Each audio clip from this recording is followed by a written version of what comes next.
the secret peace of ancient Buddhist monasteries. What if the deepest peace you have ever longed for has been waiting for centuries behind stone gates, wooden doors, and the hush of mountain air? This narration begins where many quiet longings begin, not in triumph but in tiredness. You arrive not as a saint, not as a scholar, not as someone who already knows how to be calm, but as a weary traveler carrying the soft, hidden ache of a life that has been asked to move too quickly for too long. Tonight you are led into the world of ancient Buddhist monasteries, where silence is not empty, ritual is not rigid, and peace is not spoken of as an idea, but practiced slowly enough to enter the body. Before sleep takes you, we will walk together through a place where the restless mind is not forced into stillness, but gently invited to set down its burdens. There are places in this world where peace is advertised, promised, packaged, and pursued until even rest begins to feel like another task. And then there are places where peace is not chased at all. It is simply kept alive, protected quietly, tended the way a small flame is tended through a long winter night.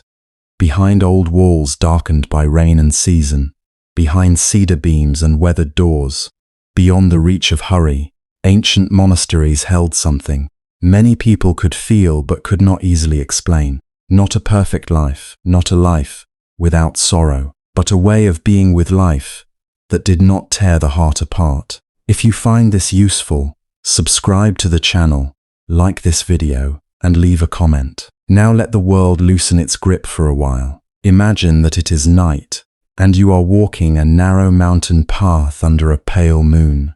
The light is soft enough to hide the hard edges of things, and the silence around you is deep, but not vacant. It is filled with the living stillness of pine and cedar, of sleeping earth, of stones that have held centuries of footsteps without ever speaking of them. The air is cool against your face, clean in a way that reminds you how long it has been since you truly breathed without rushing. Your feet move carefully along the path. Dust and fine gravel shift under your steps. Somewhere below, a stream moves through darkness with the patient sound of water that has nowhere urgent to be. The mountain air carries the scent of cedar bark, damp moss, and old wood. It touches your skin like a blessing you did not know you needed. You draw in another breath and something in you, some inner knot that has been tightened by noise and expectation, eases just enough to be noticed. Ahead, the path rises into worn stone steps. Their surfaces are smooth at the center from generations of sandals, bare feet, and quiet processions. Countless people climbed here before you, perhaps carrying grief, confusion, devotion, fear, or hope. The stones do not ask which burden was heavier. They receive each footstep the same way with calm endurance. The moon catches along the edges of the steps, silvering them faintly, and for a moment it feels as if you are not simply approaching a building, but crossing into another rhythm of time. You are tired. Maybe not only in your muscles, though there is that too. Maybe your tiredness lives deeper. It may be the fatigue of a mind that cannot stop rehearsing old conversations, unfinished duties, imagined futures. It may be the sorrow that has never found a proper shape in words. It may be the dull exhaustion of being endlessly reachable, endlessly informed, endlessly stimulated, while feeling somehow untouched by genuine rest. The modern world has many ways of filling the hours, many ways of brightening the night, many ways of keeping the heart occupied, but very few ways of teaching a person how to become quiet without becoming lonely.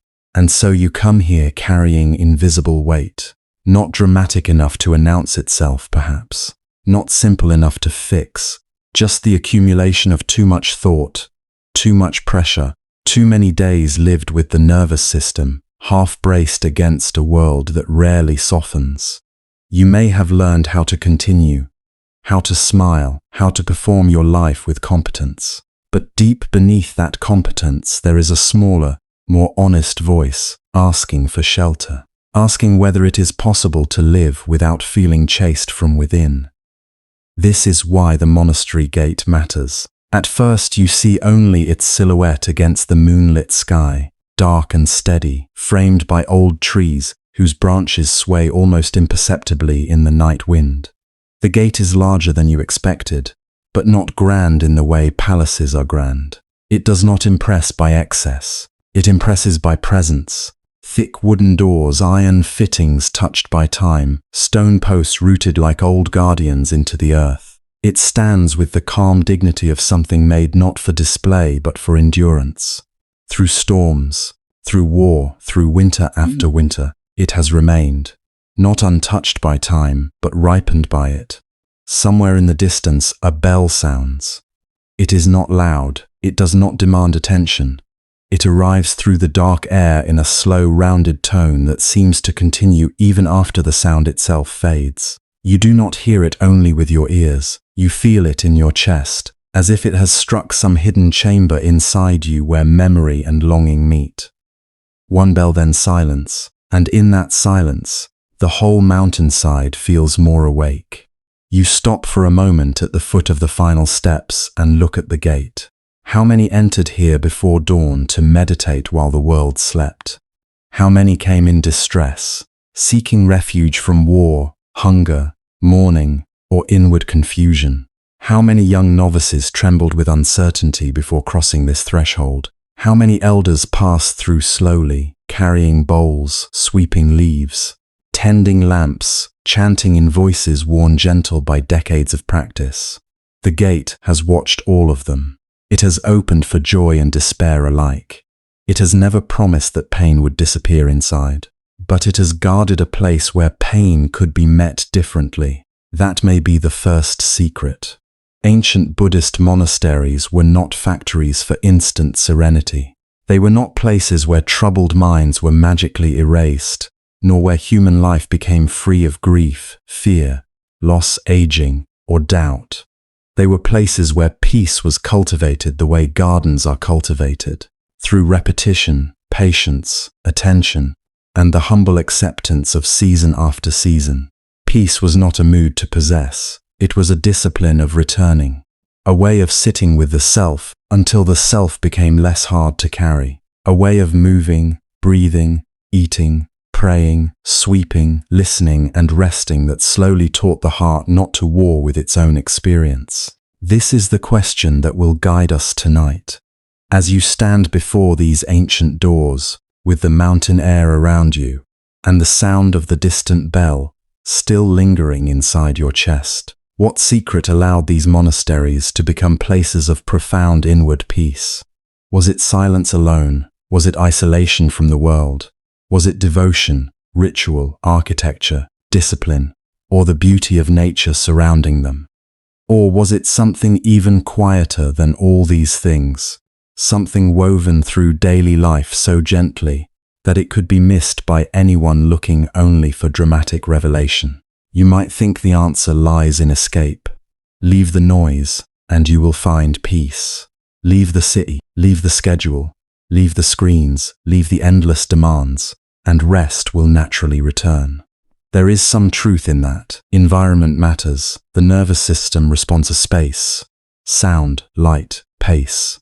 A moonlit path and cedar-scented air do something to a tired human being that no notification ever can. But the old monasteries knew that peace cannot survive on scenery alone. A mountain can hold a troubled mind just as easily as a crowded street can. One may flee the world and still carry chaos inward. The deeper work was never only in going away. It was in learning how to arrive. And here at the gate, arrival begins. The wooden surface before you bears marks of weather and touch. In places, the grain has lifted and softened from years of rain. The handle is smooth with use. The stone threshold below has been hollowed ever so slightly by centuries of crossing. Everything here suggests time lived slowly. Nothing shines with the nervous perfection of the new. Instead, age is visible everywhere, and somehow that visibility comforts you.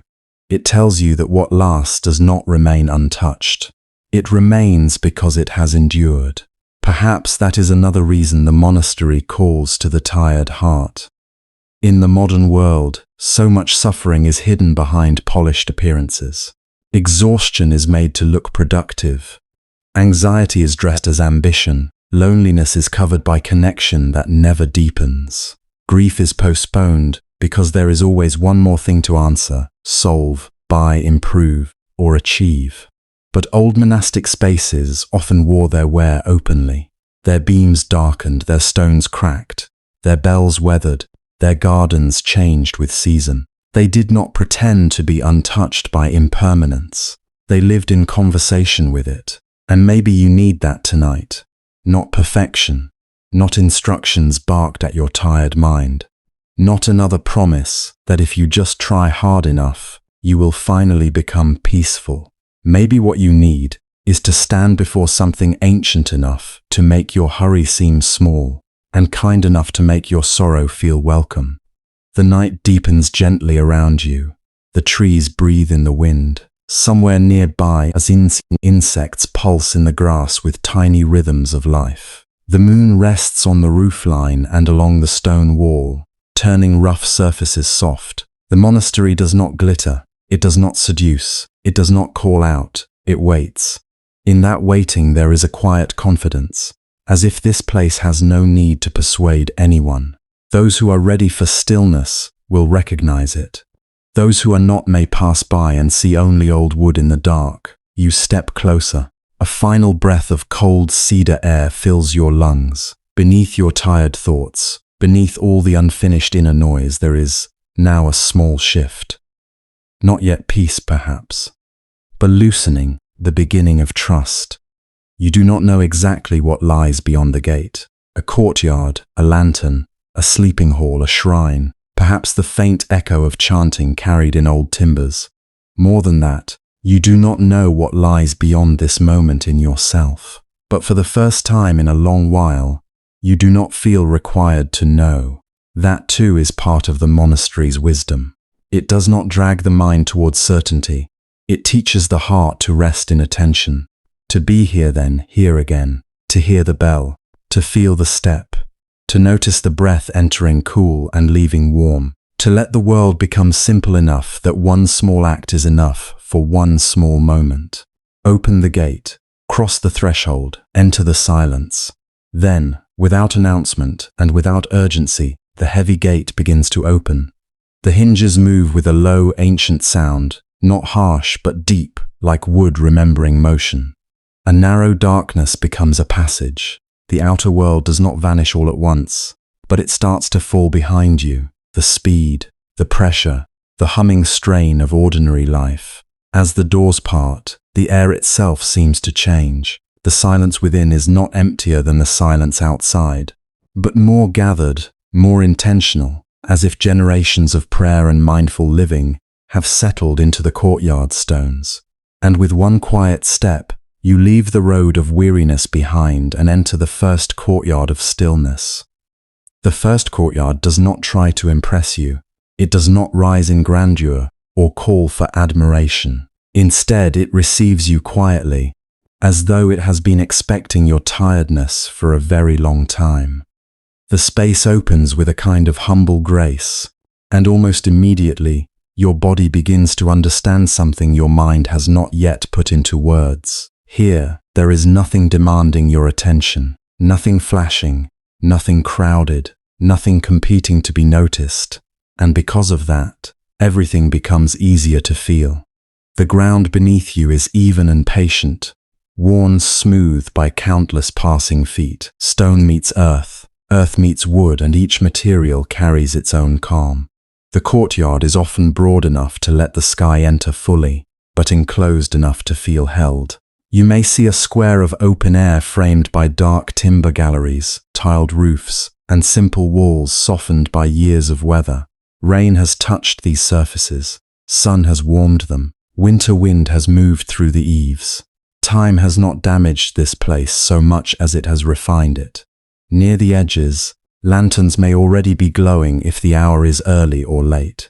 Their light is never harsh. It rests on the wood in small pools of amber, catching the polished grain of pillars and floorboards until they seem to carry warmth from within. Even when no flame is visible, The suggestion of light remains gentle and human, as if someone long ago understood that tired hearts do not need brilliance. They need softness.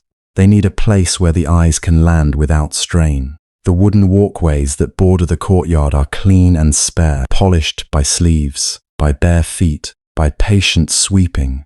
They hold a subtle shine, not the shine of luxury, not the gleam of display, but the quiet luster of care, repeated over centuries. Every beam appears to have been touched with intention. Every threshold asks for awareness. Even the slight sound of a footstep on wood feels rounded, respectful, almost absorbed into the structure rather than thrown back into the air. Above, the eaves extend outward in calm lines, offering shade, shelter, and a sense of order. In some monasteries, prayer flags move lightly at the edges of open space, colors faded by wind and sunlight into tones that feel more like memory than ornament. In others, there are no flags at all, only the graceful dip of roof lines and the stillness of plain walls. Yet whether the details are colorful or austere, the feeling is much the same. Nothing is excessive. Nothing pushes forward. The beauty here comes from balance, from the way each thing leaves room for the next. This balanced emptiness is one of the first medicines the monastery offers. It is not an emptiness of neglect, nor of coldness, nor of absence in the lonely sense. It is an emptiness that allows rest. There are spaces between objects, pauses between sounds, stretches of floor and sky, where the nervous system can unclench. In ordinary life, the senses are often crowded before we even notice. A room full of clutter asks the eyes to keep working. Noise keeps the ears alert. Sharp light tells the body to remain on guard. But here, in this open court of stone and timber and sky, there is enough space for your breath to lengthen. Because so little is competing for attention, every small sound arrives gently. A robe brushing against fabric, the soft tap of a sandal turning a corner, water somewhere in a basin or along a narrow channel, the faint movement of leaves, a bird calling once and then falling silent again. Even the sound of your own breathing becomes more present, not because it grows louder, but because the world around it has become less insistent. In such a place, sound is not an intrusion. It is part of the stillness. It appears, fades, and leaves no wound behind. Ancient monasteries understood something modern life often forgets. Peace is easier to enter when the body is guided there. Before any teaching is explained, before any scripture is recited, the place itself begins the instruction. The pathways do not invite rushing. They curve or narrow or unfold in ways that naturally slow the feet. Steps may be shallow and deliberate. Doorways may require a slight bow of the head. Courtyards open one after another, never all at once, so that arrival happens in stages rather than in a sudden flood. The architecture does not command stillness. It quietly makes stillness more likely. You notice this in the way you walk. At first, perhaps, some old haste remains in the muscles. The mind still half expects a task, an interruption, a need to get somewhere quickly. But the monastery offers no encouragement to that old momentum. The path is too calm for it. The silence makes hurried movement feel out of place, almost louder than speech. So, without being told, the stride shortens. The shoulders lower, the jaw softens. Even your hands, which may have arrived carrying invisible tension, begin to loosen at your sides. The spaces themselves are uncluttered, and this matters more than it first seems. A courtyard with very little in it can be surprisingly kind. A single tree, perhaps, or a stone basin, or a low arrangement of worn steps leading to a hall. Empty ground, open corridor, clean wall. The simplicity gives the mind fewer places to snag. Attention no longer has to leap from object to object. It can settle. It can widen. It can rest in the whole field of experience rather than becoming trapped in details. This is not emptiness as deprivation. It is emptiness as relief. And relief in a place like this is not created through luxury. There are no plush comforts trying to seduce the senses, no spectacle trying to overwhelm sorrow with grandeur. Safety comes from other things. It comes from repetition, from order, from the evidence that the same gestures have been done here, again and again, with steadiness and care. The courtyard has been swept this morning, as it was yesterday, as it will be tomorrow. The lantern was lit in the same measured way. The doors were opened at the proper hour. Someone crossed the walkway in silence. Someone paused before entering the hall. These simple repetitions tell the body that the world, at least here, is not chaotic. There is deep comfort in this kind of order, not rigid, not severe, but trustworthy. The stones remain where they have always been. The roof shelters as roofs should shelter. The bell, if there is one, sounds at times that can be learned. A visitor may not know the customs yet, but the body senses pattern almost immediately. Pattern reduces vigilance. Pattern tells the heart it does not need to brace for sudden disorder. In this way, peace begins before understanding. It begins as a lessening of internal alarm. You may notice the voices, too, if any voices are heard at all. They are low, not because silence is enforced with fear, but because the place itself invites gentleness. Speech drops naturally in a courtyard where echoes are soft and stillness feels shared. A few words, offered quietly, seem enough. No one needs to fill the air to prove presence. No one reaches for volume to take up space. Even silence among people feels companionable here, not empty in the social sense, not awkward, but settled. It is possible to be near others without having to perform a self. That, too, calms the body. The nervous system works hard in places where human voices carry tension, urgency, competition, or demand. But in monastic space, the ordinary music of interaction has changed. A greeting may be no more than a nod. A hand may gesture where to leave shoes, where to walk, where to pause.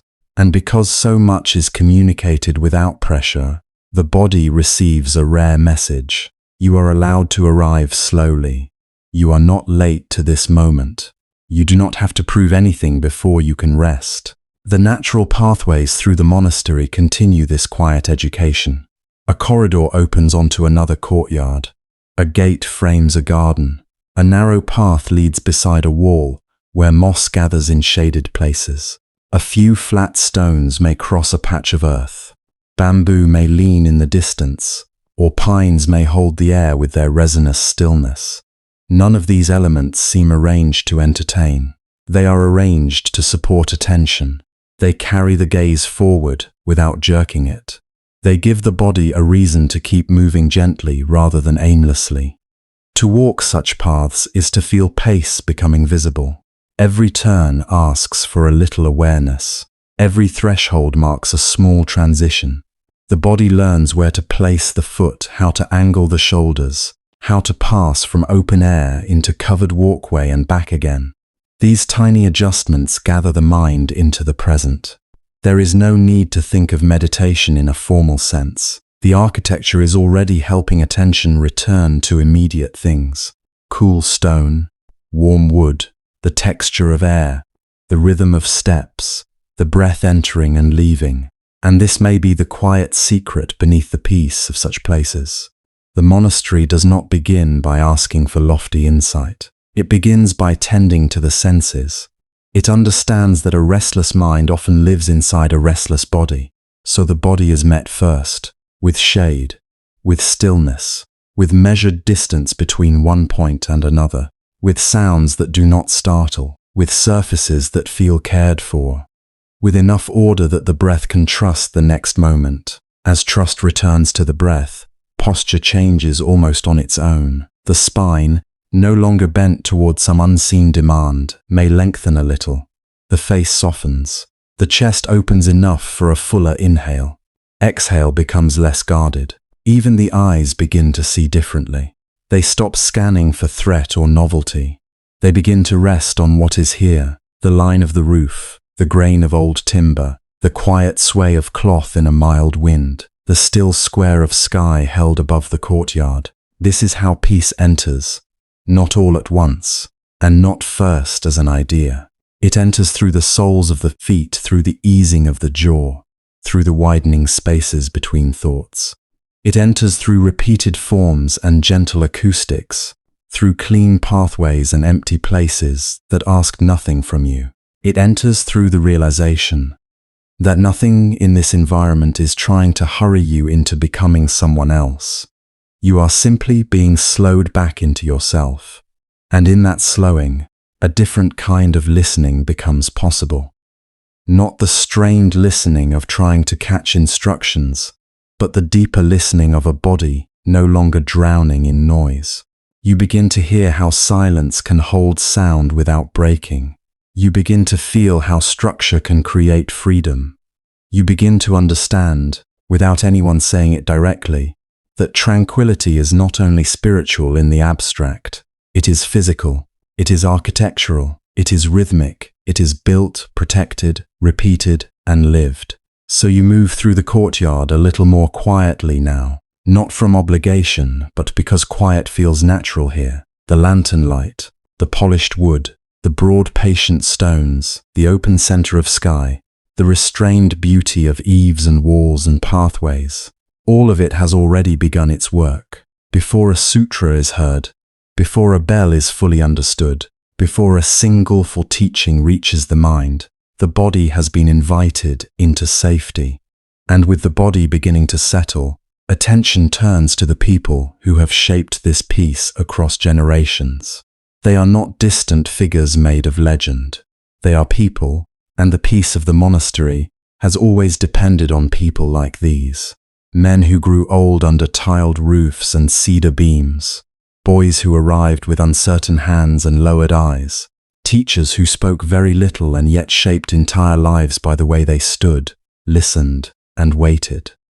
When you imagine a monastery from afar, it can seem almost untouched by ordinary human feeling, as if calm simply lives there by itself. But when you come closer, you begin to see that the calm has caretakers. It is carried in bodies, in habits, in small repeated gestures, in the willingness of one person after another to live gently enough that the whole place may remain undisturbed.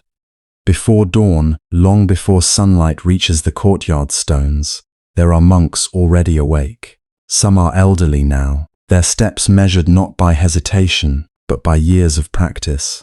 Some are still young, not yet fully settled into their robes, their movements careful with the awareness of those still learning what it means to belong to such a life.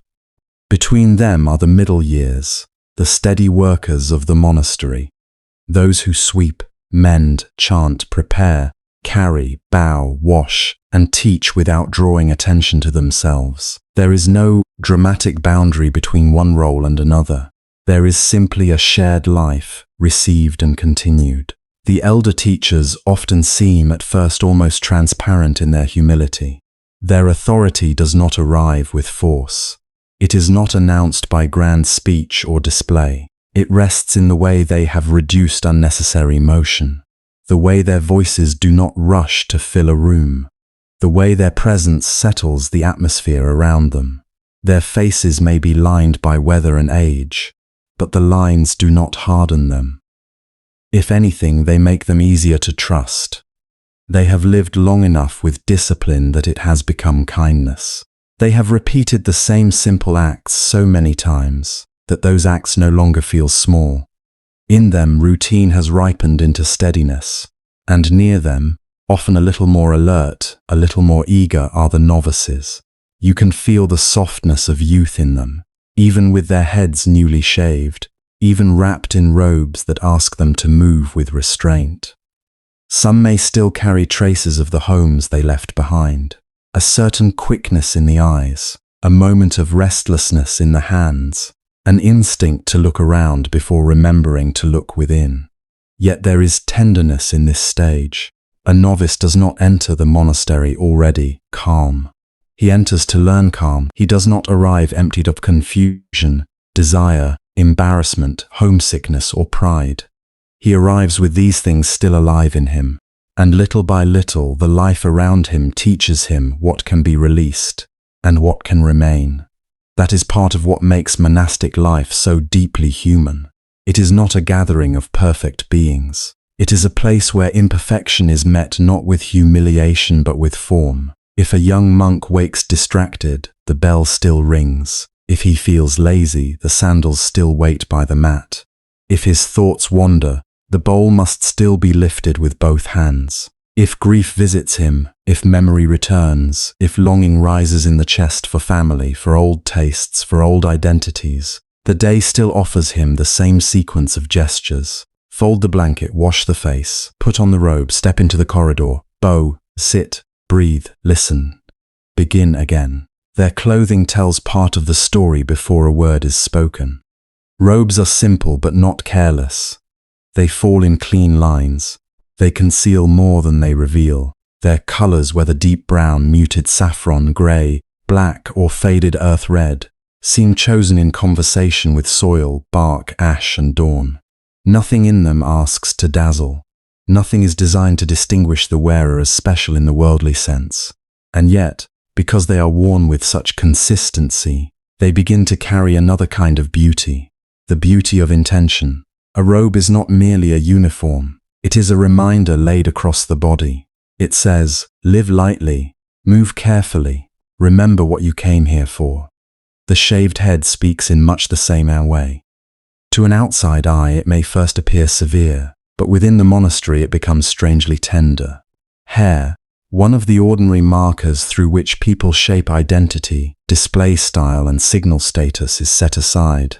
What remains is the bare human form, less decorated, less defended. A shaved head catches the coolness of morning air. It receives rain directly. It reflects the lamplight in the dark before dawn.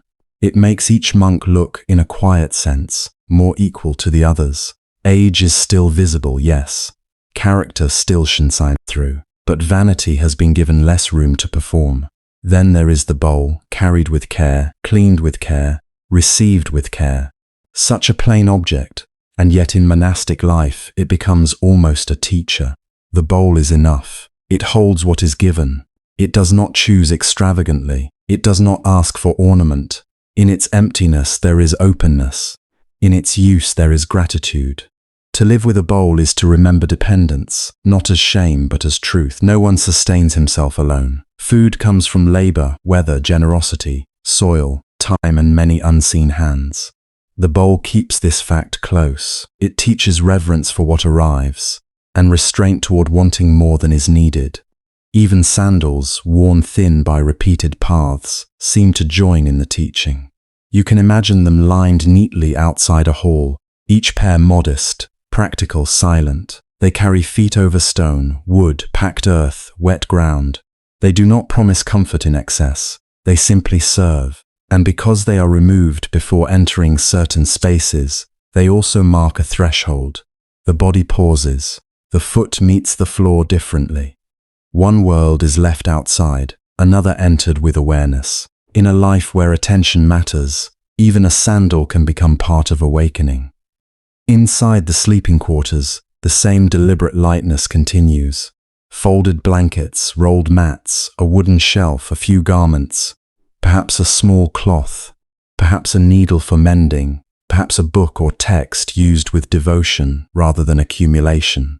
Possessions remain few, not because beauty is despised, but because burden is understood. Every object asks for care. Every extra thing occupies space in the room, in the mind. To reduce possessions is not always easy, and certainly not romantic when first attempted. It can expose the habits by which comfort has been tied to having, keeping, arranging, and protecting. But over time, less begins to feel spacious rather than lacking. The room breathes. The body breathes. Attention is no longer constantly tugged outward by things demanding ownership. This is why renunciation, in its truest monastic sense, is so often misunderstood by those looking from the outside. It can seem like denial, a stripping away performed against the grain of human warmth. It can appear joyless, even punitive, if imagined only as refusal. But inside the deeper spirit of the monastery, renunciation is not a cold shutting down. It is a clearing. It is the gentle removal of what crowds the heart. It is the patient recognition that craving multiplies faster than it satisfies, that noise presents itself as necessity, that many of the burdens people carry have become so familiar they are no longer recognized as burdens at all. To give up is not always to lose. Sometimes it is to put down what was exhausting you. Sometimes it is to stop feeding hungers that become larger the more they are indulged. Sometimes it is to discover that desire, left unquestioned, can govern an entire life without ever offering rest. The monks do not renounce because the world is evil. They renounce because the mind is easily entangled. They have seen or inherited the wisdom of those who saw before them. That constant acquisition does not calm fear. That indulgence does not end longing. And that identity built on comparison remains fragile no matter how polished it appears. So the monastery makes another experiment with living. What happens when a person owns less, speaks less, consumes less, performs less, insists less? What happens when daily life is ordered not around private preference but around shared discipline?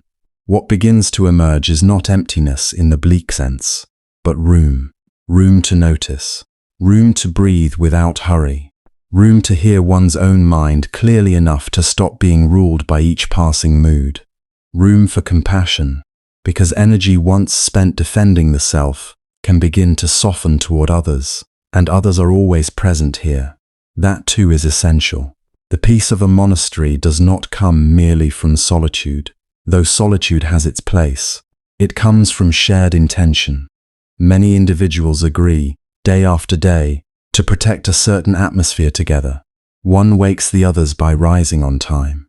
One keeps the path swept so another may walk safely in darkness. One prepares water. One tends the old. One learns from the experienced. One bows not to flatter, but to remember mutual respect. Even silence becomes communal. It is easier to remain inwardly collected when those around you are honoring the same effort. There is profound comfort in living by rhythms larger than personal mood. Outside monastic walls, so much depends on whether one feels like beginning, whether one feels inspired, whether one feels emotionally clear enough to proceed. In the monastery, much of life continues regardless. Practice does not wait for perfect inner weather. The bell rings on cloudy mornings of the heart just as it rings on bright ones. Duties remain. Chants remain, meals remain, cleaning remains, meditation remains. This constancy is not harshness, it is mercy. It rescues life from the instability of impulse and places it in a wider pattern where one troubled hour need not determine the whole day. The monks learn each other in these patterns. They see when an elder is moving more slowly and needs support without being embarrassed by it. They notice when a novice fumbles with his robe, when he looks tired, when he carries discouragement like a shadow. Care rarely arrives here in dramatic declarations. More often it comes through ordinary noticing, a corrected fold, a place made ready in the hall, a task quietly shared, a voice lowered so another may rest, a cup of hot water handed over without ceremony. Such gestures do not call attention to themselves, but they are part of the peace just as surely as prayer. And because no one is asked to be dazzling, a different kind of dignity can grow.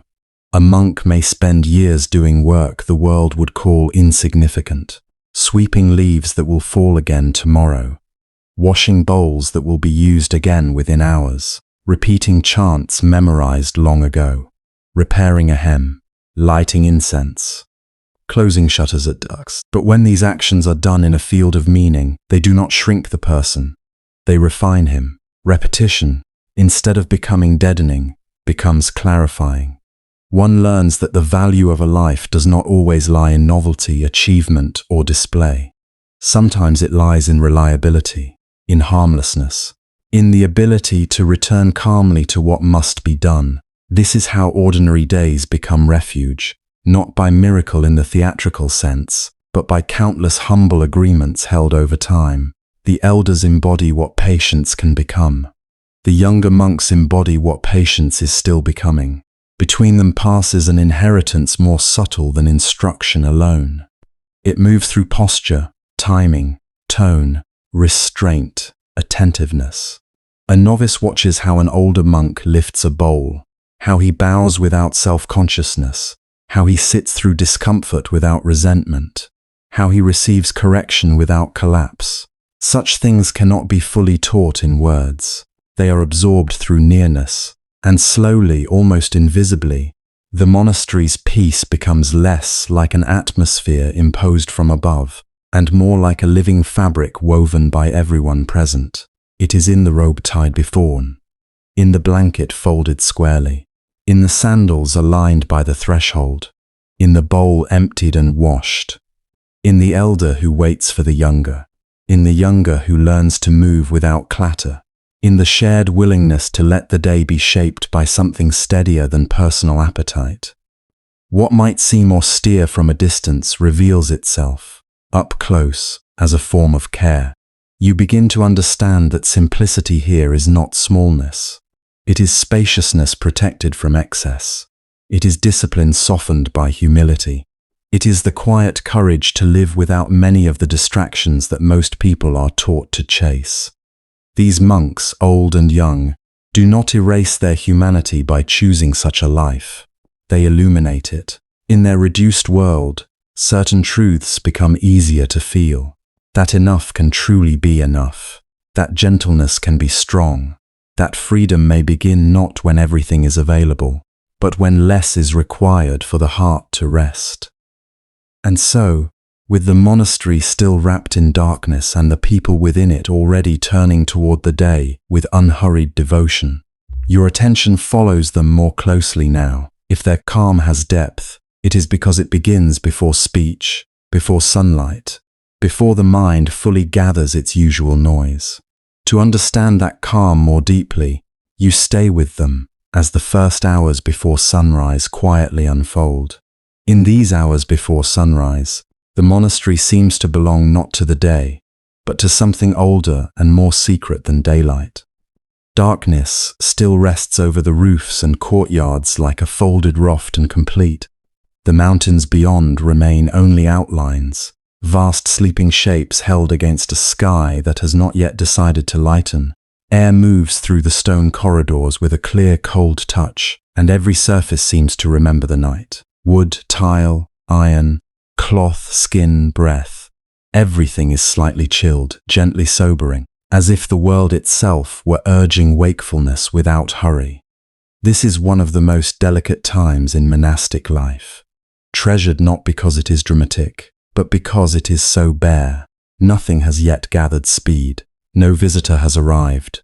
No conversation has ripened into opinion. No duties have multiplied into busyness. The mind, only partly risen from sleep, has not fully clothed itself in habit. Thoughts are softer at this hour, slower to harden, easier to see. In many monasteries, this was understood not merely as a practical truth, but as a spiritual opportunity. To rise before dawn was to meet oneself before the day could interfere. For a few quiet moments there is no movement at all. Behind thin doors, monks lie beneath simple blankets on narrow sleeping platforms. Some are elderly and wake lightly, as though years of discipline have taught their bodies to hover near consciousness. Some are younger and still pass through the last sweetness of sleep before returning to the shape of the day. In the novices' quarters a robe hangs ready, folded with care the night before. In a senior monk's room, a small bowl, a washcloth, and a pair of worn sandals wait in practiced stillness. Nothing is extravagant, but nothing is neglected.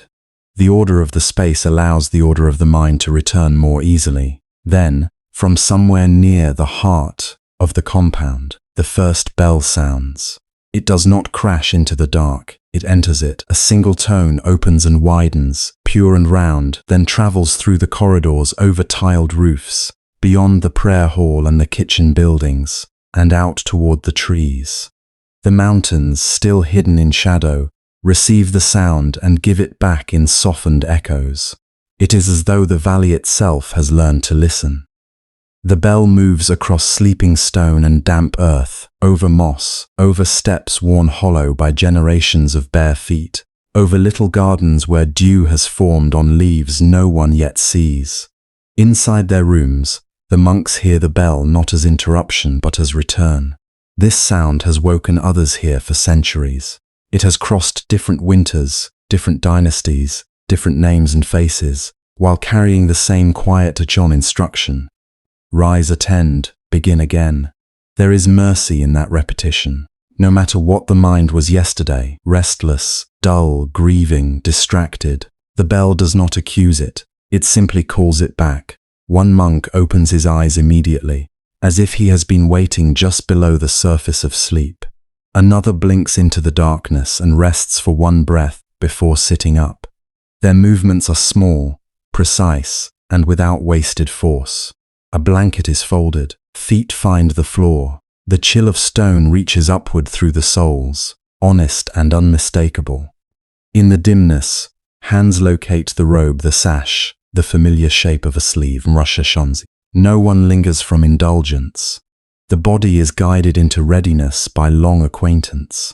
In these narrow cells and shared sleeping quarters, there is little speech. Often there is none at all. Silence here is not imposed with hardness. It is protected because it allows the first moments of waking to remain clear.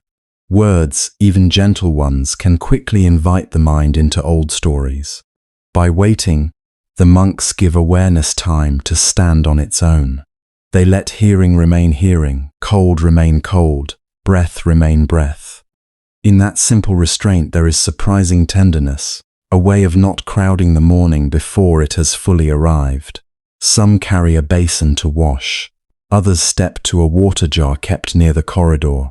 The water before dawn is cold enough to startle the skin awake. It touches the face, the eyes, the back of the neck. Hands are rinsed carefully, mouths are cleansed. The body, still warm from sleep, meets the austerity of the hour and becomes clearer for it. There is no luxury in the act, yet no resentment. To wash in cold water is to be told, gently and unmistakably, that one has entered the day. The senses sharpen. Sleep releases its last hold. A robe is wrapped around the body with practiced ease. Cloth settles over one shoulder, then around the torso, then down in controlled folds. The gesture is repeated every morning, and because it is repeated, it acquires a kind of inward music. The same with tying a sash, with smoothing the fabric at the knee, with slipping feet into sandals left neatly aligned from the evening before.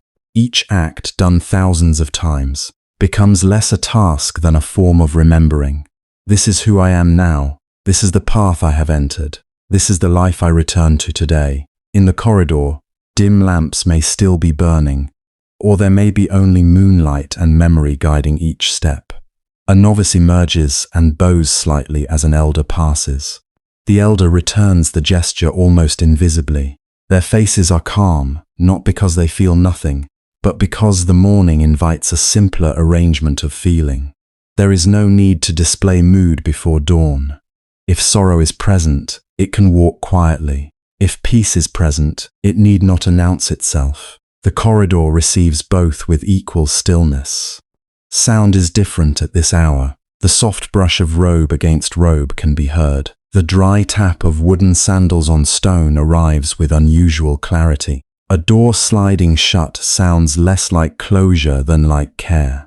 Somewhere in the distance, perhaps beyond the outer wall, a bird attempts the first uncertain note of morning and then goes quiet again. The bell may sound once more, slower now, as if to gather those who are already awake into one shared rhythm. Between these sounds lies a silence so complete that it does not feel empty. It feels inhabited.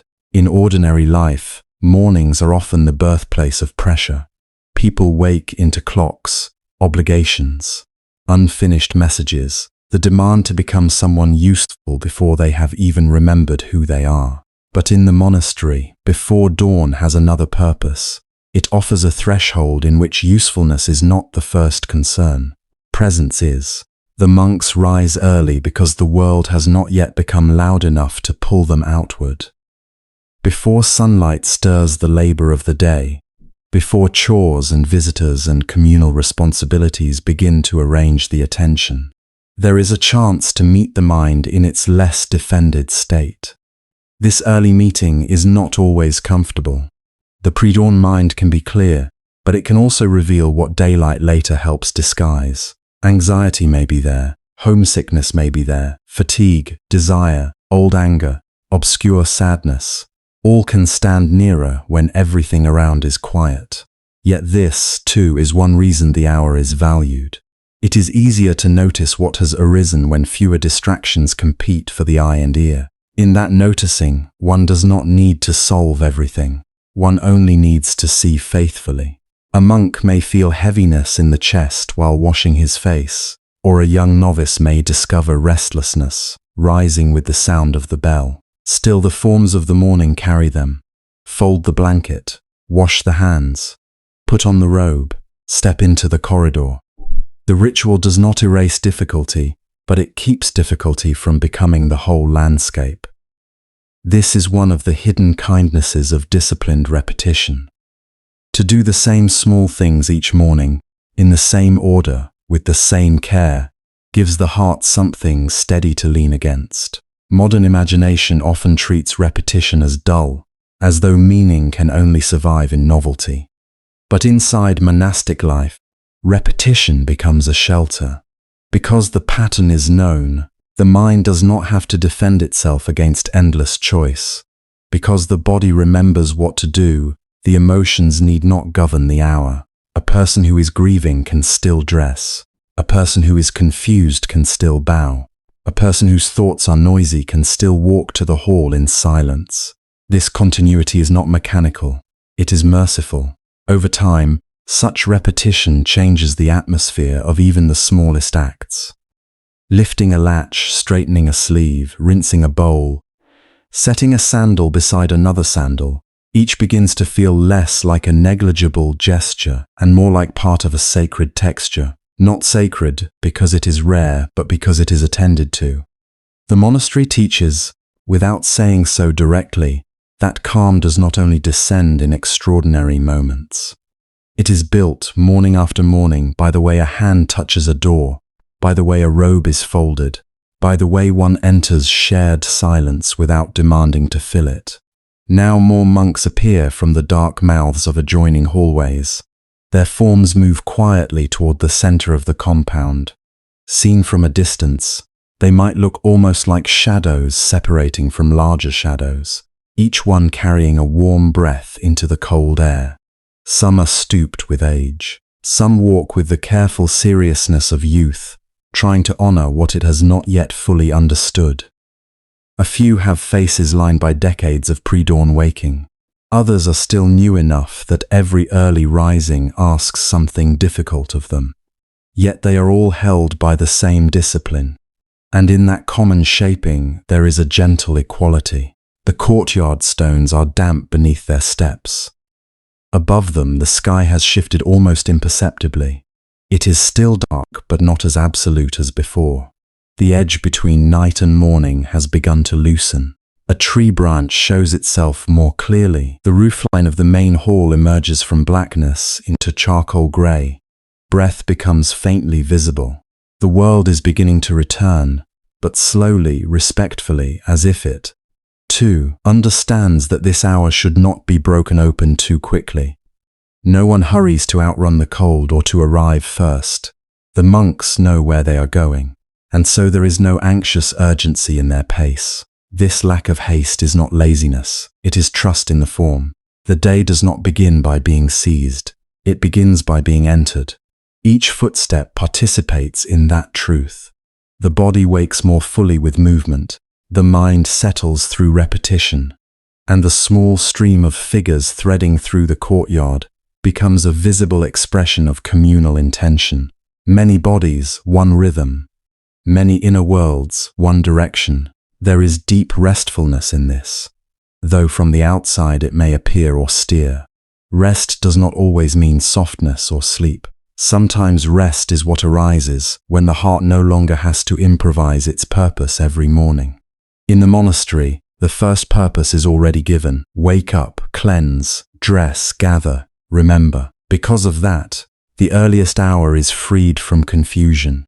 It may be cold, it may be dark, the limbs may still feel heavy, but beneath all of that is a current of steadiness, and steadiness itself can feel profoundly soothing. If you listen closely, you can almost sense what the monks have learned from repeating this pre-dawn routine through the seasons. Winter teaches endurance, when the bell sounds into air so sharp it bites the fingertips. Summer teaches humility, when warmth arrives early and the body wishes to drift. Rainy months teach patience, when pathways glistened and the whole monastery smells of wet earth and wood. Autumn teaches tenderness, with dry leaves caught in corners and a sky that opens slowly over thinning branches. Yet in each season, the same pattern returns: rise, wash, dress, walk, gather. By returning to what is simple, they are not trapped in sameness. They are being trained in intimacy with reality as it is. And perhaps this is why these ancient communities guarded the pre-dawn hour so carefully. It was not only efficient, not only traditional. It was one of the clearest times to remember that the mind need not be chased or forced. It can be met, before daylight scatters attention into names, tasks, judgments, and plans. There is a narrower, quieter doorway through which awareness may pass. On the other side is nothing magical in the theatrical sense. Only this: the cool air, the dark hallways, the bell moving through mountain silence, the body waking with dignity, the heart being asked once more to participate fully in an ordinary sacred day. Now the last stragglers have emerged. Doors rest shut behind them. The sleeping quarters empty into stillness again. In the corridor, the cold remains. In the mountains, the echo of the bell grows thinner and thinner until it seems to melt into the air itself. And as that fading sound leaves the world softer than it found it, the community gathers for chanting, where breath and voice become one current. They enter the chanting hall without hurry, each step softened by cloth soles and long practice, and the room receives them as if it has been waiting through the whole cold hour before dawn. The light is low, not dark enough to conceal, only dim enough to quiet the eyes. Small lamps breathe a muted gold against old wooden beams darkened by age, smoke, and winters beyond counting. Incense lifts in slow pale ribbons, turning gently in the still air before dissolving where the ceiling disappears into shadow. Along the floor, cushions rest in careful rows, worn smooth by knees, by folded legs, by the patient weight of human devotion repeated over centuries. Monks settle into their places with his almost invisible sleeves brush fabric. A throat is cleared softly. A robe folds beneath a body. And then, beneath all the little sounds of arrival, there is the larger sound that is not yet a sound at all. Many people breathing in the same room, gradually becoming one living tide. It is difficult to say exactly when the chanting begins, because first there is listening. There is the shared pause before the first note, that delicate suspension in which each person offers their private weather to the space. The mind may still be carrying dreams, sorrows, plans, old conversations, bodily discomfort, hidden fears. It may be restless or heavy. It may not want to be still. But in the hall, none of this has to be solved before the practice can begin. No one waits to become pure enough or calm enough or wise enough. They simply arrive. They simply take their place among the others. And in that humble willingness, the chant finds them. A single voice opens the path. Sometimes it is low and gravelled with age, sometimes clear and youthful, but always it carries the same function. Not performance, not display, only orientation. The first syllables emerge into the room like a hand extended over water. Then another voice joins, and another, and then the whole assembly answers. What was solitary becomes collective in a matter of breaths. The hall fills not with loudness, but with texture. Tones overlap. Some voices are deep and rooted in the chest. Some are thinner, almost reed-like. Some tremble slightly before steadying. None of them must be perfect. The power of the chant does not depend on perfection. It depends on surrender to the current. Soon the recitation begins to move with its own internal river. The phrases return again and again.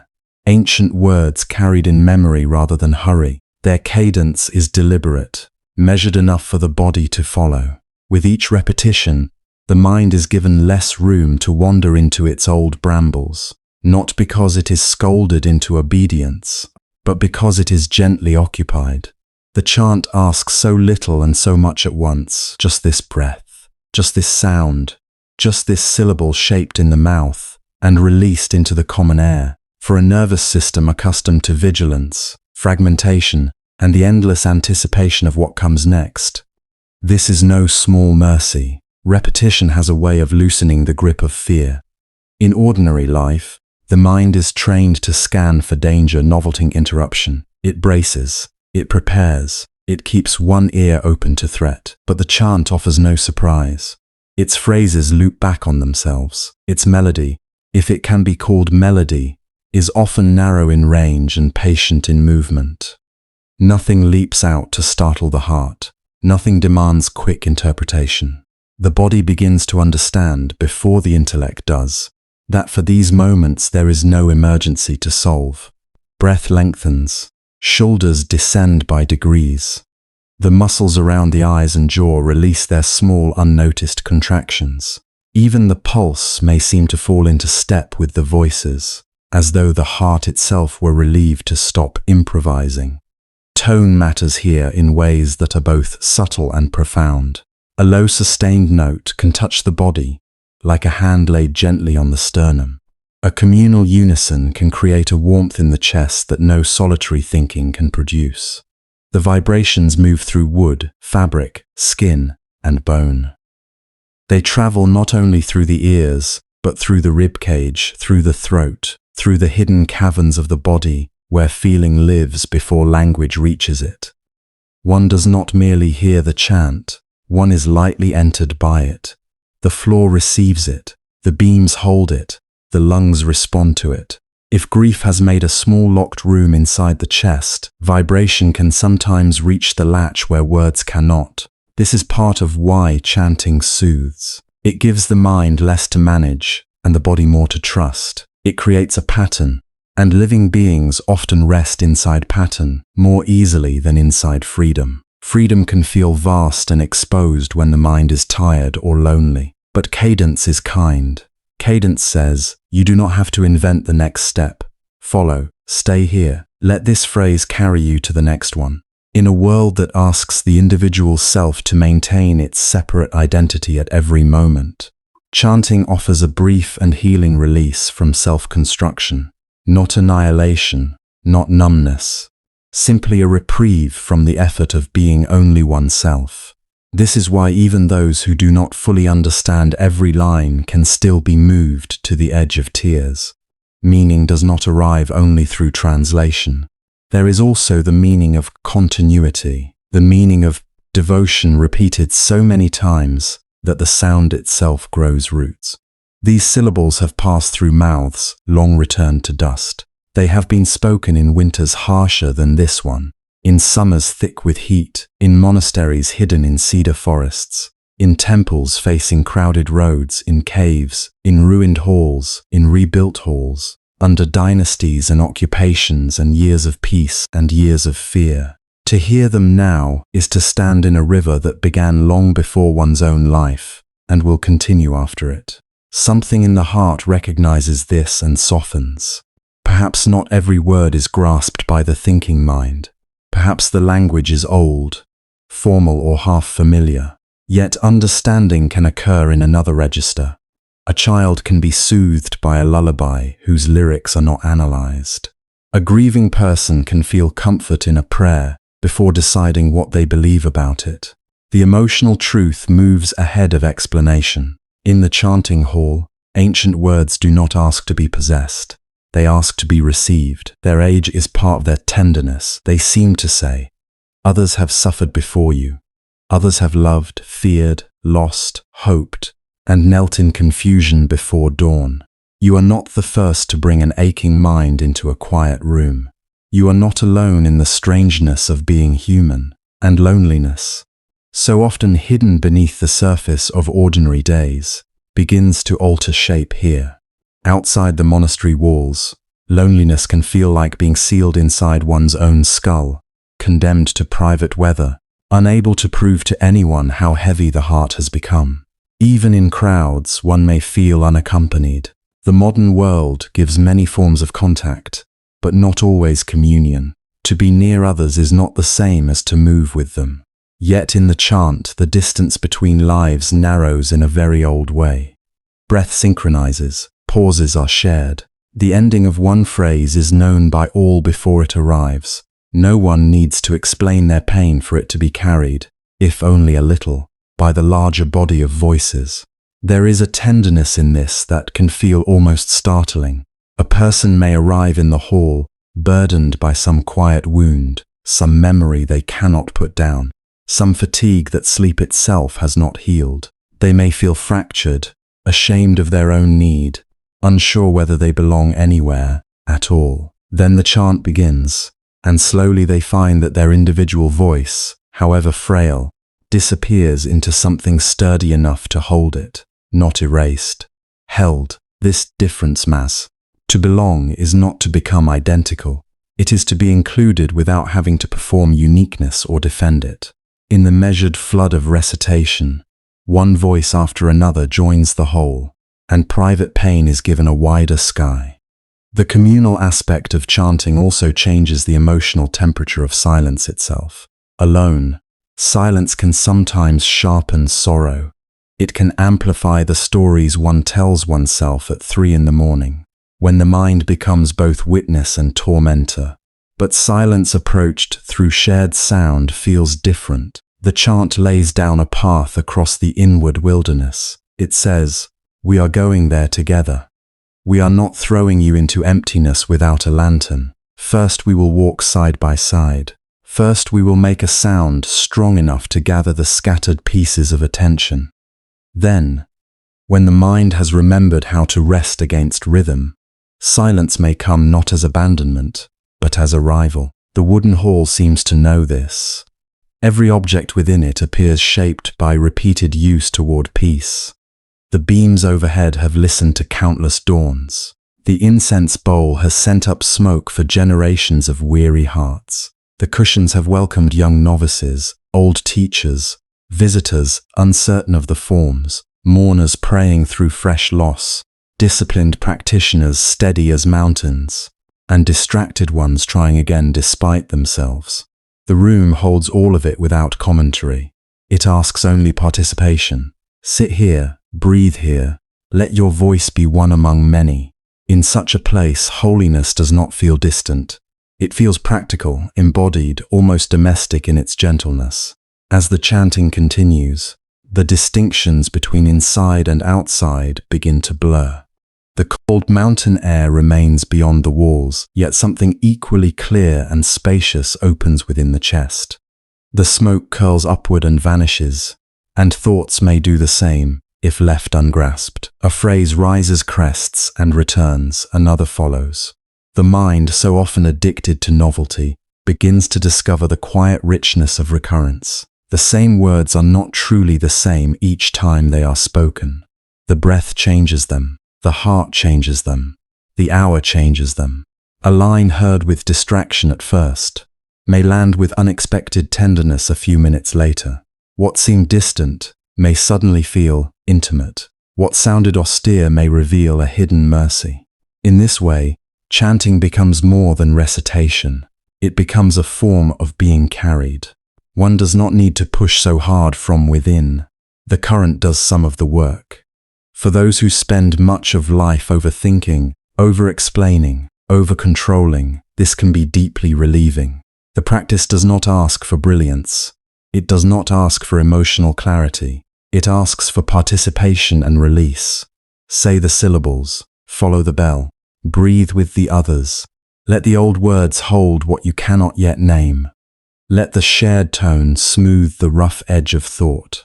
Let the body learn, through vibration and repetition, that surrender is not always defeat. Sometimes it is the safest and wisest form of rest. And because the chant has traveled such a long distance through time, it carries with it a moral and emotional reassurance that no single modern voice could easily provide. It suggests that wisdom need not shout to survive. It can be preserved in breath, in memory, in the simple discipline of gathering before dawn and speaking the same compassionate sounds into the air.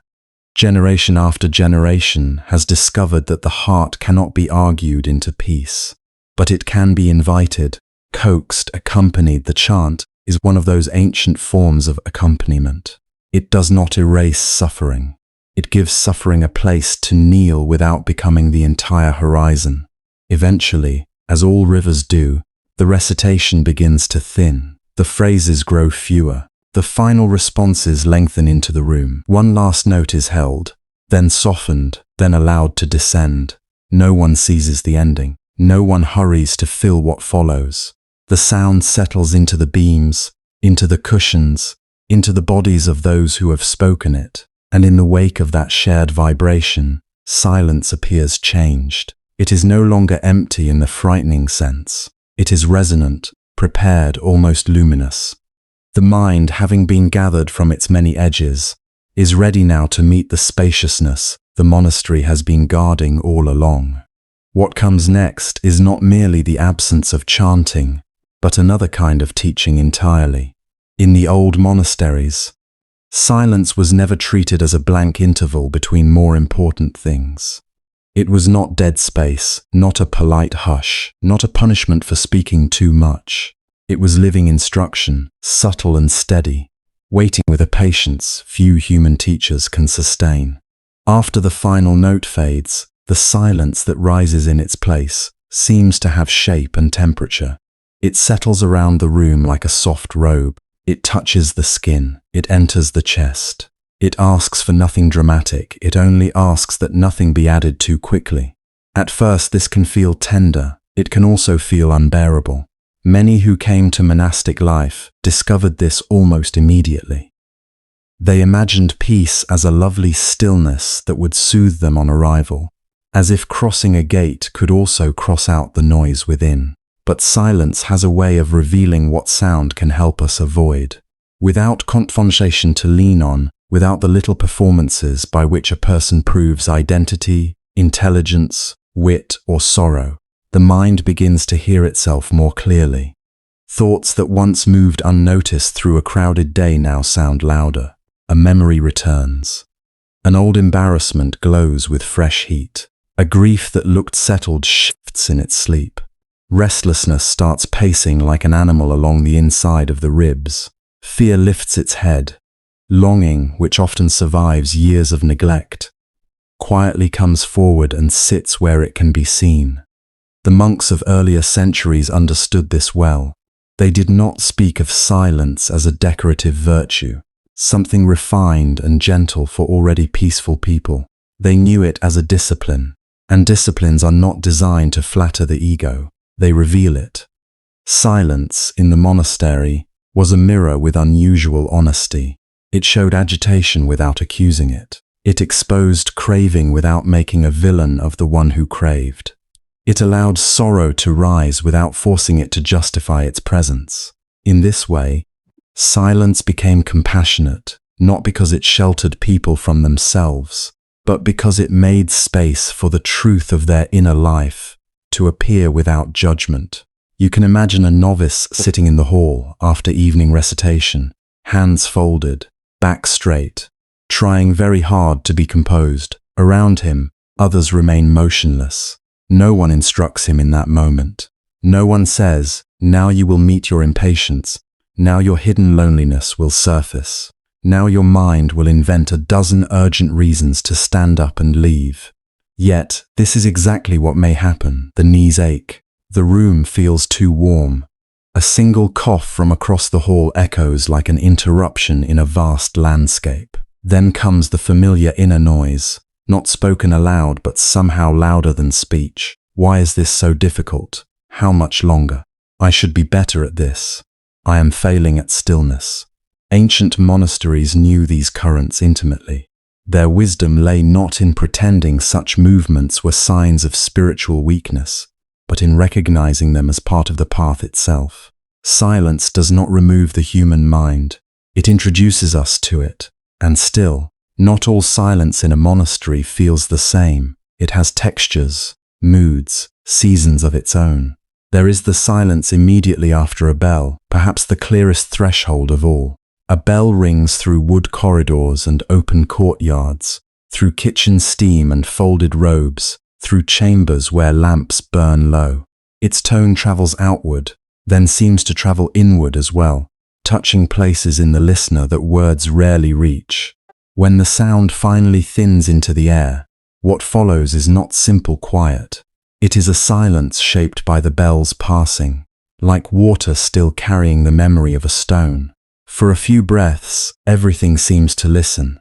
Even the body listens. The mind, interrupted in its momentum, pauses at the edge of something wider than itself. Then there is the silence between footsteps.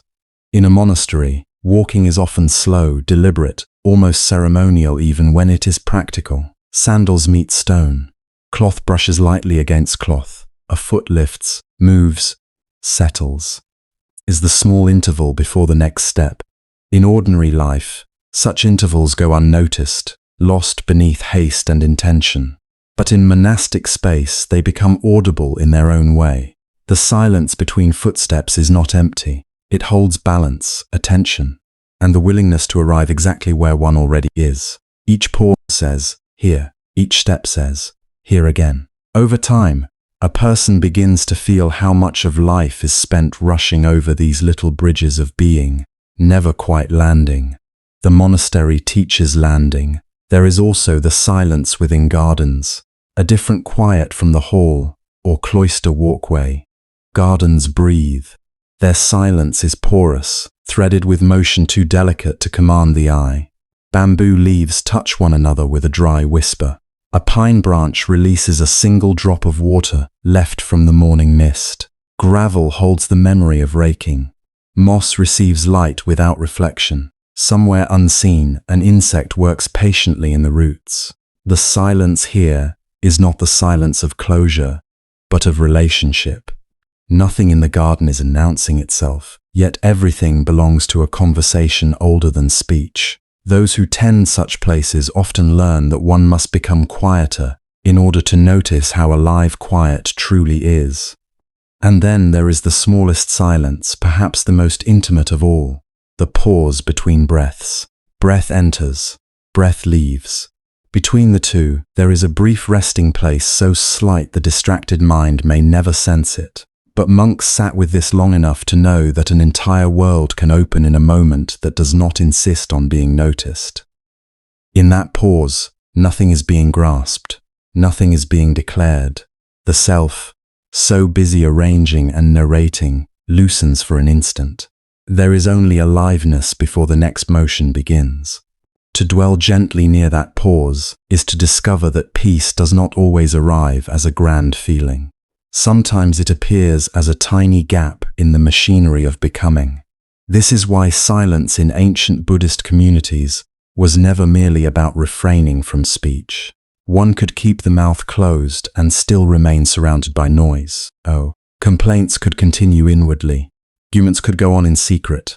Plans, regrets, fantasies, self-defenses, rehearsed conversations, remembered wounds, all could fill the inner rooms more densely than any marketplace. Monastic silence asked for something deeper. It invited the practitioner to stop feeding every impulse to speak, explain, compare, resist, impress, or escape. Not perfectly and not all at once, but sincerely. It was a training in non-performance. Outside monastery walls, so much of life asks us to present ourselves. We offer opinions. We signal competence. We build versions of who we are and then labor to maintain them. Even our suffering can become part of the role, a story we repeat until the story grows harder to release than the pain itself. In silence, these familiar gestures begin to lose their audience. There is no one to persuade, no one to outshine, no one to convince that we are especially wise, especially broken, especially deserving, especially misunderstood. At first, this can feel like a kind of vanishing. and the ego does not enjoy vanishing. But beneath that discomfort is a quieter mercy. If the mind is not performing, it can rest. If it is not constantly curating an identity, it can simply exist. To simply exist sounds modest, almost too small to be considered a revelation. Yet for many, it is one of the rarest experiences in life. To sit without improving the moment. To breathe without turning the breath into a project. Stillness without making it a personal failure. To notice desire without obeying it immediately. To sense fear and not build a house around it. This is part of what monastic silence teaches. It does not demand that feelings disappear. It allows them to arise in a field large enough that they need not dominate the whole sky. This field is not sterile. It is full of life. When a person remains in monastery silence long enough, another discovery begins to unfold. The quiet they first called empty reveals itself as densely woven with sound and presence. Birdsong arrives not as background decoration, but as a clear event with shape and distance. One call is bright and near. Another comes from farther off, softened by morning air. Wind moves along the eaves, and the timber answers with a low creak, the old building speaking in the language of age and weather. Sleeves rustle as someone bows. A kettle lid trembles in the kitchen. Rain begins so faintly on the roof that it is first felt as a change in the silence rather than a break in it. Breath, once ignored, becomes a tide shared by every living body in the room. Awareness itself seems to become audible, not in the literal sense perhaps, but in the way presence sharpens everything it touches. The more the mind stops insisting on its own drama, the more the world is allowed to arrive as it is. A sparrow at the sill is no longer a minor detail in a larger internal monologue. It is complete in itself. The smell of wet earth after evening watering enters the body like a message with no words. Sunlight shifting across floorboards becomes an event worthy of attention. Silence, then, is not the cancellation of life. It is the condition in which life can finally be heard without distortion. This does not mean the experience is always serene. There are days when silence feels heavy, when old grief comes close and sits down without invitation. In such hours, the monastery does not rush to entertain or distract. It trusts a slower kindness. A practitioner may learn that pain changes when met in a quiet place. It may still ache, but it no longer has to shout to prove it exists. The heart may tremble, but it also discovers it can tremble inside, something vast enough to hold the shaking. This is one reason silence became such a central teacher. It did not solve every wound. It changed the way wounds were carried, little by little. Those who stayed began to sense that silence was not standing against them. It was standing with them. It was not a cold emptiness exposing flaws for the sake of humiliation. It was a compassionate presence exposing what had been hidden so that nothing inside needed to remain exiled. Restlessness could be seen. Grief could be seen.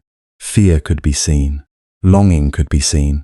And what is seen clearly, with patience, often softens in its own time. Not because it is forced to soften, but because honesty itself has a healing nature. Perhaps this is why the deepest silence in monasteries often feels warm rather than severe. It does not erase the human person. It removes the compulsion to constantly manufacture one. Beneath the noise of becoming someone, there is the simple fact of being alive. Ancient Buddhist practice returns to this fact again and again with extraordinary gentleness. Sit here, breathe here, listen here, let the bell fade, let the thought pass, let the body be felt from within, let the world approach without being named too quickly.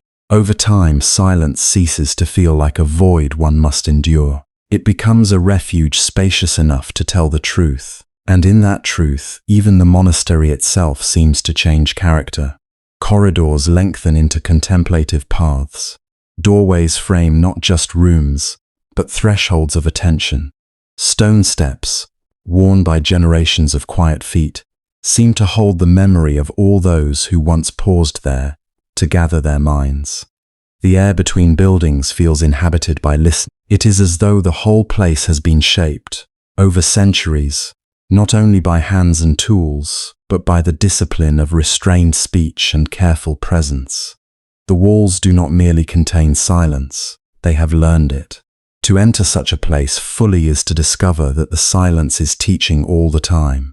It teaches after bells. It teaches between footsteps. It teaches in the garden's shade and in the pause between breaths. It teaches when the heart is calm, and perhaps even more faithfully when the heart is troubled. It teaches that what we fear in quiet is often what most needs our tenderness. It teaches that life does not become meaningful only when it is explained. Sometimes it becomes meaningful when it is simply attended to. In that silence, the monastery's gardens begin to speak with a quieter language of their own, not with arguments and not with instructions, but with textures, distances, shadows, and the patient rhythm of living things. A garden in an ancient monastery is rarely meant to impress in the way a palace garden might. It does not try to overwhelm the eye. It does something gentler and perhaps far more lasting. It teaches the heart how to notice. You might enter by a simple stone path, worn slightly hollow by generations of feet.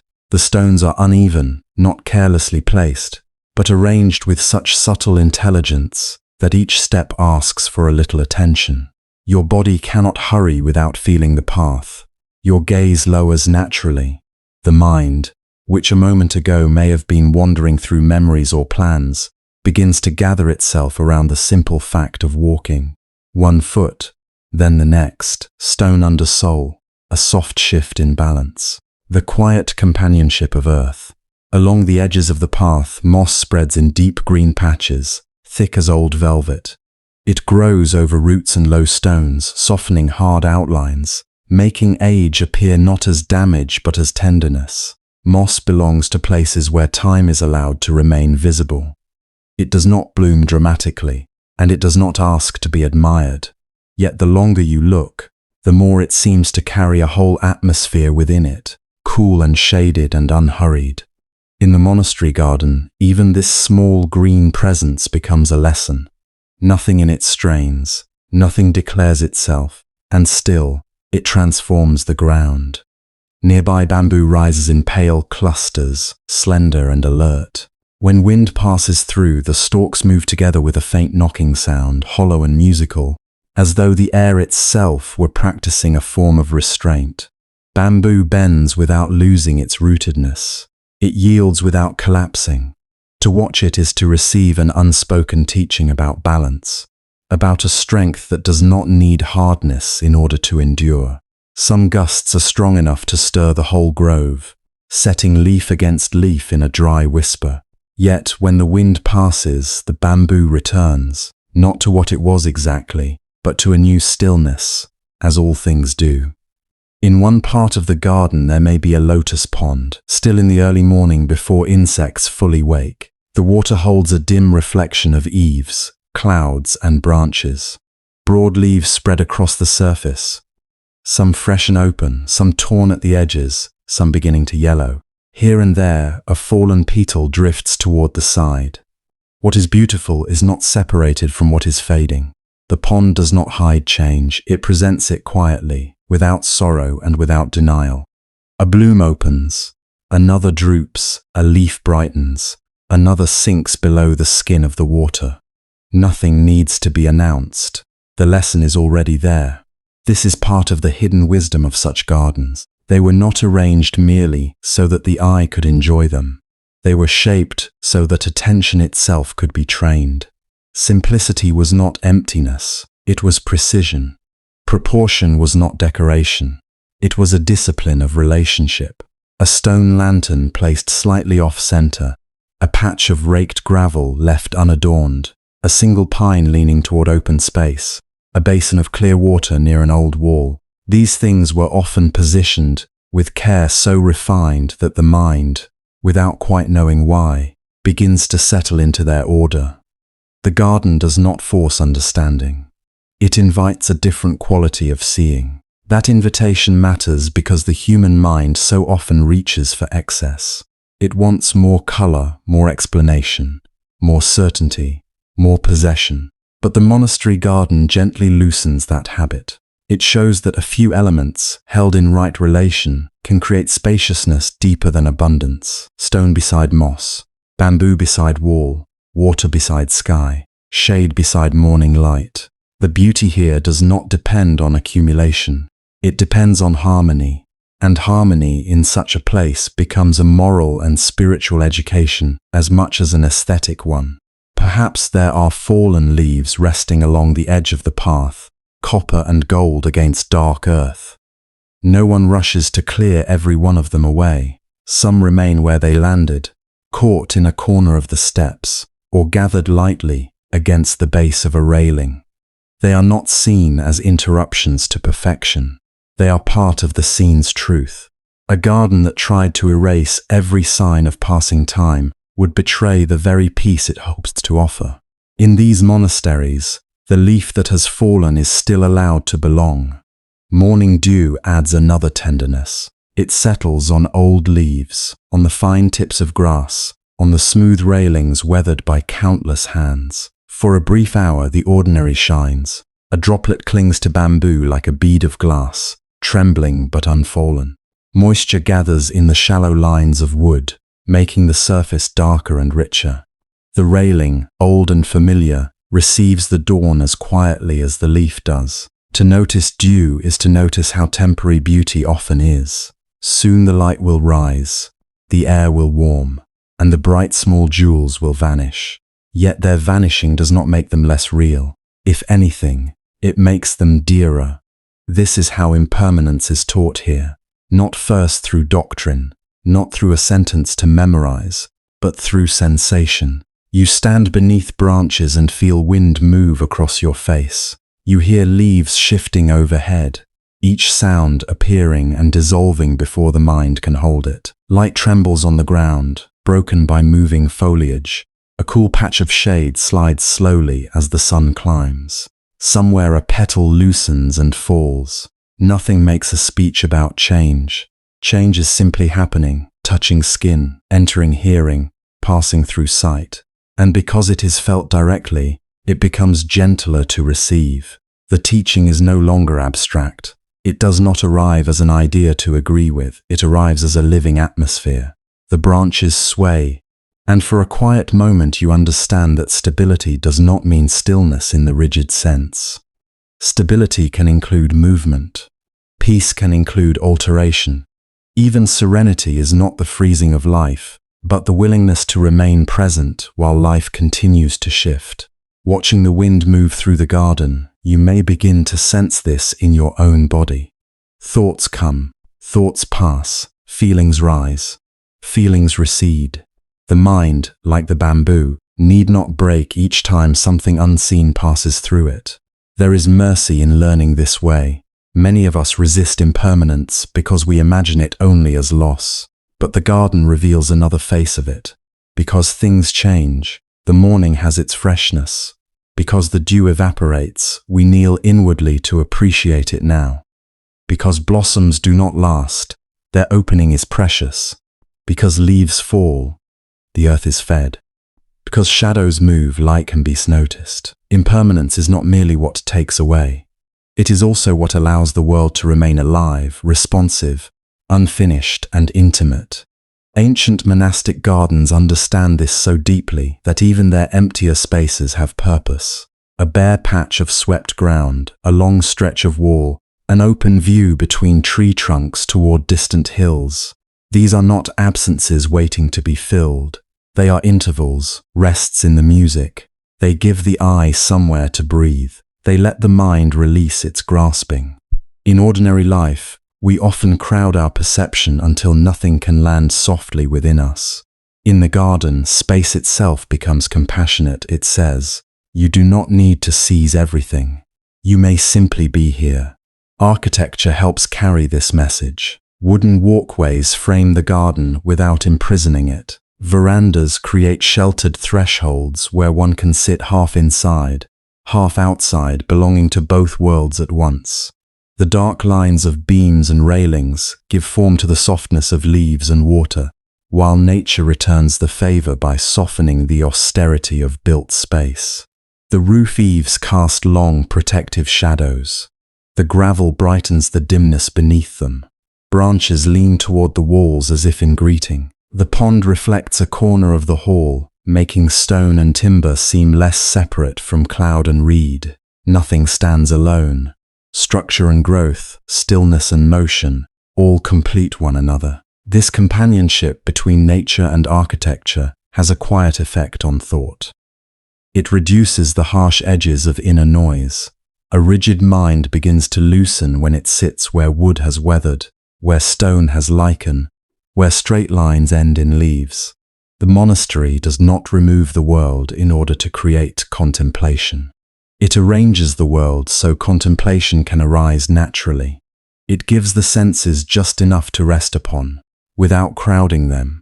A bell in the distance, the smell of damp earth, the coolness beneath the corridor roof, a glimmer of water beyond a stand of reeds. Such details do not entertain the mind into forgetting itself. They soothe it into remembering a deeper rhythm. And in that rhythm, attention becomes less strained. It is not the hard attention of efforting, but the soft attention of companionship. You notice the roughness of bark, the tiny arc of a fern uncurling, the way one stepping stone is warmer than the next, because sunlight reached it earlier. You notice the slight darkening on the wooden rail where years of hands have rested. You notice the silence between bird calls and how full that silence is. Each small perception steadies you not by narrowing the world, but by returning you to it. There is a humility in these gardens that can be deeply consoling. They do not promise escape from sorrow. They do not insist that every visitor will leave transformed. They simply remain available. Season after season, they continue to offer the same quiet companionship to monks, pilgrims, workers, strangers, and the troubled heart that has wandered in not knowing exactly what it needs. Moss after rain, bamboo under wind, lotus in bloom, bare branches in winter, fallen leaves in autumn corners, morning dew on old wood. Their teachings are consistent because they are not performances. They are expressions of reality, lovingly arranged so that reality may be easier to receive. If you were to sit there for a long while, perhaps on the edge of a veranda overlooking the pond, or facing a small, enclosed court of stones and green, you might feel your thoughts begin to lose some of their urgency. Not disappear entirely, but soften, like bright fabric washed many times. What seemed sharp becomes less demanding. The mind starts to understand that not every question requires immediate resolution. Some things can be held in quiet awareness until they ripen in their own time. The garden teaches patience not by preaching patience, but by existing at a pace slower than worry. Even memory behaves differently in such a place. Old grief may rise, but it rises into an atmosphere that does not resist it. Longing may return, yet it is met by wind and leaf and water that ask for nothing but your presence. The world around you does not turn away from change, so perhaps you begin to feel that you do not have to turn away from your own changing inner weather either. Peace, then, is no longer the absence of all movement. It is the kind acceptance that allows movement without panic. In this way, the garden becomes more than a setting. It becomes a threshold of understanding. It trains the eye toward simplicity, the breath toward ease, the senses toward sincerity. It reveals proportion not only in things, but in feeling. It restores scale. Under the patience of trees and the age of stones, one human trouble is neither mocked nor made absolute. It is simply held in a larger field, and that larger field is one of the monastery's deepest gifts. As the morning advances, light reaches farther across the paths. Dew begins to disappear from the railings. The pond changes color, the bamboo quiets between breezes. Nothing dramatic has happened, and yet something within has been rearranged with extraordinary gentleness. You have not been told what to believe. You have been invited to perceive. and through perception a certain peace has entered almost unnoticed, like sunlight moving across the floor. From these gardens, with their wordless lessons in balance and change, the path now leads inward again. Beyond the veranda and past the worn threshold waits the meditation hall, where the quiet that lived among moss and stone is gathered into the body itself, and stillness becomes a practice carried not by landscape alone, but by breath, posture. Inside the meditation hall, the quiet changes character. Outside, stillness moved through leaves, water, stone, and open air. Here, it settles closer, as if it has chosen the human body as its dwelling place. The wooden floor carries the memory of countless footsteps and bowed heads. Cushions are arranged with simple care. Light enters softly, touching the edges of robes, the grain of pillars, the curve of shoulders lowering into place. No one arrives here to perform peace. They arrive to practice remaining present long enough for peace to grow from more honest roots. A monk takes his seat without hurry. The movement itself is already part of the training. He turns, lowers himself, adjusts the cushion beneath him, and lets the body find a shape it can maintain without strain and without collapse. The legs are folded, sometimes tightly, sometimes loosely, depending on age, injury, and custom. The spine rises not like a rigid pole, but like a tree because it is alive. The chin lowers slightly. The hands rest one inside the other or upon the knees. The eyes may close or remain half open, receiving the world without chasing it. In these small details, one sees something essential about ancient monastic life. Peace was not imagined as a feeling that fell from the sky. It was prepared for, patiently, in the way one sat down. Then comes the breath, so ordinary that it is easy to overlook, and so faithful that it has accompanied every sorrow and every joy. At first it may seem almost impossible to attend to something so subtle. The mind wants what is vivid, dramatic, immediate. It wants stories, judgments, memories, plans. It wants to wander back into yesterday and forward into tomorrow. Yet the monk returns to the simple fact of inhaling and exhaling. Air enters, air leaves. The chest rises. The belly softens. Coolness touches the nostrils. Warmth departs. Nothing spectacular announces itself. And still, this is where the work begins.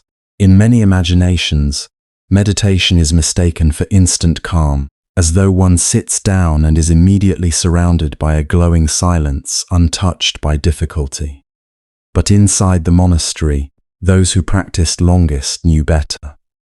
The first encounter is often with restlessness. The knee complains. The back tightens. An itch appears on the cheek. The foot slowly falls asleep. A pulse throbs in the ankle. The body, which had been ignored while moving through tasks and duties, now speaks in 100 small voices. The hall does not hide this. It receives it. The practice is not to become a statue, numb and invulnerable. The practice is to notice discomfort without building a whole world of resistance around it. So the monk feels the ache in the hip. He notices the mind saying, "This is too much. I cannot continue. I should move. I am failing." He notices how quickly sensation becomes opinion and opinion self-judgment. Then he returns, not by force, not by scolding himself into silence, simply by beginning again with the next breath.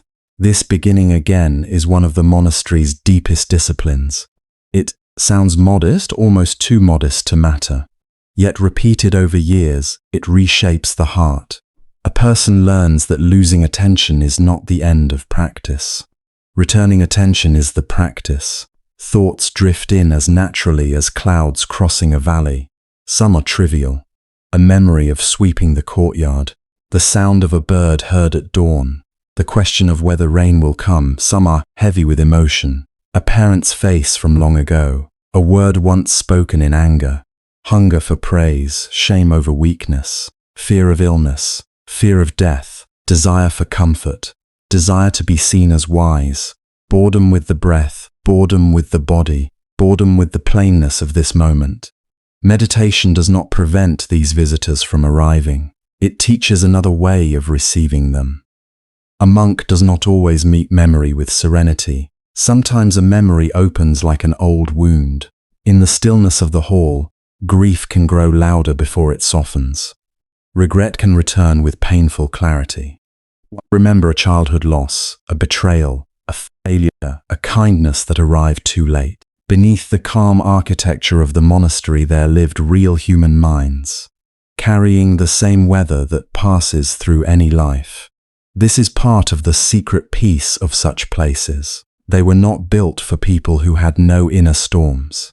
They were built for those willing to sit inside the storm without immediately obeying it. Fear, too, takes many forms in silence.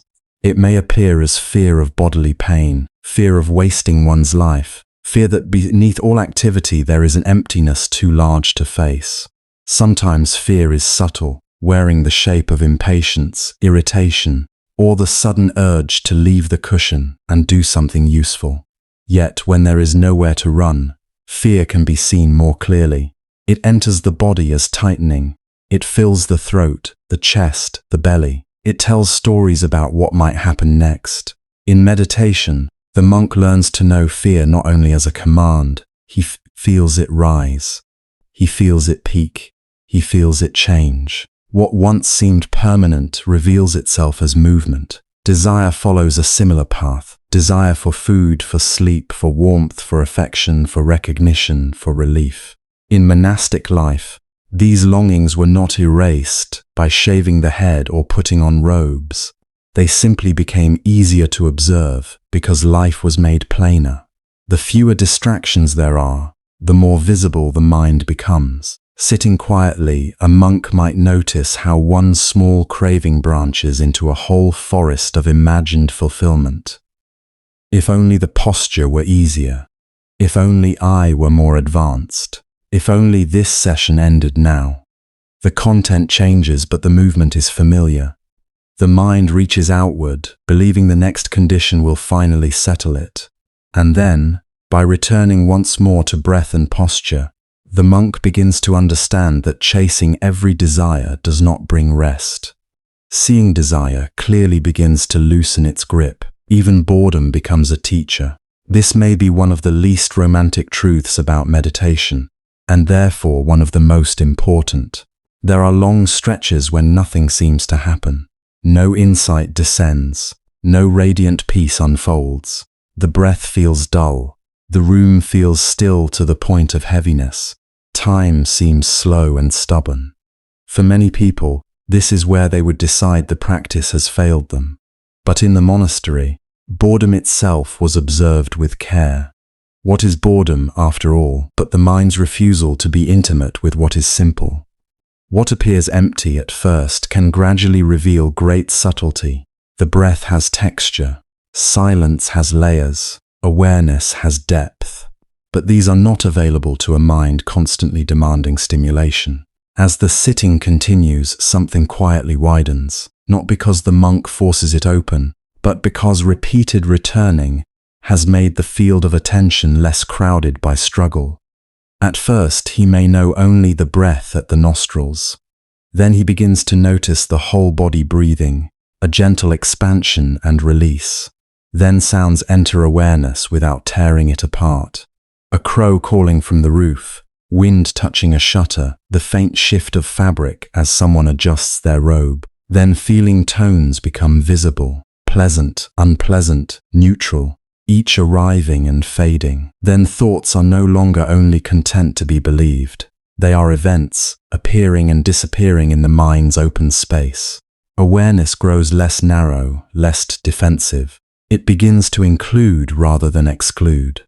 This widening is not dramatic in the way stories usually prefer. It may be so gradual that the monk scarcely notices it while it is happening. But over months and years, he finds that the world no longer presses against him in quite the same way. A painful sensation can be present without becoming the whole universe. A frightening thought can pass through without being enthroned as truth.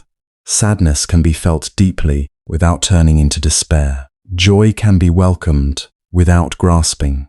The monastery cultivated peace through this kind of patient education. It taught body and mind to remain in contact with reality long enough for reactivity to soften into understanding.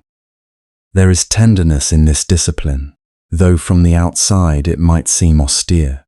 To sit still while the legs ache and the mind wanders does not look tender, yet beneath the formality lies a profound gentleness. Again and again the instruction is to notice and return, not punish and return, not panic and return, not achieve and return, simply notice and return. This small kindness changes everything. It means one does not have to become pure before beginning. One does not have to eliminate fear before sitting with fear, or banish desire before observing desire. One starts exactly where one is with this body, this mind, this breath, this unfinished heart. This is why the peace of ancient monasteries felt so different from mere quietness. Quietness can be imposed from the outside. Doors close, voices lower, bells regulate the hours. But real peace cannot be commanded in that way. It must ripen within human difficulty. The monks knew that silence in the hall did not mean silence in the mind. They knew that some mornings the breath would feel like a refuge, and other mornings like a thread too thin to hold. They knew that old anger could return in the middle of chanting, that loneliness could visit during the most sacred rituals, that fatigue could make every thought heavier. Their achievement was not that they abolished these things. It was that they learned, little by little, not to flee them. To remain seated when sorrow rises is no small act. To feel envy without feeding it, to feel fear without kneeling before it, to feel longing without letting it drag the whole mind behind it. This is a kind of courage hidden from history's louder records. No armies marched because of it. No monuments were built to praise it. And yet this quiet courage shaped the atmosphere of monasteries more than stone walls or painted statues ever could. The calm one senses in such places is the residue of countless returns. Breath after breath, day after day, person after person, choosing to stay present with what was difficult and to do so without cruelty. There were times, of course, when a monk had to move, when pain required adjustment, when exhaustion clouded the mind too completely for stillness to be skillful. Meditation was not a contest of endurance. It was a training in honesty. To know the difference between discipline and harm, between persistence and pride, was itself part of the path. Ancient teachers often understood that harshness could disguise itself as dedication. So the deepest practice was neither indulgence nor punishment, but balanced care. Sit upright, breathe naturally, stay, learn, if then begin again. And over time the hall itself becomes associated with this steady mercy. A person enters carrying agitation and sits among others who are carrying their own hidden burdens. No one needs to explain, no one needs to impress. The room asks only for sincerity. In that shared stillness, an unusual form of companionship appears. It is possible to be deeply alone with one's mind, and yet not lonely. The monk is supported by the presence of others who are also practicing return, also meeting themselves without turning away. Peace, then, is not only private, it is communal. It gathers in spaces where many hearts have learned to be patient together. Eventually the bell sounds. Its tone does not shatter the stillness. It reveals how deeply the stillness has entered. Legs unfold with care, hands press against the floor. Blood returns in warm pins and needles. Robes rustle. Bodies rise slowly, carrying the imprint of the sitting into movement. The meditation has not ended so much as changed form. Breathing continues, awareness continues. The mind, though still imperfect and wandering, has been reminded of another possibility, that it does not need to solve every feeling, chase every thought, or escape every discomfort in order to be at peace. This may be the monastery's quiet secret, hidden in plain sight through centuries of practice. Peace is not the absence of inner weather. It is not a flawless sky from which all clouds have been swept away, but a willingness to sit beneath whatever sky arrives. Beyond the veranda and past the worn threshold, the meditation hall receives each person without surprise. The room is simple in the way old sacred spaces often are, not empty but cleared. Wooden boards hold the memory of many seasons. Cushions are placed in quiet rows. A faint scent of incense may linger in the grain of the beams. Though no smoke is needed now, light enters softly, touching the floor walls, the folded robes, and then settling into stillness as if it too has agreed to sit. Here, peace is not performed. It is practiced slowly and often imperfectly. A monk lowers himself onto a cushion with care, crossing the legs as the body allows, letting the knees descend toward the mat, lengthening the spine not into stiffness but into wakefulness. The hands rest lightly, one inside the other, or on the thighs. The chin dips a little. The mouth softens. The eyes may close or remain half open, lowered toward the floor. From the outside, this can look like a picture of calm, but inside the first moments are rarely so serene. The body begins by announcing itself. A knee complains, a hip tightens, the back wavers between sagging and strain, an itch appears at the temple, the ankle grows hot. The shoulders gather tension as though they have forgotten how to release the burden they carry every day. For someone imagining meditation as instant silence, this can be surprising. The monastery knew otherwise. It knew that when the body becomes still, what has been hidden by movement comes forward to be felt. So the practice begins there, not in some lofty state beyond discomfort, but in the simple honesty of sitting down and noticing what is true. Breath enters, breath leaves, coolness at the nostrils, slight expansion in the ribs, a subtle lifting of the lower belly, then the easing of it all. Nothing dramatic, no special vision. In many monasteries, this was enough to begin with. Not an idea about breathing, not a forced technique, but direct companionship with the body as it lives this moment. At first, the mind resists such simplicity.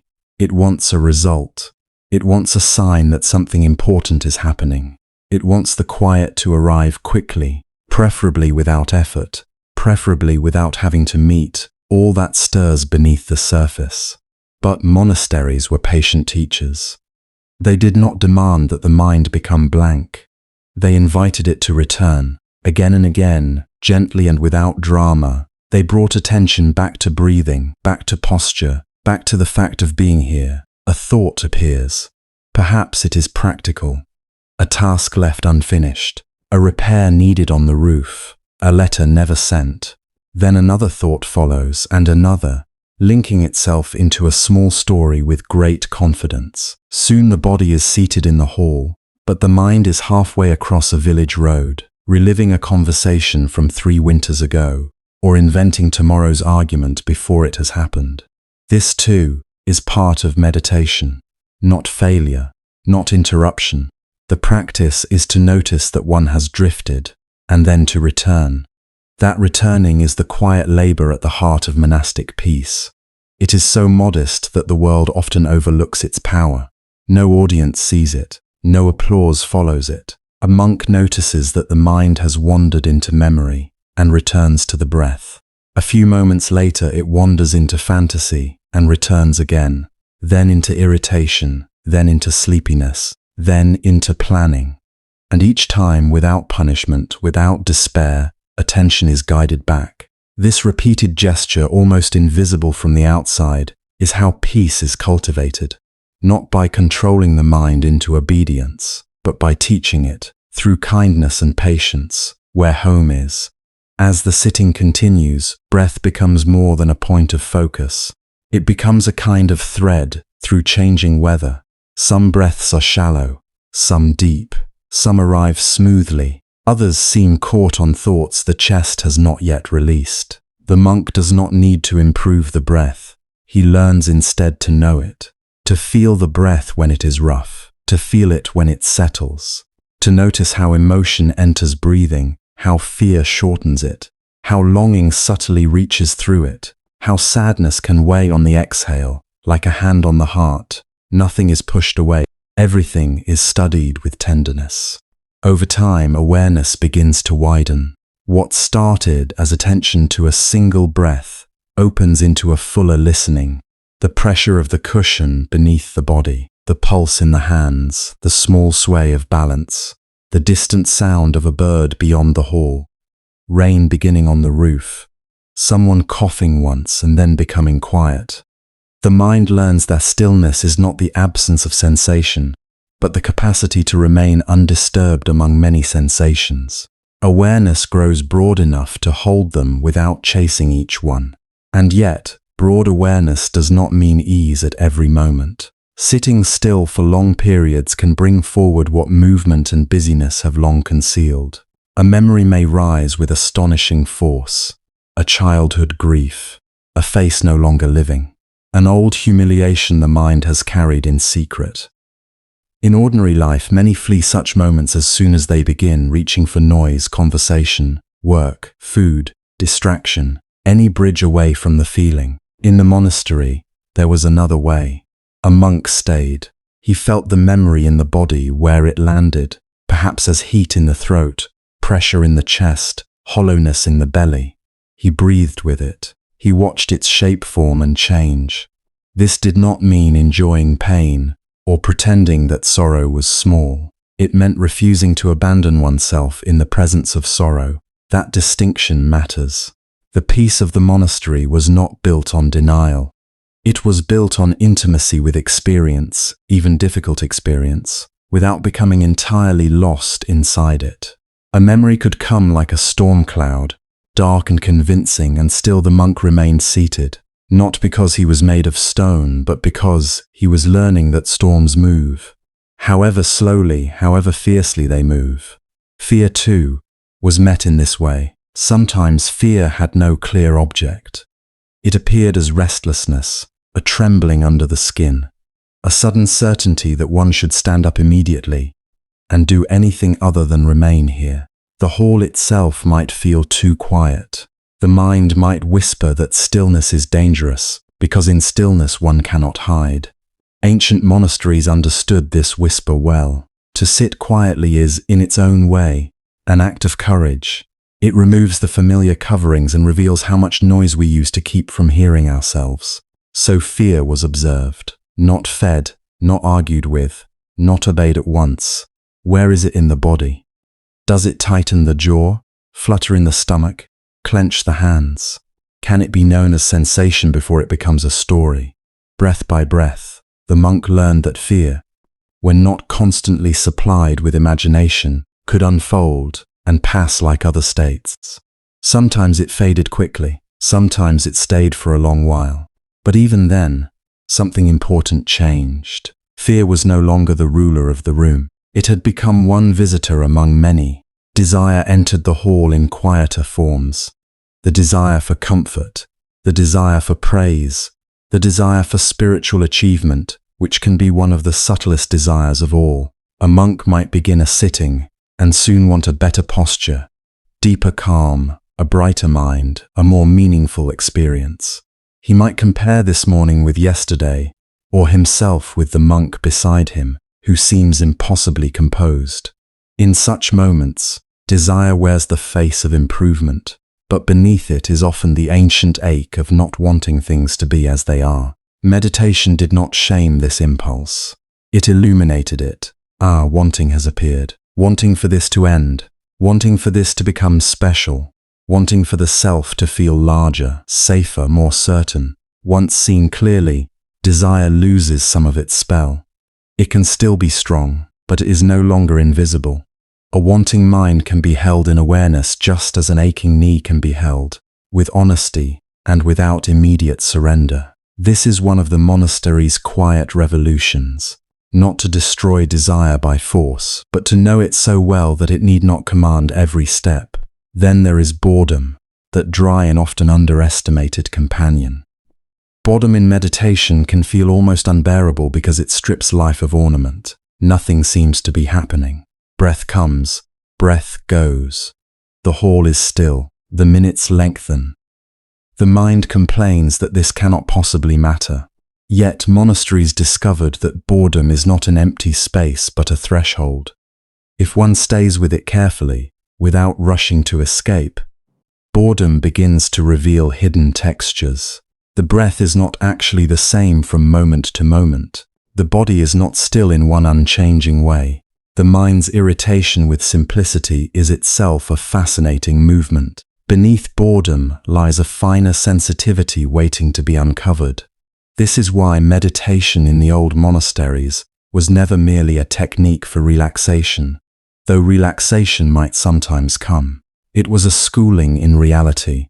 It taught monks to see how experience arises, peaks, fades, and disappears. Pain does this, thoughts do this, moods do this. Even the sense of I, as a solid and permanent center, begins, under patient observation, to look more fluid than expected, composed of passing feelings, habits, memories, reactions, and names. Such insight does not usually arrive like lightning. More often it grows the way dawn grows, almost too gradually to notice, until one day the room is bright. In long practice, a kindness develops that is deeper than self-congratulation and steadier than mood. A monk who has watched his own mind wander 1,000 times and returned 1,000 times becomes less shocked by being human. He sees impatience arise and pass. He sees vanity rise and pass. He sees tenderness rise and pass. He sees grief, joy, envy, gratitude, confusion, and calm all moving through the same field.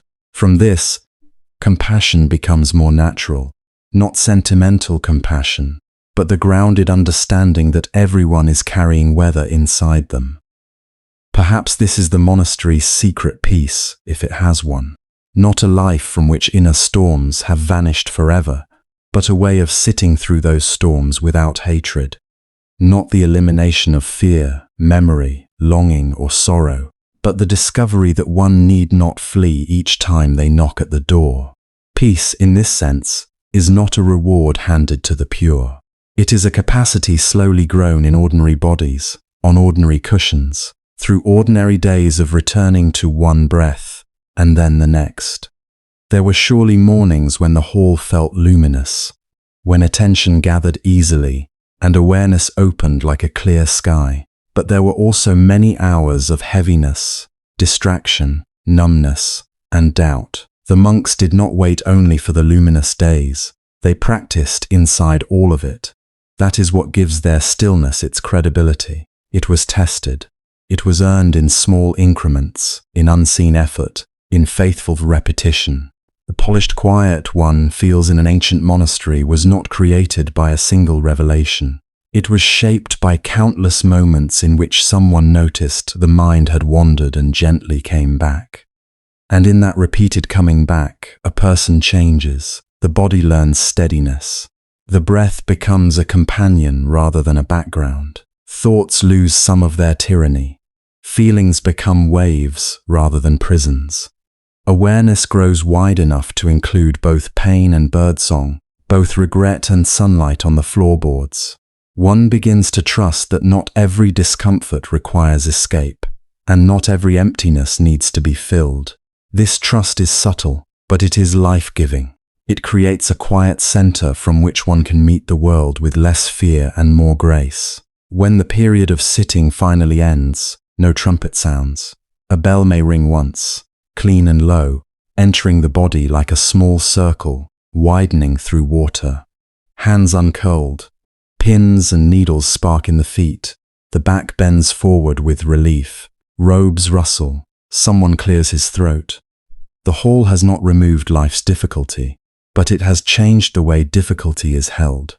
After long stillness, even the simplest meal becomes part of the practice.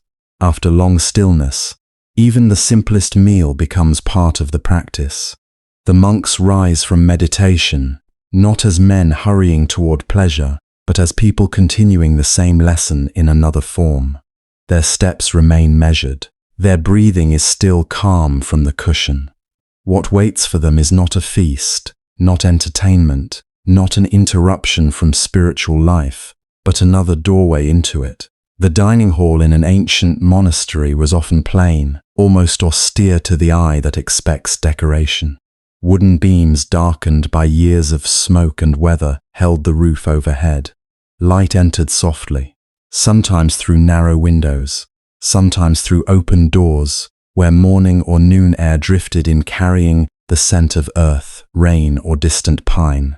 The floor might be worn smooth by countless bare feet. Along the walls or in ordered rows, monks took their places with a quiet familiarity shaped by repetition. Nothing in the room begged for admiration, yet everything seemed to have settled into its proper place. There was a peace in such order, a peace that did not depend on luxury. Then came the small music of the meal. Bowls touched the floor with gentle clicks. Wooden lids were lifted. Ladles struck the rims of pots with a low, hollow note. Cloth sleeves brushed against one another. Somewhere, a pot released a little sigh of steam. It was not the bright clamor of a market or the cheerful noise of a crowded family feast. It was something more restrained, more reverent. Every sound seemed to arise inside a field of silence and then disappear back into it.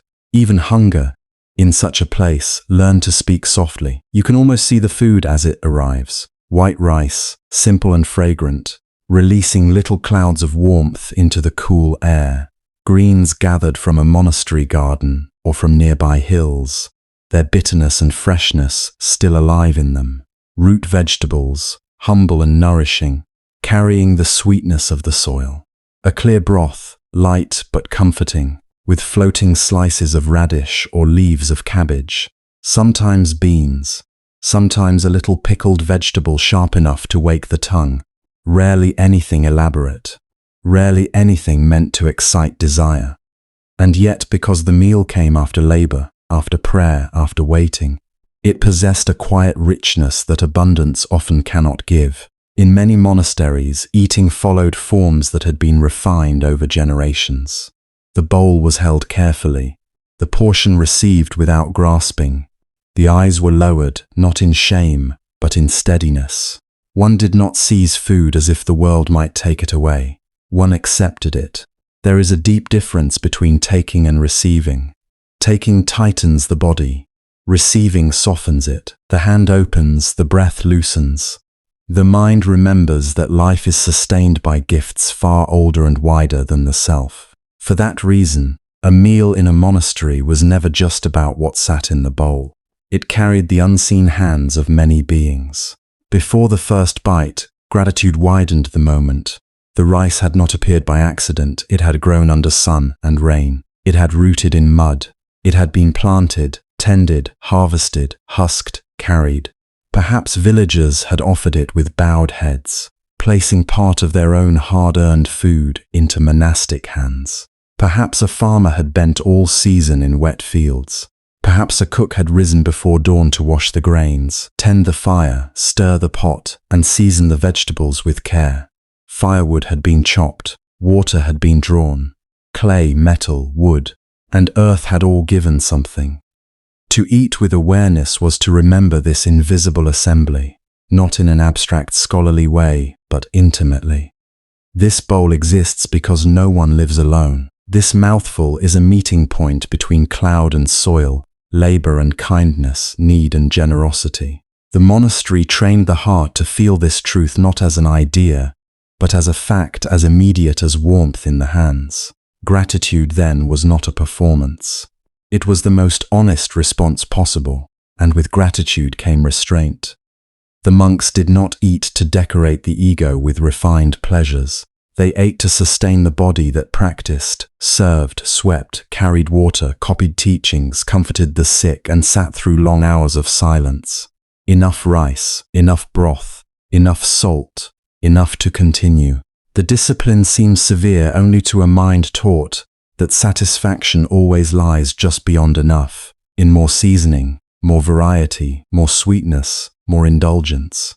But in the monastery, enough was not deprivation. Enough was release. There is a hidden fatigue in excess. Too much food burdens the limbs. Too much flavor agitates the senses. Too many choices scatter the mind. Even delight, when chased compulsively, can become another chain. The ancient monastic meal offered another possibility. Here was nourishment without confusion, warmth without heaviness, taste without entrapment. The body was cared for, but not worshipped. Hunger was answered, but not turned into theatre.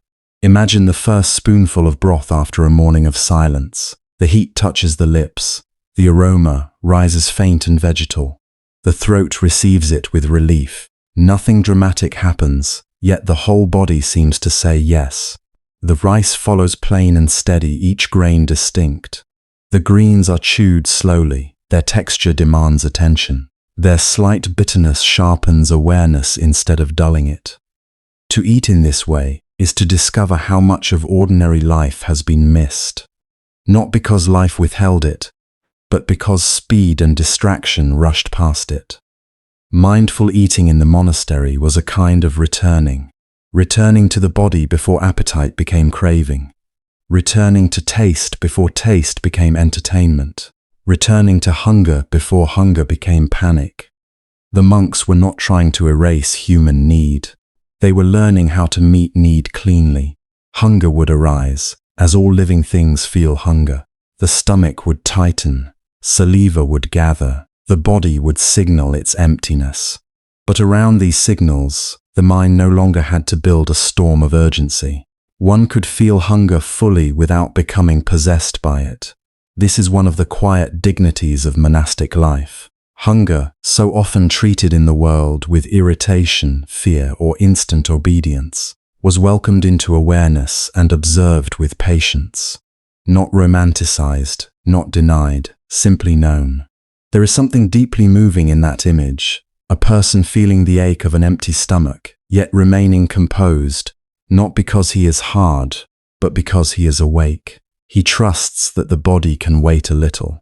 He trusts that desire need not command every movement. He trusts that discomfort can be held without violence. For the listener resting now, perhaps in darkness, perhaps between waking and sleep, this may stir an unexpected tenderness. We know what it is to want. We know the little anxieties that flare when the body asks for something, and the mind begins to race ahead. Food is one of the oldest of these requests. To see it met with calm, with gratitude, with modest sufficiency, can feel strangely healing. It reminds us that not every need must be answered with frenzy. Some needs can be met with gentleness. Some hungers become less frightening when they are held in the light of attention.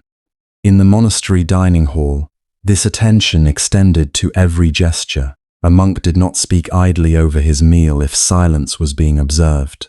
He did not distract himself with gossip, complaint, or comparison. He did not scan another's bowl with envy. He did not hurry past taste, nor did he cling to it.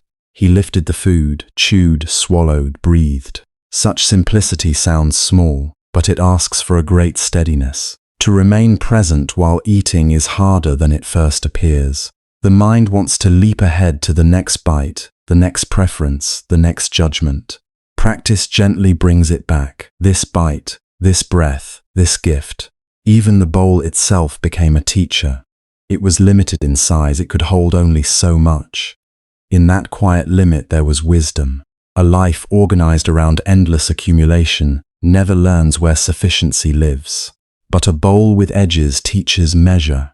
It says, receive what is offered, care for it, do not waste it, and understand that your true life does not expand in proportion to your portions. A person can spend years trying to fill an inner restlessness with outward abundance. The monastery answered with a vessel small enough to fit in 2 hands.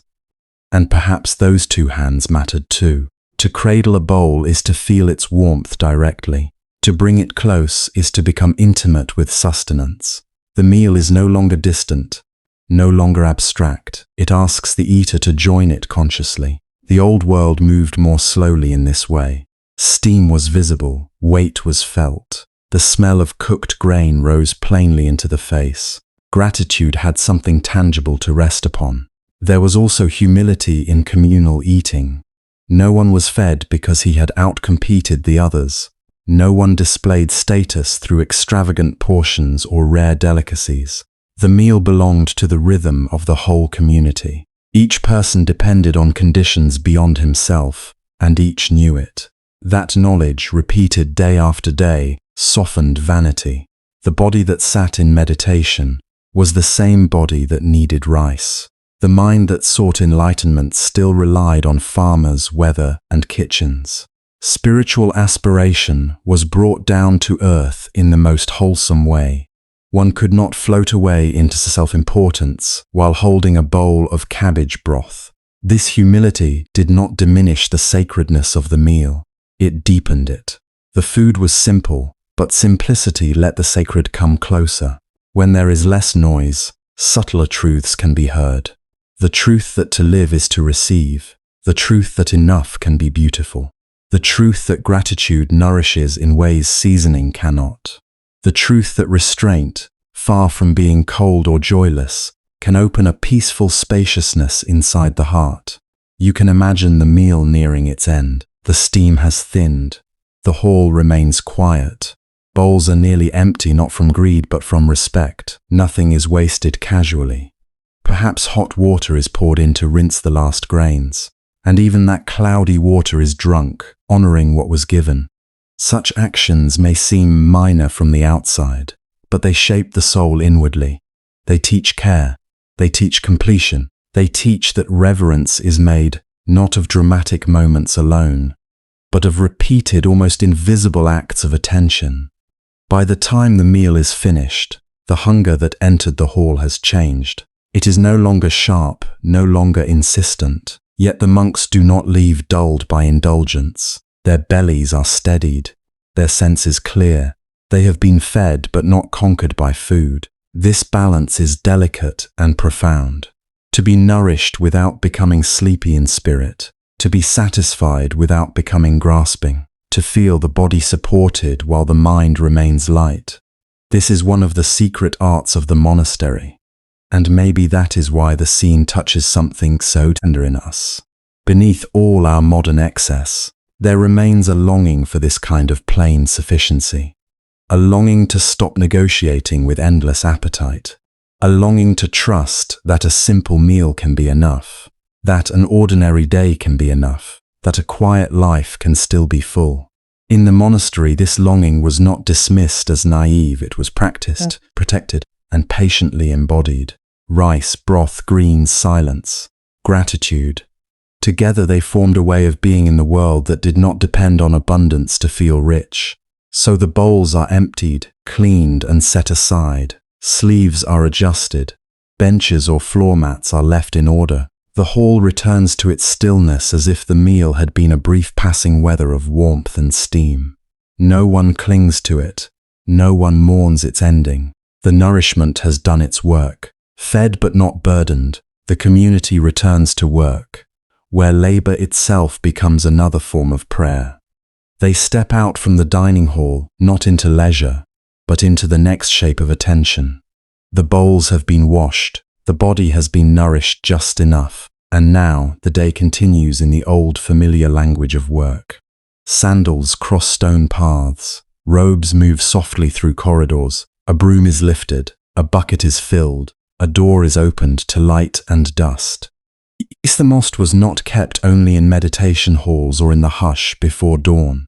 It was carried into courtyards, workshops, gardens, kitchens, roofs, and storerooms. It followed the monks and nuns into every ordinary duty, until even the smallest task became a quiet place to rest the mind. A courtyard at first light could look almost empty, but it was rarely still in the way a modern person might imagine stillness. There was movement everywhere, though gentle and unhurried. One figure swept fallen leaves from worn flagstones. Another gathered twigs blown in by the night wind. Someone else knelt by a basin, rinsing cloths in clear water gone cool from the mountain air. A younger novice might carry wood against his chest, careful not to drop the uneven pieces, while an elder checked a cracked beam or a loosened tile after rain. In another corner, a small garden waited to be weeded, watered, and watched. And somewhere in an inner room, a brush moved steadily across paper as sacred texts were copied line by line, each character formed with care that asked for the whole body to become quiet. None of this was dramatic. That was part of its power. The monastery did not depend on spectacle to make life meaningful. It depended on repeated acts of care. A broom passing over stone did not announce itself as spiritual. A hand polishing a wooden floor did not glow with obvious holiness. Yet this was precisely where the hidden peace of monastic life often deepened. Not in escaping the world of tasks, but in entering them so completely that the heart stopped resisting the moment it was in. In many lives today, work is something split away from the soul. It is often rushed through, multitasked around, or endured while the mind reaches elsewhere. A hand answers a message while food is swallowed without tasting. A room is cleaned while a screen speaks from the corner. A walk is taken, but attention remains far away, snagged on worries, comparisons, unfinished plans.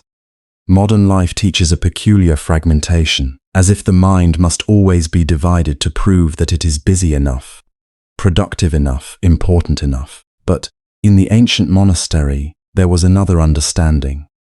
One thing done at one time, with full sincerity, could settle the mind more deeply than hours of scattered effort. So a monk sweeping a courtyard did not merely remove leaves. He learned the rhythm of sweeping until it matched the rhythm of breathing. The long, soft stroke of the broom across stone became a kind of returning. Each pass cleared not only dust but haste. The body leaned, shifted, straightened, the hands adjusted. The eyes noticed where debris had gathered in the corners and where a few petals had fallen near the steps. Nothing grand was happening, and still something within grew simpler. Thought had less room to roam, when movement was humble, repetitive, and complete in itself. There is a gentleness in this image that can easily be missed. Sweeping was not always romantic. Chopping wood was not always peaceful. Carrying water up a slope was heavy. Repairing a roof in cold wind was tiring. Cleaning the halls after mud was tracked in was thankless in the ordinary sense. Monastic life was not made serene by removing effort. It became serene because effort was accepted without adding complaint, vanity, or inward drama. The labor remained real, but it no longer had to become a stage on which the self performed its grievances. This is one of the quiet revolutions at the heart of Buddhist practice. No task is spiritually beneath anyone when done with presence and compassion. Washing a bowl, scrubbing a floor, tending beans in a garden bed, mending a robe, emptying ashes from a stove, copying a weathered manuscript, cleaning insects from a lantern, carrying water from the stream, none of these fall outside the path. The path is not reserved for rare moments of insight or hours of formal stillness. It passes directly through daily life. It asks, again and again, can you be here for this one thing? Can you give your full hand, your full breath, your full heart to what is before you? That question transformed labor. It did not turn work into a performance of holiness. It made work honest. If the hall needed sweeping, then sweeping was enough. If the roof leaked, then patching the roof was enough. If seedlings bent in dry soil, then watering them was enough. This enoughness is difficult for the modern mind, which has been trained to ask what comes next, what else could be done, how this task might lead to a better one, how one moment might be leveraged into advantage. But in the monastery, one task did not have to justify itself beyond its service. It was worthy because it was needed. It was sacred because life was asking for it. Imagine a monk in the woodyard, bringing an axe down into a log. The morning air is sharp. The scent of split cedar rises. There is no music playing, no stream of information filling the silence, no invisible audience to witness the work. Only the sound of iron meeting grain, the crack opening through the wood, the small pause before the next lift. If the mind wanders, the body knows it immediately. The grip changes. The blow lands poorly. Attention returns because attention matters. In this way, labor gently educates the mind. It calls scattered thought back into contact with the real. It teaches that carelessness is a form of absence, while presence is a form of respect. The same was true in the gardens. Monastic gardens were often practical rather than ornamental. Greens had to be grown. Herbs had to be tended, soil had to be loosened, stones removed, roots checked, pests noticed before they spread too far. A person kneeling in the dirt learns quickly that nature does not respond to impatience. Seeds do not hurry because the mind is restless. Weeds do not disappear because one is annoyed. Rain cannot be demanded, only received. The garden asks for steady companionship, not control, and because of this, it becomes a teacher. Hands in the earth cool the fever of unnecessary thought. The body remembers scale. Human concerns that felt loud in the mind begin to soften beside the slow intelligence of growing things. Inside the monastery, another kind of labor unfolded in near silence. In scriptoria and small study rooms, texts were copied by hand. This was exacting work.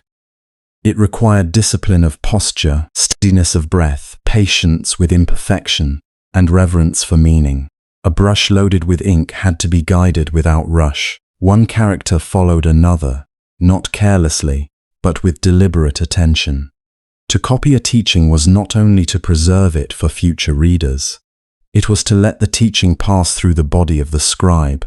Hand, eye, breath, and mind aligned for a purpose larger than self-expression. In an age before instant replication, this task carried responsibility. But even beyond that, it offered a rare kind of intimacy. Wisdom was not skimmed. It was traced slowly into being. Then there were the halls themselves, places of prayer, study, gathering, and sleep. They did not stay clean by miracle. Dust settled, ash drifted, footprints appeared. Spiders worked in corners. Rain left marks where windows leaked. To care for these spaces was to care for the conditions in which communal life could remain clear and dignified. A floor rubbed smooth by many hands reflected more than cleanliness.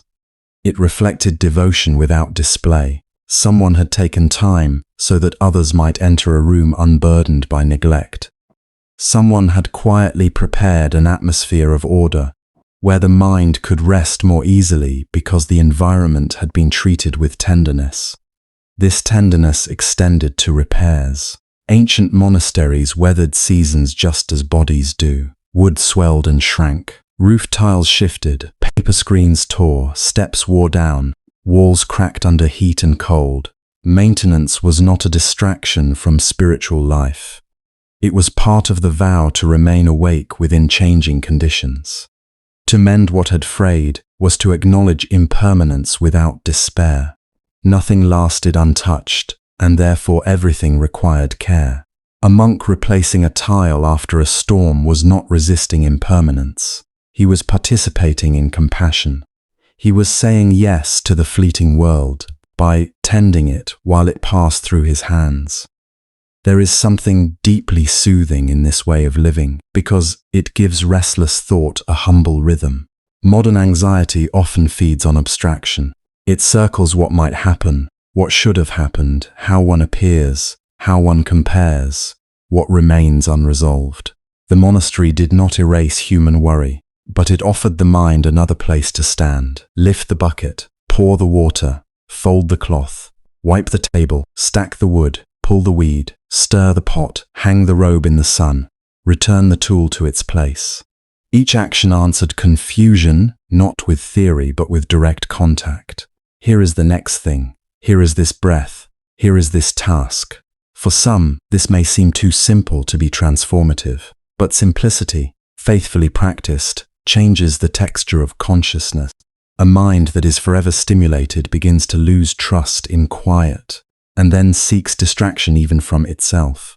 In contrast, the monastic mind was trained to endure, and then cherish plainness. Repetition became a friend. Silence was not empty space to be filled, but a clear vessel in which experience could settle. Work helped this settling happen. It absorbed excess energy. It gave the body its due. It prevented spiritual practice from floating upward into abstraction.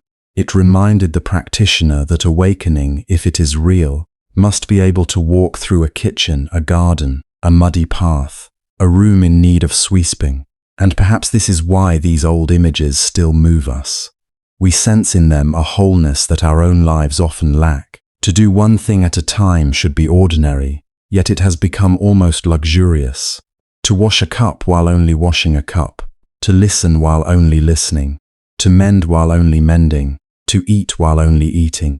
The monastery preserved this undivided way of being, not because its inhabitants were somehow less human, but because the structure of life encouraged return. Bells marked the day. Duties were known. Tools had their places. Community relied on each member's steadiness.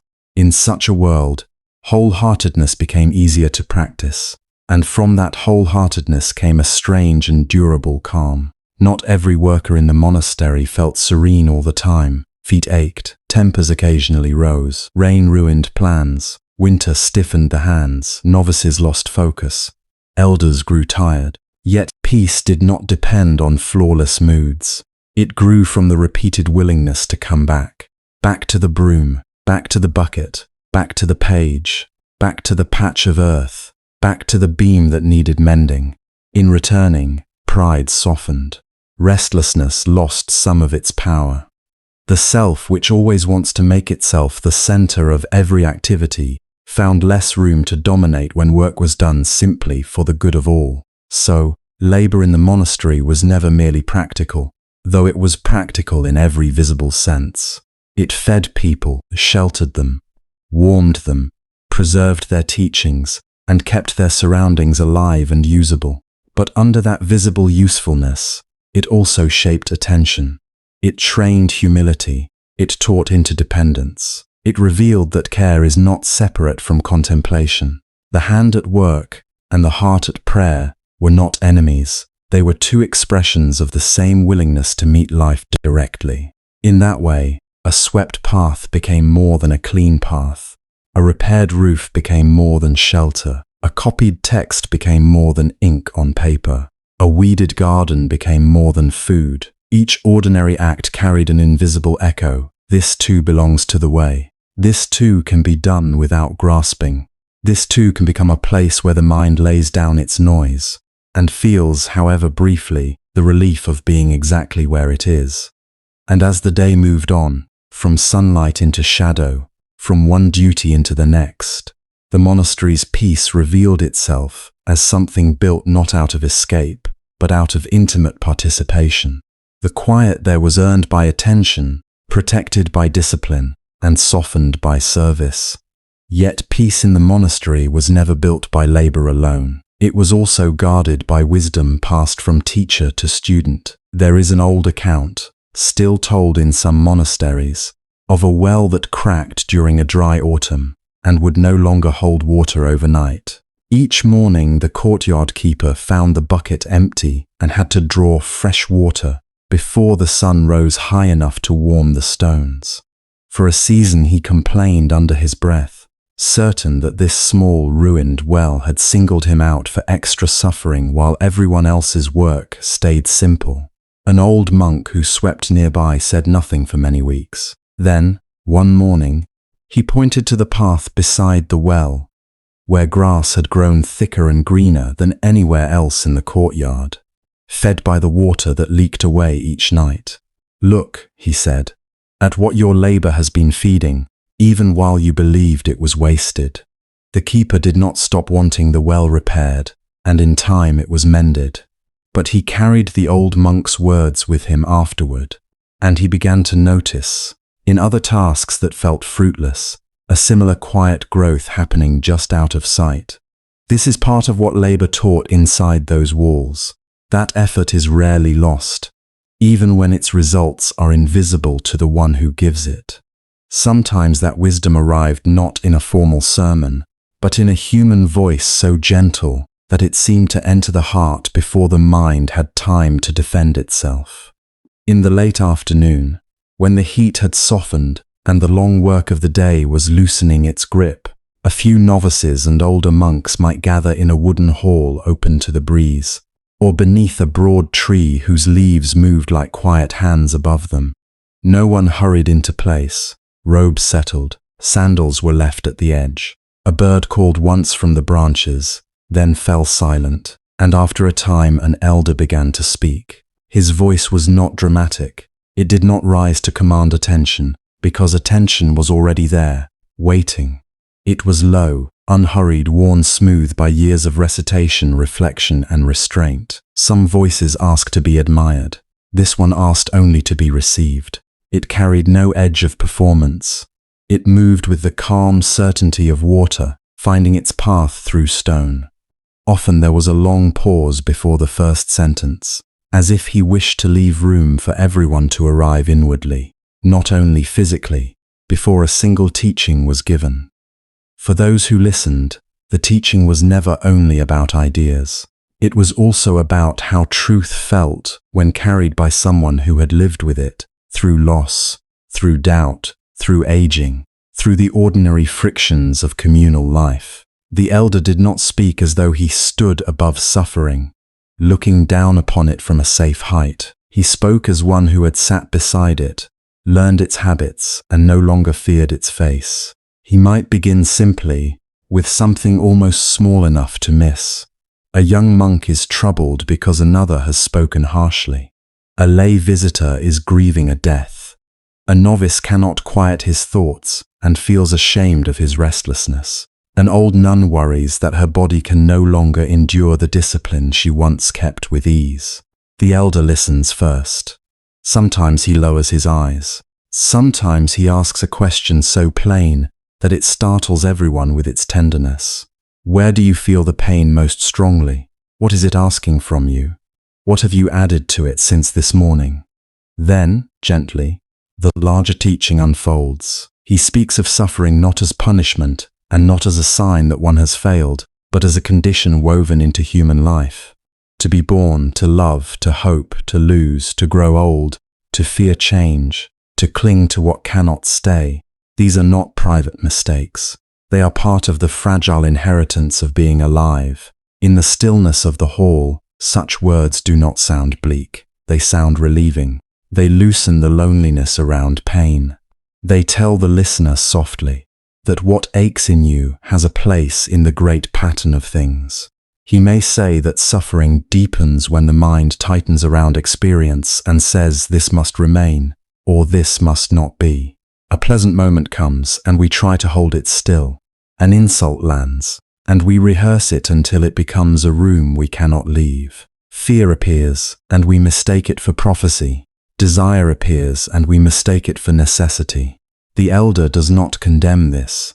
He names it with compassion, like someone pointing out a thorn caught in cloth. See how the hand closes, he might say. See how the closing itself becomes another pain. Perhaps he tells a story, not a grand story meant to dazzle, but a modest one meant to illuminate. Once, he says, a monk carried a cracked bowl and spent all day grieving that it no longer matched the others. He hid it during meals. He envied the untouched bowls on the shelf. He imagined that everyone noticed his damaged one and judged him by it. At last, his teacher asked him to fetch water. The cracked bowl leaked on the path, and by the time he returned, he was nearly in tears. But along the path where the water had fallen, small green shoots had begun to rise after many dry days.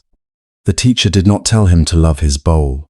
He simply asked, what did the crack prevent, and what did it allow? Then the elder falls quiet. In that silence, the teaching keeps moving. No one rushes to fill it. The listeners can feel the story finding places inside them that argument never reaches. A cracked bowl becomes a wounded memory, a body changed by illness, a grief carried for years, a mind that cannot be perfect no matter how hard it tries. The hall is quiet, but inwardly much is being said.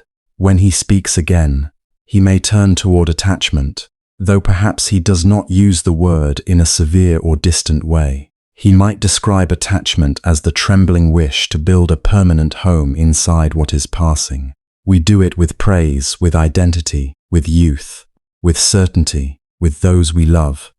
Even with our own sorrow, we say, let this remain exactly as it is, because I do not know who I will be without it. And so life, which is moving by nature, begins to feel like an enemy. The elder's voice does not scold the heart for clinging. It understands why the heart clings. It clings because it is afraid. It clings because it has known loss. It clings because it confuses holding with caring, so he speaks of another way, not indifference, not coldness, not stepping back from love. Rather, a love made wiser by the knowledge that everything entrusted to us is changing, even as we hold it. To love with open hands is not to love less. It is to love without trying to imprison what cannot be kept. In the monastery, where even a meal disappears, a season turns, a teacher grows frail, and a novice one day becomes old, this truth is not abstract. It is visible everywhere. The elder only gives language to what the walls, the trees, and the passing years have been teaching all along. He may look at the younger faces before him and speak of impermanence in a way that feels almost like comfort. This restlessness you feel, he says, will not remain forever. This shame, this confusion, this hidden resentment, this longing to be elsewhere, these too are passing weather. But he does not stop there. He also reminds them that strength passes, beauty passes, admiration passes, certainty passes.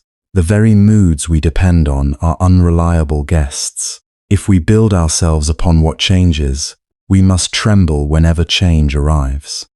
Yet if we learn to witness change without making it a personal betrayal, something in us grows spacious. A leaf drifts down. The air shifts. Somewhere in the distance, someone closes a wooden gate. The elder may then turn to compassion, and here his voice often becomes even softer, because compassion is not taught best through strictness. He might say that every person who enters these grounds carries an unseen burden. One struggles with pride, another with grief, another with anger so old it has become part of the bones, another with hunger for approval, another with loneliness hidden behind discipline. If you knew fully what each person carried, he says, you would be slower to judge and quicker to offer kindness. Sometimes the teaching arrives through a question. When another person speaks sharply, what wound in them might be speaking first? When you feel the urge to defend yourself, what is it that you are protecting?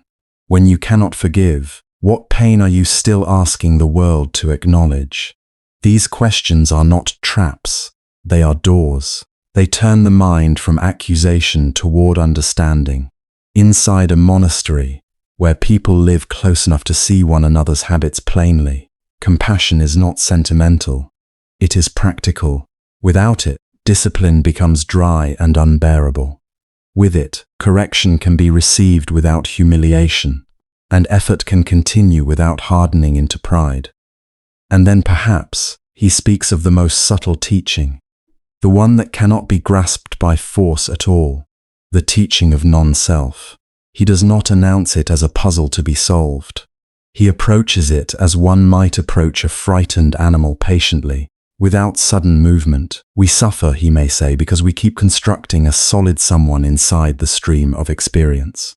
My success, my failure, my insult, my importance, my story. Yet, when we look carefully, what do we find? Sensations rising and fading, thoughts arriving uninvited, feelings changing shape, memories rearranging themselves, the body aging from moment to moment. Where is the fixed self among these moving parts? He does not ask the listeners to erase themselves. He asks them to look gently, honestly. When anger arises, is it a permanent owner or a passing flame? When fear appears in the night, is it the whole truth of who you are, or an event in awareness that will also change? The elder's gift is that he makes such teachings feel less like philosophy, and more like a hand placed lightly over a troubled chest. You do not have to believe too quickly, his tone seems to say. Just look, just notice, just see how much suffering is born from defending a self that flickers and shifts like light on water. For some listeners, these words may stir resistance. The mind likes what is familiar, even when what is familiar causes pain. So the elder does not press, he leaves room. He may smile faintly, as if he has watched many generations wrestle with the same truths. He may offer another story. A traveler, he says, once spent the night in a guest hut and hung his heavy cloak on a peg beside the door. In the morning, he forgot he had taken it off. Seeing it there in the dim light, he cried out, believing a stranger was standing in the room. Only when the sun rose a little more did he laugh at his own fear. The cloak had never become a stranger, only confusion had made it so. In the same way, much of what we call I is a shape dimly seen. We react before we look closely. We defend before we understand. We suffer not only from life, but from our mistaken reading of it. The listeners absorb this in different ways. One novice hears relief in it, because his thoughts no longer seem like proof of failure. An older monk hears a challenge, because he has quietly built an identity out of being disciplined and respected. A grieving woman hears permission to loosen her grip on the image of how life was supposed to unfold. A tired caretaker hears that compassion for others must include compassion for the self who also gets weary. And perhaps you, listening now from far away in another century, hear something that touches your own hidden ache. Maybe it is the pressure to hold everything together. Maybe it is the old conversation replaying in your mind after the room has gone dark. Maybe it is the private fear that you are somehow behind in life, or too wounded, or too restless, or too alone to ever truly be at peace.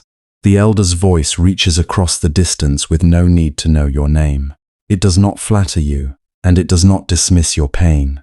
It simply invites you to sit down beside it for a while and stop running. To see that anxiety is not always a command, that sorrow is not always an identity, that clinging is not the same as love, that what you are most afraid to feel can sometimes soften the moment it is allowed to be known. This is why the teacher's presence mattered so deeply in ancient monasteries. The teachings were preserved in texts, yes, and in chants, and in rules memorized with care, but wisdom ripened most fully in relationship. A page could name the path. A living voice could reassure the trembling traveler. A rule could forbid harsh speech.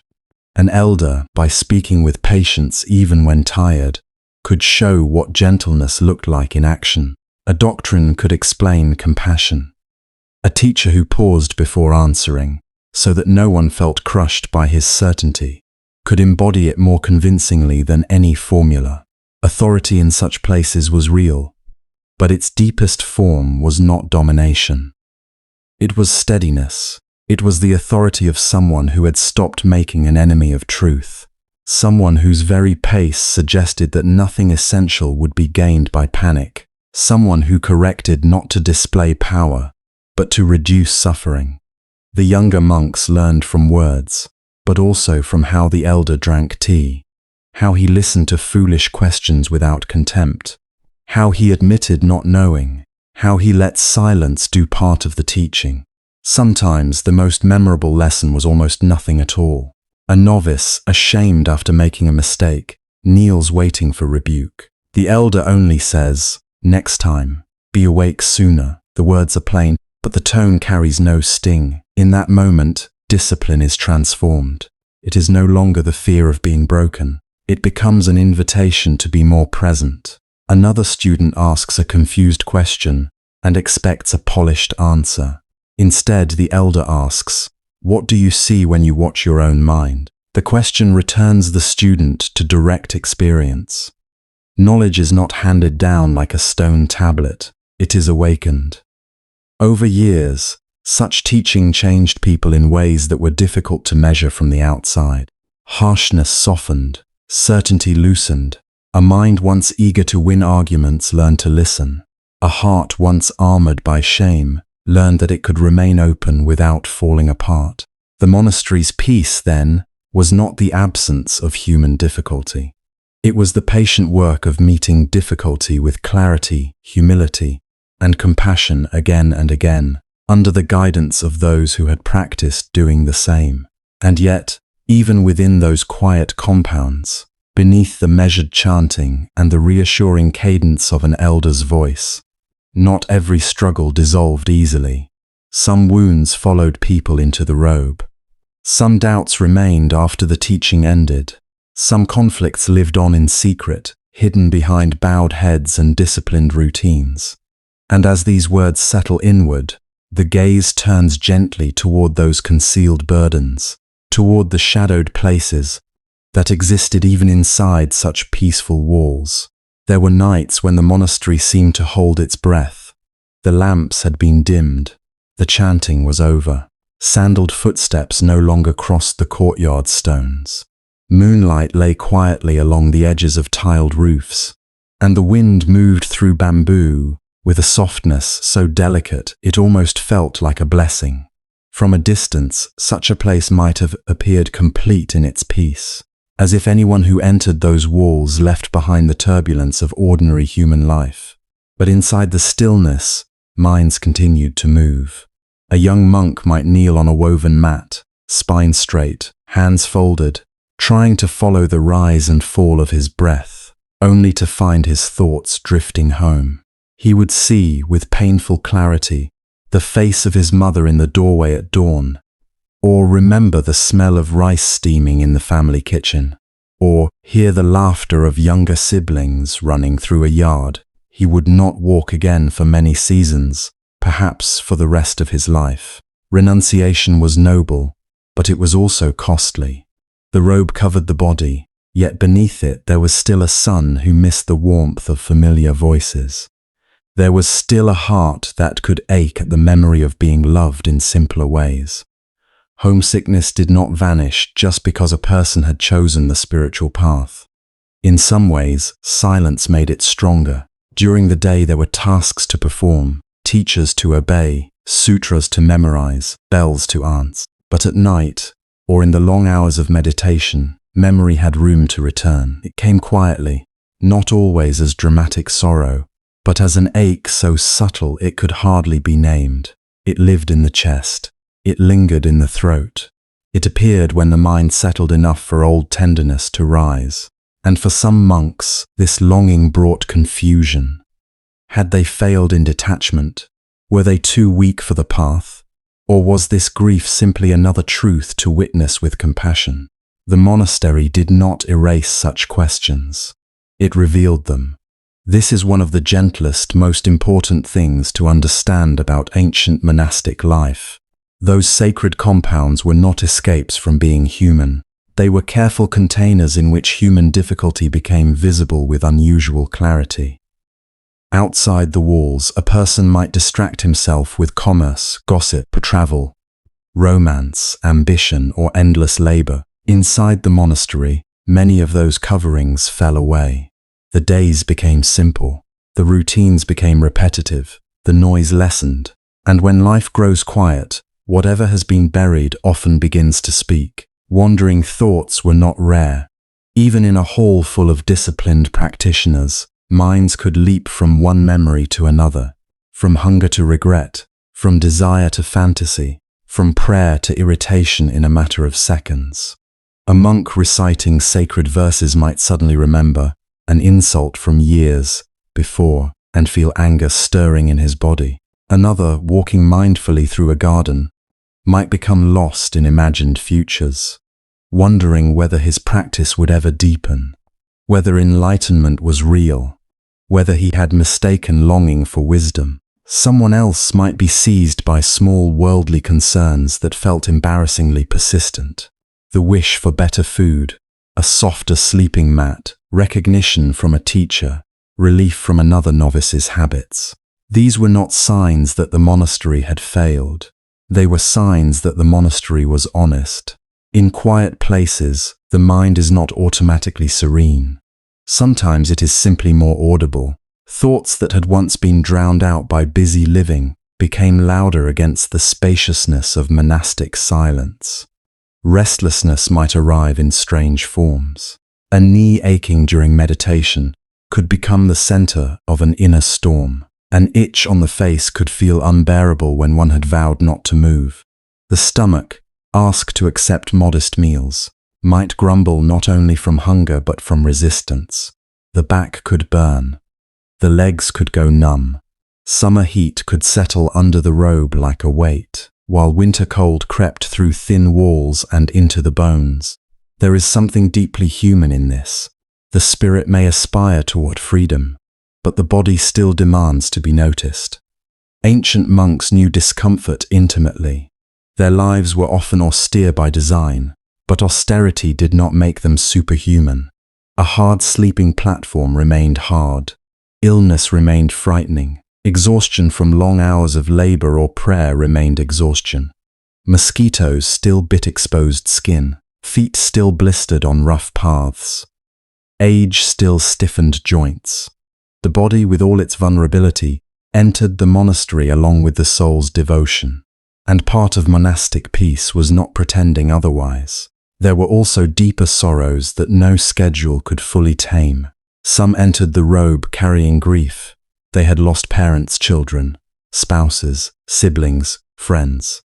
They had watched famine move through villages, seen war leave scars on the land, or survived sickness that took others away. The monastery might offer refuge, but refuge is not the same as forgetfulness. In meditation, a monk might suddenly see the face of someone dead for many years, and feel tears rise without warning. During chanting, a line about impermanence might pierce him more sharply on one day than on another. In the hush before dawn, old morning could sit down beside him, like a silent companion. And then there was doubt, perhaps the most private unrest of all. Spiritual doubt can be especially lonely in a place devoted to faith and discipline. A monk could bow with the others, chant with the others, sit through every teaching, and still wonder in secret whether the path was truly changing him. He might compare his inner life to the composure of an elder and feel ashamed by the difference. He might hear teachings on emptiness or compassion or liberation and inwardly think, I do not understand this. I do not feel what others seem to feel. Why is my mind still full of fear? Why does anger still return? Why do I pray and still remain uncertain? Some doubted the teachings, some doubted themselves, some doubted both at once. One young monk, it is said, went to his teacher after several years of practice and confessed that he felt no closer to peace than the day he arrived. He had chanted every morning, sat through every silence, obeyed every rule, and still his mind churned with the same fears and the same restless wanting. He asked whether he should leave, since he clearly lacked whatever quality allowed others to grow calm. The teacher asked him to look at the courtyard tree they were sitting beneath and describe how it had changed since spring. The monk admitted he could not say exactly when the new leaves had appeared, or when the blossoms had fallen, or when the branches had thickened with summer growth. He had watched the tree nearly every day, and yet its transformation had happened too slowly and too continuously for him to catch it in the act. The teacher told him that his own heart was changing in the same way, too gradually to be witnessed from within a single week or a single doubt-filled morning. Growth that can be measured moment to moment is rarely the kind that lasts, he said. The monk did not leave.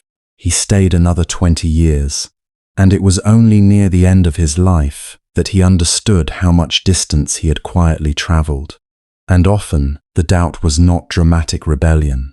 It was quieter than that. It could be a heaviness during meditation, a dryness in the heart during recitation, a sense of going through the motions while secretly feeling far away. It could be the suspicion that everyone else was progressing while one remained stuck in the same old habits, the same old wounds, the same old patterns of distraction. In such moments, the monastery's peace could feel almost painful, because the calm surrounding a struggling person sometimes throws the struggle into sharper relief. Yet this too belonged to the life within those walls. The monks were not serene statues arranged in corridors of incense and moonlight. They were people.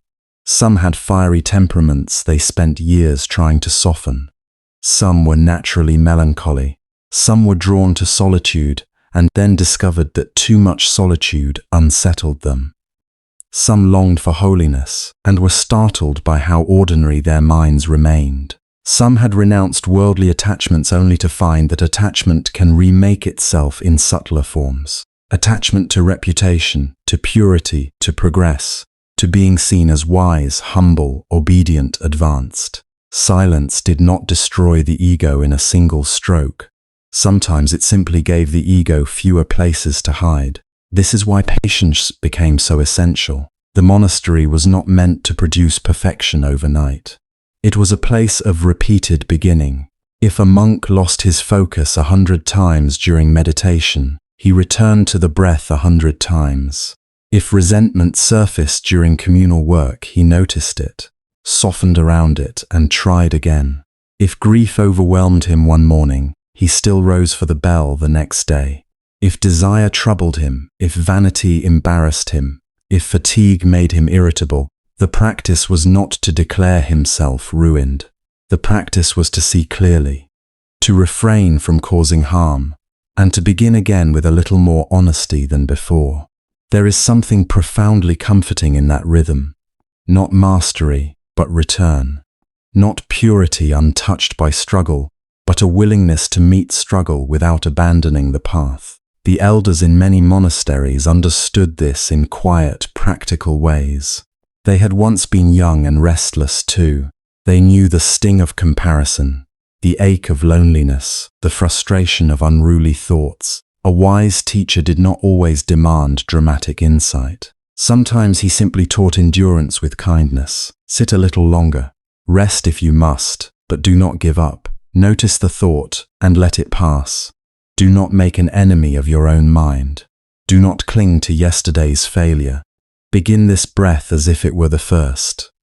Such guidance mattered because shame can grow quickly in spiritual life. When a person believes he should be calm, every moment of agitation can feel like evidence of unworthiness.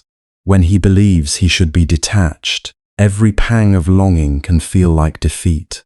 When he expects sacred space to cure him instantly, the persistence of old pain may seem almost scandalous. But ancient monastic wisdom at its best did not deny imperfection. It made room for it. It recognized that the heart opens slowly, and that many burdens become lighter, not through force, but through being carried consciously over time. Forgiveness was part of that work. Not only forgiving others, but forgiving oneself for being unfinished. A monk might fall into distraction during every sitting that week. He might speak too sharply to another novice. He might feel envy when a companion was praised. He might realize with disappointment that even after years of discipline he still craved approval. In a harsher vision of spiritual life, these discoveries would become reasons for self-contempt. But in a wiser vision, they became invitations to humility. This too is here. This too belongs to the human condition. Let me not turn away. Let me not harden. Let me learn to start again. This did not make practice easy. It made it merciful. And perhaps that mercy is one of the hidden reasons monasteries have long drawn the weary imagination of the world. Not because they promise a life free of inner storms, but because they show another way of living with them. Within those walls, restlessness was not always solved, but it was witnessed. Sorrow was not always healed at once, but it was given silence in which to breathe. Doubt was not always extinguished, but it could be held alongside discipline, devotion, and community. Even temptation, even fatigue, even old memories that returned like ghosts in the dark, were not proof that the path was false. They were part of the terrain through which the path moved. If you listen closely, there is tenderness in that truth. It means that calm has never belonged only to the naturally calm. Peace has never been reserved for those who never tremble, even among people who devoted their entire lives to contemplation. The mind could still race, the heart could still hurt, the body could still complain, and the past could still knock softly on the door of the present. The robe did not erase humanity. It accompanied humanity through a different kind of training. So if, in your own quiet moments, old memories return, if your thoughts wander when you most wish them still, if fatigue, doubt, longing, or unnamed sadness visits you in the dark, you are not outside the human story. You are standing within it, and you are not standing alone. Across centuries in stone monasteries and wooden hermitages, beneath cedars, among mountain mists, by rivers and prayer halls, countless monks sat with the same unsettled weather moving through them. They breathed through it imperfectly. They lost their way and returned. They grew discouraged and continued. They failed to embody peace and practiced peace anyway. Little by little, that became a truer peace than fantasy could offer. Not fragile calm dependent on perfect conditions, but a steadier gentleness born from acquaintance with suffering.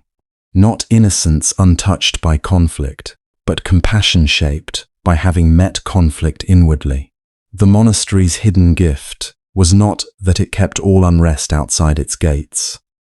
It was that it taught people how to remain present when unrest entered, how to hold it without becoming it, how to endure their own incompleteness without despair. And because suffering was shared there, even in silence, compassion slowly widened. The monk who had wrestled with homesickness could better understand the grief of a traveler at the gate. The one who had sat through doubt could listen more softly to a troubled villager. The one who knew the weariness of starting over could offer patience to another who had stumbled. In this way, the burdens carried beneath the robes did not sever the monastery from the world. They became the very threads that bound its quiet heart to the lives beyond its walls.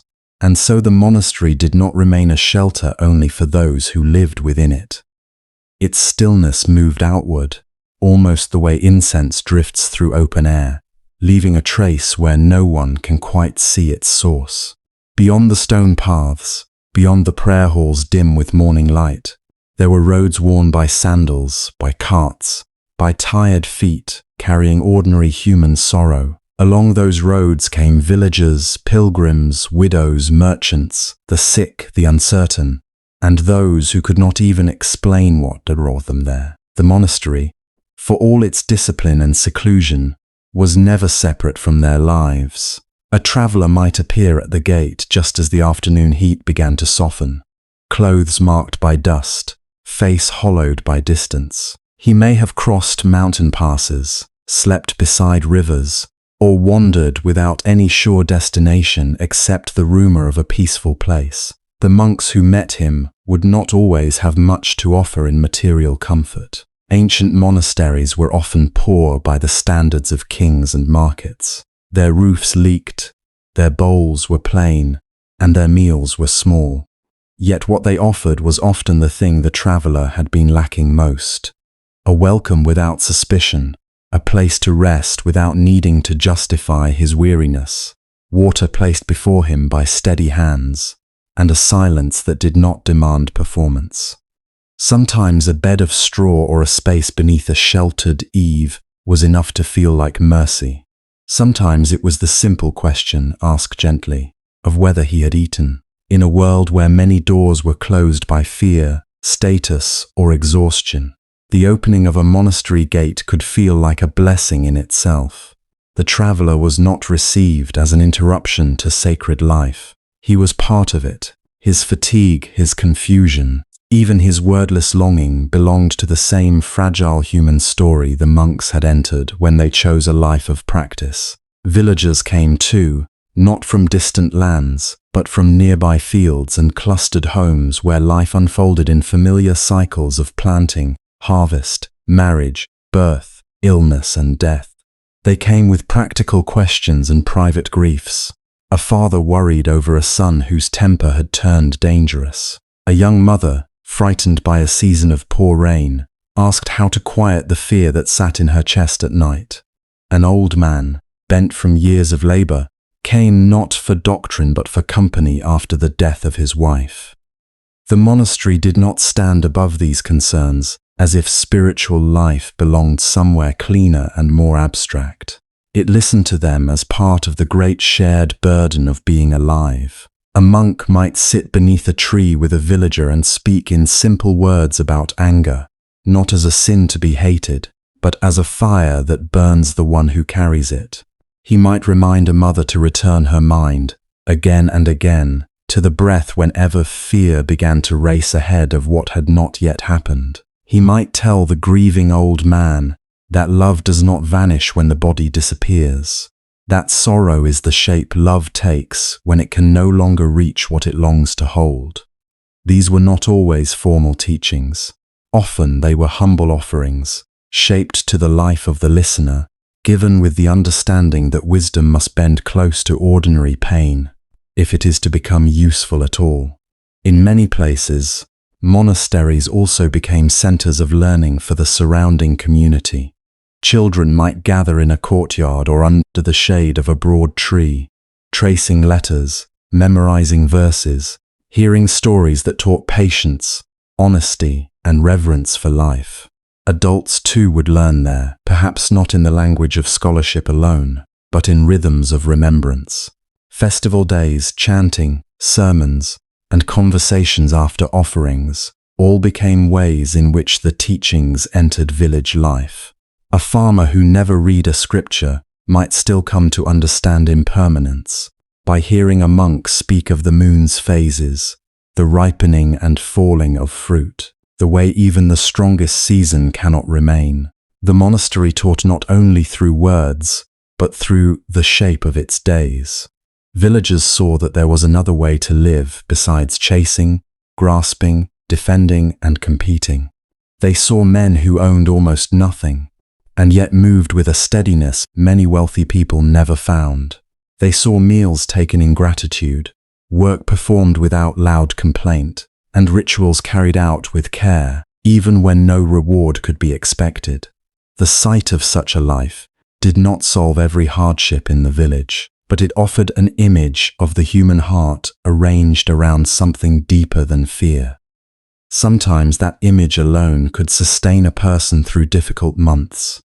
When illness came, as it always did, monasteries often became places where suffering was met with tenderness rather than avoidance. The saints might arrive seeking herbs, blessing, prayer, or simply the comfort of being seen. A monk trained in medicinal plants might prepare bitter infusions or poultices gathered from hillside and forest. Another might sit nearby and chant softly, not to deny pain, but to keep the sufferer company within it. There is a profound difference between pain endured alone and pain shared by a calm presence. Ancient people knew this intimately. They understood that healing was not always cure. Sometimes healing meant easing fear. Sometimes it meant helping the dying loosen their grasp on panic. Sometimes it meant placing compassion beside a bed where nothing more could be done. And when grief entered a home, the monastery often answered, not with grand declarations, but with rituals that gave sorrow somewhere to go. The grieving were blessed, prayers were offered, lamps were lit, names were remembered aloud. In communities where loss was frequent and medicine uncertain, these acts mattered deeply. They assured the bereaved that death, however painful, did not erase dignity. A mother who had lost a child, a son who had washed his father's body for burial, a wife sitting through the first night of widowhood. None of them needed philosophy spoken from a distance. They needed presence. They needed the slow cadence of chanting, the scent of incense, the sight of compassionate faces that did not flinch from their tears. There were also quieter forms of generosity, less ceremonial but no less sacred. On days when the monastery had enough, food was shared, rice from alms, vegetables from a garden, soup stretched to feed one more mouth than expected. Such offerings were small in measure and immeasurable in meaning. A bowl given to someone hungry says more than many teachings ever could. It says, your life matters enough to nourish. It says, what comes to us need not end with us. In this way, the monastery became a vessel through which generosity circulated. Not abundance in the worldly sense, but abundance of willingness. This was the deeper truth beneath monastic peace. It was never meant to harden into isolation. Withdrawal, in the Buddhist sense, was not refusal of the world, but a clearing of the heart so that one could return to the world without adding more confusion to it. Solitude ripened into service, Silence ripened into careful speech. Discipline ripened into reliability. The monk who learned not to be ruled by his own cravings was more able to notice another's hunger. The nun who learned to sit with her own fear was more able to comfort a frightened child. Peace that remained only self-protective was incomplete. The practice asked for something fuller. It asked that inner stillness become a source of shelter for others. This did not mean the monastery could rescue everyone. It could not end famine, stop war, or spare every family from heartbreak. Its compassion was not magical control over suffering. Rather, it was a way of meeting suffering that did not turn away, did not become cruel in self-defense, and did not forget that all beings seek relief. That understanding changed the quality of every encounter. Even when there was little to give, there could still be gentleness. Even when no answer existed, there could still be listening. And often, for a person carrying grief or shame, being met without judgment was its own form of release.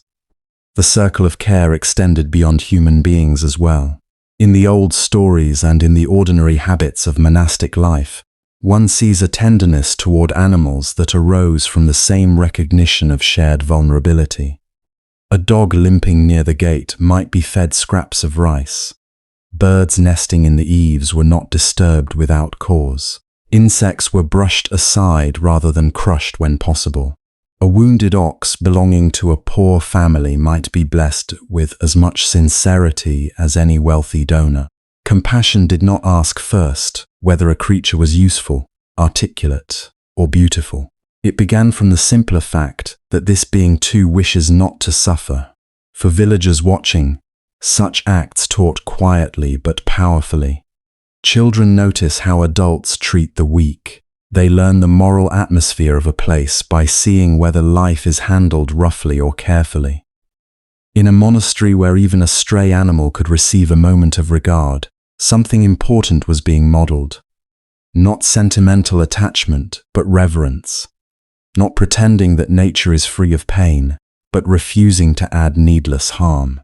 This widened the meaning of peace. Peace was not merely the absence of conflict inside one's own mind. It was a softening of the hand, a gentling of one's place in the web of life. The elderly, too, often found a kind of refuge in relation to the monastery. In many villages, old age brought honor, but it also brought loneliness, frailty, and dependence. Those whose bodies had begun to fail could no longer work as before. Their usefulness, in worldly terms, seemed to narrow, but monasteries preserved another measure of human worth. An elder could come and sit through chanting, receive a blessing, share remembered stories with a monk, or simply spend an hour in a place where slowness was not treated as a burden. Sometimes novices helped carry water for them, or walked beside them on uneven paths. Sometimes the care was no more than patient attention. Yet for someone nearing the end of life, patient attention can feel like profound love. There is something deeply moving in the image of a monastery extending goodwill not only to those who arrive visibly in need, but also to those unseen and unknown. In many Buddhist traditions, loving kindness is not confined to the people one knows or likes. It is consciously sent outward, to strangers on distant roads, to those sleeping under uncertain roofs, to the lonely, the angry, the fearful, to the dead, to the unborn, to beings in forests and across oceans, to those one will never meet. Within monastery walls, this expansive goodwill was cultivated again and again, until the heart learned to include what the eye could not see. For the listener, this may reveal something tender and important. True peace does not deepen by excluding others. It deepens by making room. The instinct of fear says, "Protect your calm, withdraw from trouble. Let no one disturb the little order you have created." But the wisdom carried in these old monasteries suggests another possibility. A peace that must seal itself off remains fragile. It shatters when the world touches it. A peace that has learned to welcome, to listen, to feed, to bless, to grieve with others becomes larger than circumstance. It is no longer a private possession. It becomes a field in which many lives may briefly rest. Perhaps this is why monasteries left such a quiet but enduring imprint on the cultures around them. Not because they escaped life, but because they kept showing how inward awakening and outward care belong to one another. The walls were real, the routines were strict, the hours of meditation long, and yet all of that inward labor found its completion in relationship. What was refined in silence was tested in compassion. What was discovered on the cushion was fulfilled at the gate, at the sickbed, in the village path beside the mourning family, and in the unseen blessing offered to a stranger far away. As day gives way to evening, this outward compassion returns to the monastery in the form of gratitude and quiet reflection. The traveler who was welcomed continues down the road carrying a lighter heart. The villager returns home with a little more patience. The grieving carry their sorrow differently after it has been witnessed. The hungry remember the taste of shared rice. Even the smallest act of kindness leaves a subtle warmth behind, not only in the one who received it, but in the one who offered it. And so, as the light softens over courtyards and roofs, the monastery gathers these invisible traces back into its own stillness, where service and contemplation meet again in silence. Now the kindness of the day begins to settle like fine dust after a long journey, barely visible, yet touching everything. The monastery, which all afternoon held movement, voices, footsteps, and the quiet labor of care, enters a gentler rhythm. Nothing dramatic announces the change. It comes in slow degrees, as if the evening does not arrive from the sky alone, but rises also from the stones, from the timber beams, from the robes of those who have spent the day in practice. The hour between brightness and dark opens softly, and in that softening, the hidden peace of the place becomes easier to feel. The tiled roofs receive the last light first. For a few brief moments they seem to gather fire without heat, holding the sun's farewell in muted orange and fading gold. Each curved line of clay catches a little gleam before letting it go. The high ridges of the roof stand clear against the western sky, while beneath them the wooden halls deepen in color, their old surfaces glowing with a warmth that belongs only to evening. The grain of the wood, polished by weather, by hands, by years of opening and closing doors, appears almost tender in this light. Pillars that looked plain at noon now seem full of memory. Steps worn hollow by generations of feet become soft with shadow. The whole monastery appears to breathe more slowly. In the courtyard, the long shadows begin to stretch across the stone, crossing one another like dark silk laid carefully on the ground. A bell rope hangs motionless. The basins near the washing place reflect a sky that is already changing. The trees at the edge of the compound cast delicate, moving patterns over walls and pathways, and every breeze shifts the design. A bird calls once, then again from farther away, as if taking its leave. Somewhere beyond the outer gate, the world continues with its ordinary concerns. But here, within these walls, evening gathers all things inward. One by one, small lamps are lit. Their flames do not conquer the darkness, they accompany it. This is their beauty. A lamp near the altar begins as a tiny point, a trembling gold inside a bowl of deepening blue air. Another appears in a corridor, then another beneath the eaves. And soon, warm circles of light rest along the wooden halls.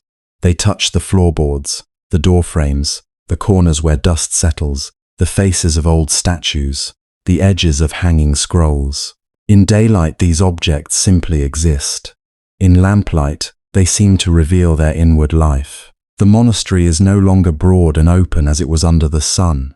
It becomes intimate. Distances shorten. Sound grows closer. Even silence feels warmer. Threads of incense in the prayer hall, pale and wavering. They climb slowly through the stillness, then bend and loosen, disappearing into the dark spaces above the rafters. Their fragrance is faint but unmistakable, carrying wood, memory, and devotion in one invisible stream. To breathe it is to feel time itself changing. The mind, which all day followed tasks and voices, begins to turn toward what cannot be hurried. Incense has a way of speaking without words. It tells of offerings made and already vanishing, of beauty that does not cling to itself, of life that is most moving because it passes. The monks, too, begin to move as though they have entered another current of time. Their work is not finished, but it has become simpler. At the washing place, bowls are cleaned with quiet attention. Water touches metal and clay with a soft sound that seems larger in the evening hush. Hands rinse, turn, dry, and stack with the care of people who understand that no object is insignificant when handled with awareness. A bowl that held the day's meal is not merely cleaned, it is returned to emptiness. The gesture is practical, yet it carries something inward with it. To wash what has nourished you is itself a kind of gratitude. Nearby, robes brush lightly against stone. Sandals lift and settle. A novice pauses to pour away the last cloudy water, watching it disappear into the earth. An older monk folds a cloth over his arm and says nothing, yet his silence is companionable, not severe. There is tiredness in these bodies, yes, but not the tiredness of resentment or agitation. It is the natural weariness that follows honest effort, softened by acceptance.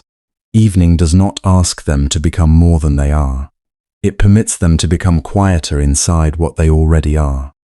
Soon the final chanting of the day begins. The voices rise not with the bright steadiness of morning, but with a deeper tone, one touched by all that has happened since dawn. The chant enters the halls and returns from the wood in low waves. It fills the spaces between pillars, slips through half-open doors, and moves out into the courtyard where the shadows have grown long enough to merge. Some voices are old and worn, textured by age and breath. Others are younger, clearer, still finding their full depth. Together, they become one current. No single monk carries the sound alone. It is held in common, as if each voice helps bear the weight of the fading day. If you listen closely, the evening chant seems to contain more than scripture. It carries fatigue, patience, remembrance, and release. It gathers the unspoken things as well. The concern for someone ill in a nearby village, the memory of a conversation at the gate, the ache in the knees from kneeling, the gratitude for rice, for rain, for enough strength to serve one more day. In the morning, prayer can feel like an opening. In the evening, it feels more like a returning. The words, repeated so many times, become less like speech and more like a path the heart already knows in darkness. When the chanting ends, the silence afterward is especially deep. It is not an empty silence. It is shaped by what has just passed through it. The last vibration of the voices seems to linger in the beams and floorboards, in the bowls on the shelves, in the cool air touching the skin. Then come the bows, slow and full. Bodies fold toward the ground, rise, and fold again.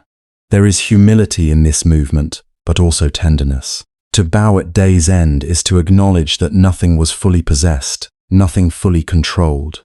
Joy came and changed, labor came and passed. Encounters happened and are now memory. To bow is to let the heart soften before what cannot be kept.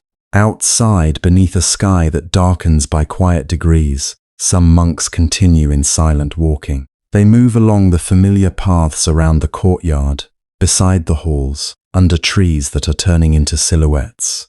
Their pace is unhurried, neither ceremonial nor casual. It is simply attentive, one step, then another. The gravel answers beneath their feet. A sleeve shifts in the breeze. Above them, the first evening star becomes visible, small and unwavering. They do not need to comment on its beauty. It is enough to walk beneath it. Twilight has always been the hour when memory draws near. Perhaps it is because the fading light resembles the fading of so many other things. At this time of day, faces remembered long ago can return with surprising gentleness. A mother's hands, a teacher's voice, the doorway of a childhood home, the scent of evening rice, the feeling of waiting for someone who would soon appear on the road. In the monastery, where life is shaped by simplicity and repetition, such memories are not enemies of peace. They come like visitors. They are noticed, blessed by awareness, and allowed to pass without struggle. The heart becomes especially tender now, because twilight does not hide the truth of impermanence. It reveals it kindly. Noon can make us feel that life is solid, definite, ongoing. Evening teaches otherwise, but without cruelty. The orange light on the halls fades. The bright line on the roof loosens and disappears. The courtyard that was clear in afternoon becomes uncertain at its edges. Forms blur. Distances deepen. What was vivid a moment ago is already becoming part of the past. And yet this vanishing is not bleak. It is beautiful. It asks for gratitude rather than fear. In such an hour, mortality is felt not as a threat, but as a soft truth woven through ordinary things. A lamp flame trembles. Incense shortens to ash. A chant ends. Water dries from a washed bowl. A footprint on dust grows faint. Even the warmth left on a wooden railing by the day's sun begins to leave it. Nothing stays in the same shape for long. The monastery does not deny this. It lives close to it. That closeness gives its peace a rare depth, because peace that depends on permanence is always fragile. But peace that has learned to rest inside change becomes wide, forgiving, and real. Perhaps this is why the evening hour enters the listener so deeply. All day the monastery can be admired. At dusk it can be felt. Something in the heart recognizes this slowing, this loosening of edges, this permission to stop carrying the full weight of oneself. The hidden peace of the monastery is not hidden because it is distant or mysterious. It is hidden because it appears most clearly when effort diminishes. When the light softens, when voices lower, when tasks come to completion, when nothing more is demanded for a little while, then the peace that was present all along begins to cross the threshold into the inner life. You may feel it as a warmth in the chest, or as a softening around old grief. You may feel it as a quiet sadness that is not painful, only human. Evening often brings this kind of sadness, and the monastery does not reject it. It understands that tenderness and sorrow are close companions. To love anything in this world is to know, however faintly, that it cannot be held forever. Twilight places this truth gently in the hands. The roofs glow, then dim. The lamp shines, then shortens. The chant rises, then falls away. And because of this, each thing becomes more precious, not less. Gratitude also ripens at this hour. Not the loud gratitude that announces itself, but the quiet kind that settles deep and almost resembles rest. Gratitude for surviving another day. Gratitude for enough food, enough shelter, enough breath to continue.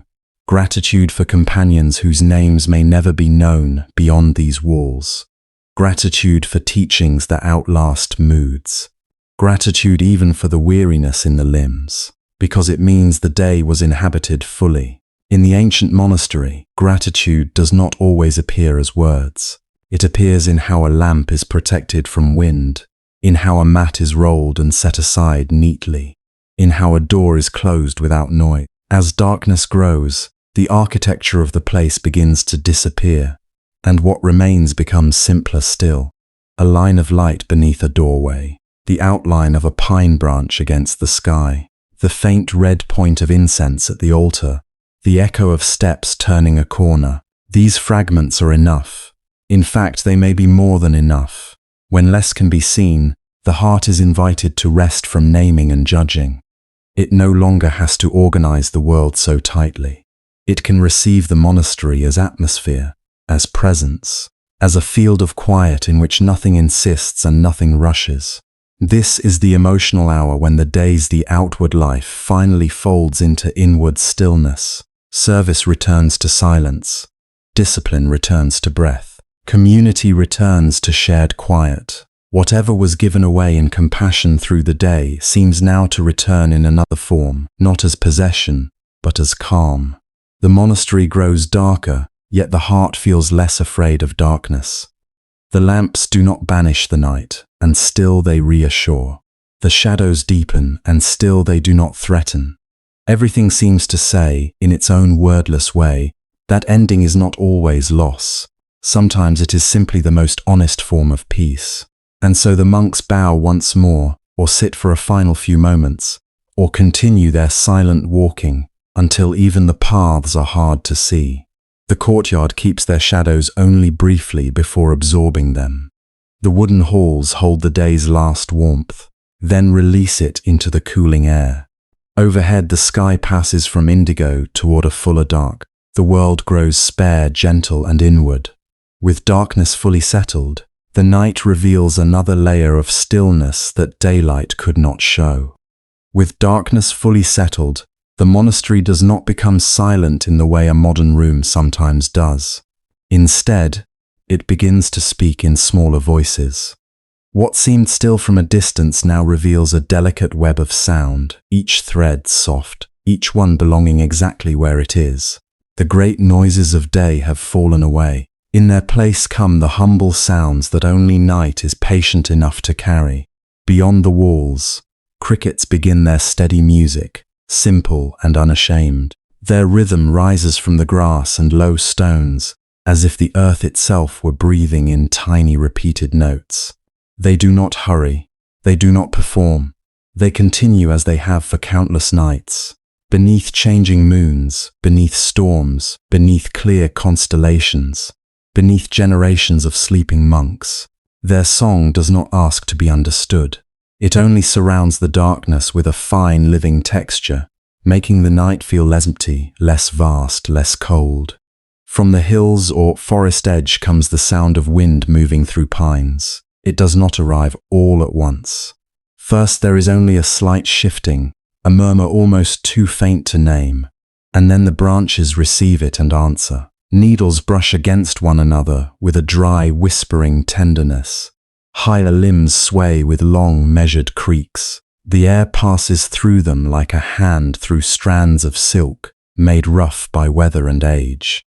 To hear this from within a monastery room is to feel that the world beyond the walls is awake, but not restless. The trees keep watch without effort. They bend, release, and stand again. Somewhere farther away, perhaps below a slope, perhaps hidden beyond a line of darkened cypress, there is water, not loud enough to command attention, only present enough to be trusted. A narrow stream passing over stone, a channel guiding mountain runoff, a river speaking in sleep to its own banks. Its voice reaches the monastery in fragments, carried and softened by distance. It is one of those sounds the mind can follow if it wishes, but does not need to.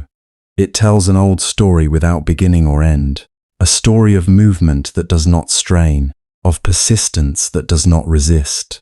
Even in darkness, water remembers the way.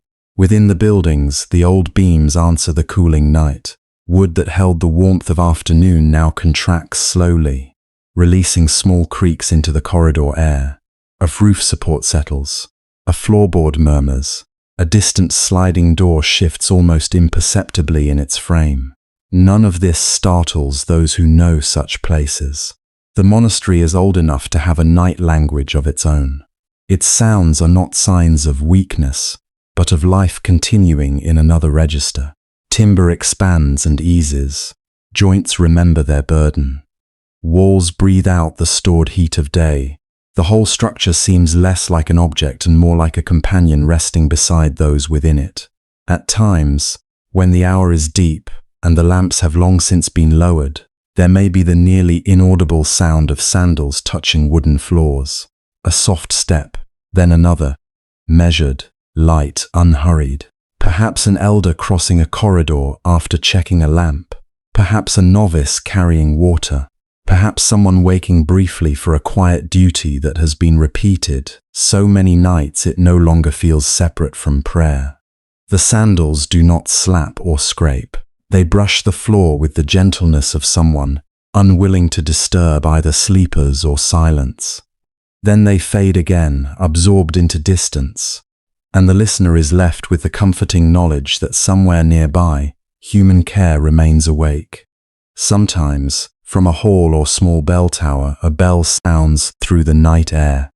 Not often, not enough to divide the night into strict portions, just once, perhaps, or at long intervals. As if the darkness itself had struck a note, the sound is round and spacious. It leaves the bell and enters the open sky, where it seems larger than metal, larger than the hand that released it. It crosses the courtyard, touches the eaves, glides beyond the gate, and thins into the trees. One tone, then the long dissolving of that tone, until even its fading feels full. In the day a bell can call, at night it blesses. To lie within hearing of such sounds is to discover that the night does not close in, it opens. It becomes layered and generous. Crickets near the ground, wind above the roofs, water at the edge of hearing, beams settling overhead, an occasional footstep, a bell moving through distance. None of them demands response. None of them brings a task. They arrive and pass exactly as they are. And because of that, the mind begins to soften its grip. It no longer needs to stand guard over every rustle. It no longer has to interpret each small change as a problem waiting to be solved. In an ancient monastery after dark, there is often a feeling both tender and profound, the sense of being very small and very well held. The buildings themselves are not grand, their protection is simple. Wood, tile, paper, stone. A lamp, a mat, a folded robe, against mountain cold, against rain, against the immensity of the night sky. These things might seem fragile, and yet fragility is not the whole truth. For centuries, people entered such spaces with reverence, slept there, woke there, chanted there, wept there, grew old there, died there. The walls are modest, but the continuity within them is immense. Outside, the stars stretch over ridges and courtyards with indifferent brilliance. Their light falls on roof tiles, pine-neat worn steps and sleeping forms in equal measure. Under such a sky, any human dwelling can seem vulnerable. A monastery knows this. It does not pretend to master the mountain or outshine the heavens. It remains small beneath them. And perhaps that is part of its peace. It accepts proportion. It does not ask to be the center of the night. It simply offers shelter within it. A small island of warmth and practice in a world too wide to control. Yet this smallness does not feel exposed in a frightening way. It feels honest and strangely comforting. The people who built these places understood weather, darkness, illness, age, and impermanence.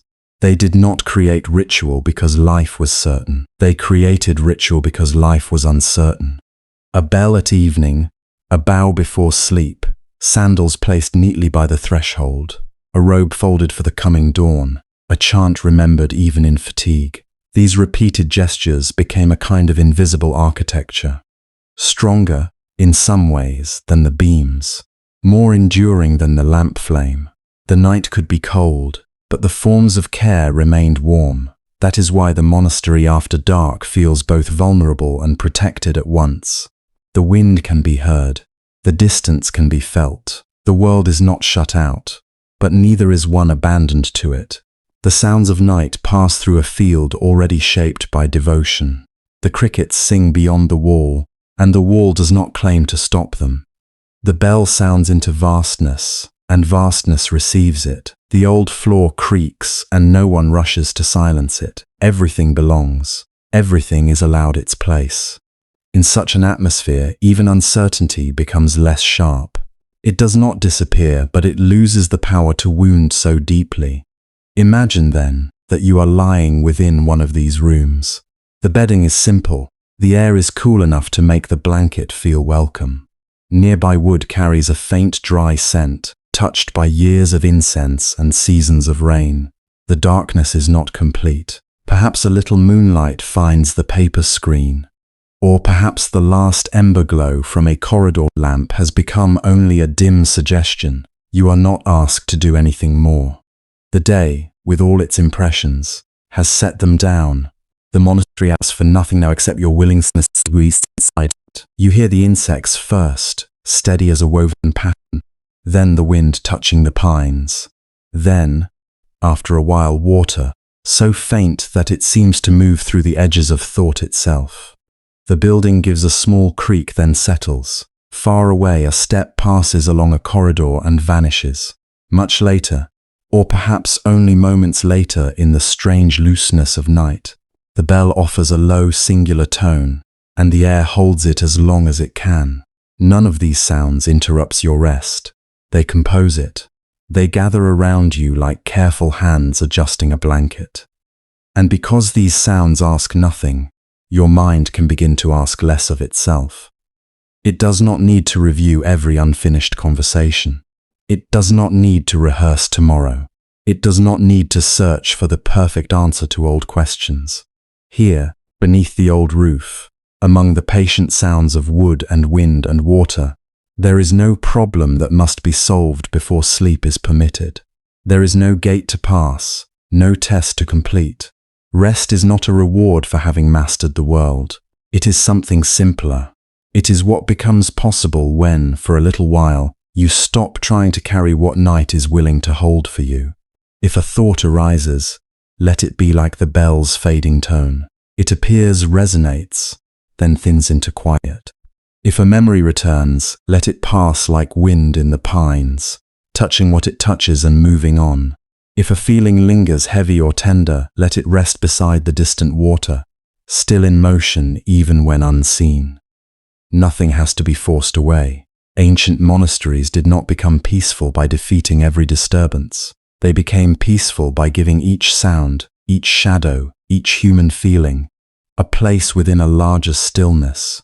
So you remain here, safe in the modest shelter of night, small beneath the stars and yet not lost among them. Around you is the vulnerability of all living things, and around you also is the protection of continuity. The same beams that have outlasted many winters, the same corridors crossed by countless quiet feet, the same bell that has entered darkness again and again without fear. Generations have lain awake in rooms like this, and found eventually that wakefulness need not become worry. They listened, breathed, and let the night be night. There is a deep reassurance in that. Not the reassurance that everything will go exactly as you wish, but the gentler assurance that you do not have to solve existence before morning. The stars can remain distant. The trees can keep whispering. The building can creak. The insects can sing. The stream can continue its hidden way through stone, and you can rest among all of it, not separate from the world, not overwhelmed by it, simply carried for a while by its steady and ancient music. As the hours deepen, the monastery seems to float between earth and sky. The outer world is dark, the inner rooms are dark, and yet the darkness is full of belonging. Sound by sound, breath by breath, night becomes a cradle, rather than a disturbance. What once might have felt eerie becomes intimate. What once might have made the mind alert now invites it to release. You are here. You are sheltered. Nothing more is required. And in that depth of night, when even listening grows soft and spacious, attention begins to turn almost by itself toward the teachings that helped the monks make peace with time itself. In monasteries, peace was never built on the promise that life would remain still. It was not created by sealing the doors against change, or by pretending that loss could be avoided if one prayed hard enough, lived carefully enough, or held tightly enough to what was loved. The monks lived among reminders that nothing stays as it is, and slowly, through daily intimacy with those reminders, they learned not to fear them. In the deep quiet of cloisters and courtyards, impermanence was not treated as a cruel interruption. It was understood as the way all things move, the way all things belong to time. If you had wandered through an ancient monastery at first light, you might have seen stone statues with softened faces, their once sharp edges rounded by centuries of rain, wind, and touch. A hand that had once seemed perfectly carved now looked gentler, almost melting back toward the mountain from which it came. Moss gathered in the folds of robes. Fine cracks ran through the surface like delicate rivers on a map. Yet none of this made the statues feel ruined. If anything, it made them feel more tender, more human in their stillness, more alive in the traces of weather they carried. Their beauty did not depend on remaining untouched. Their beauty deepened because they had endured change without resistance. Inside the library rooms, ink on old sutra pages faded to soft brown. The bold black brushstrokes of one century became the whispering shadows of another. Some pages curled at the corners, some threads loosened at the spine. A novice carefully unfolding such a text would see not just doctrine, but time itself resting on paper. The fading was not a failure of the teaching. It was the teaching made visible. Even words meant to guide generations could not keep their first brightness forever. And yet the wisdom within them did not disappear simply because form grew delicate. In this way, the monastery quietly taught that what changes is not always what is lost, and what fades is not always gone. In the gardens, petals fell without announcement. Plum blossoms opened in cool air, and then drifted down across stone paths, almost as soon as the eye had learned to love them. Lotus flowers lifted themselves from dark water, and later folded back toward it. Autumn leaves turned and released their branches one by one. No monk could command a blossom to remain. No prayer could persuade a leaf to stay green beyond its season.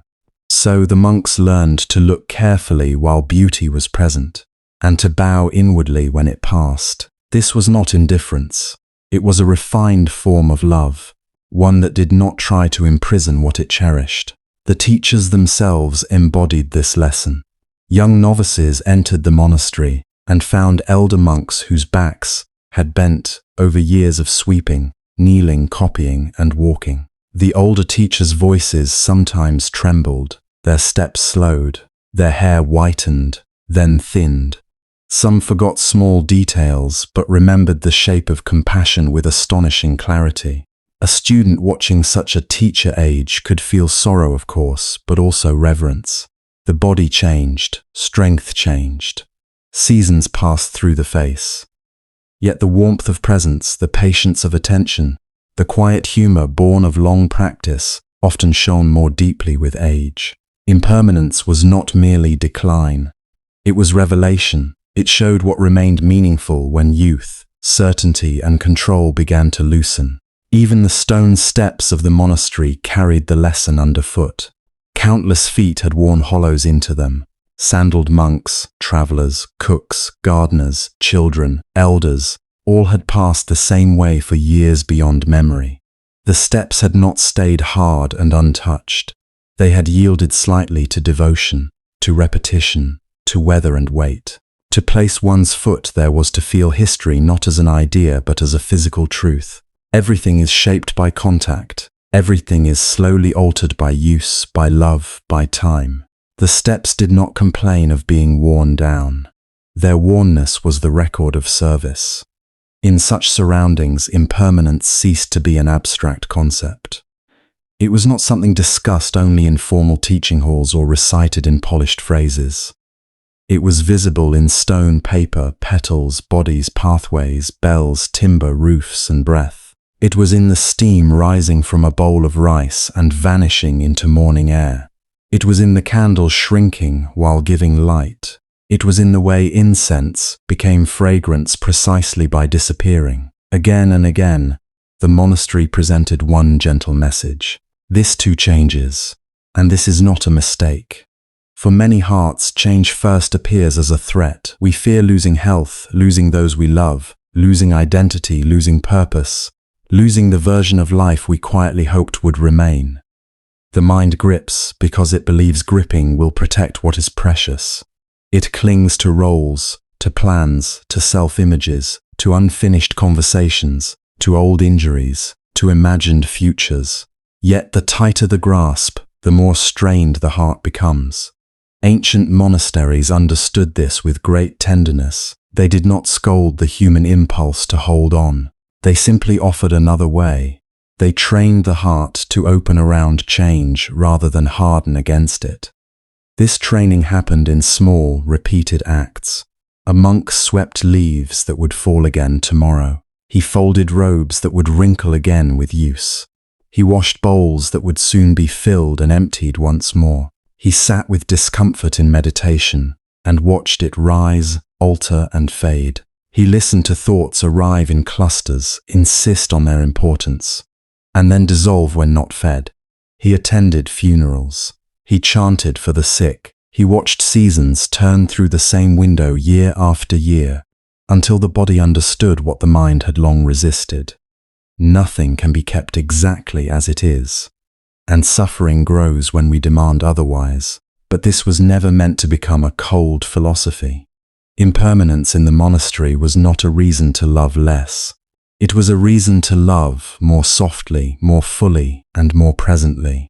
When one knows a flower will fall, one does not refuse to admire it. One admires it with greater care. When one knows a conversation with a teacher cannot last forever, one listens more closely. When one knows a parent, a friend, or a companion in practice is changing, moment by moment, one becomes gentler in speech, less casual with affection, less wasteful of time.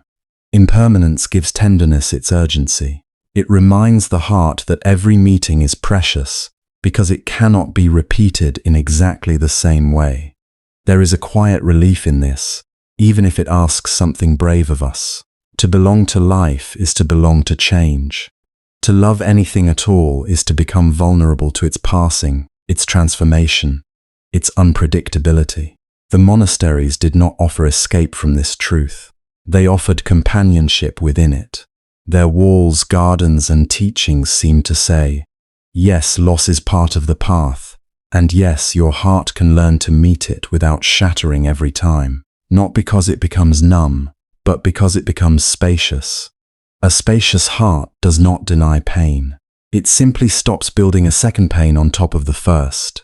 The first pain may be loss itself, disappointment itself, aging itself, uncertainty itself. The second pain is the clenched refusal, the inward cry that says, this must not be happening, this cannot be happening, I cannot bear that things are changing. The monks practiced loosening that second layer. Breath by breath, they learned to let sorrow be sorrow, fear be fear, memory be memory, without wrapping them in endless struggle.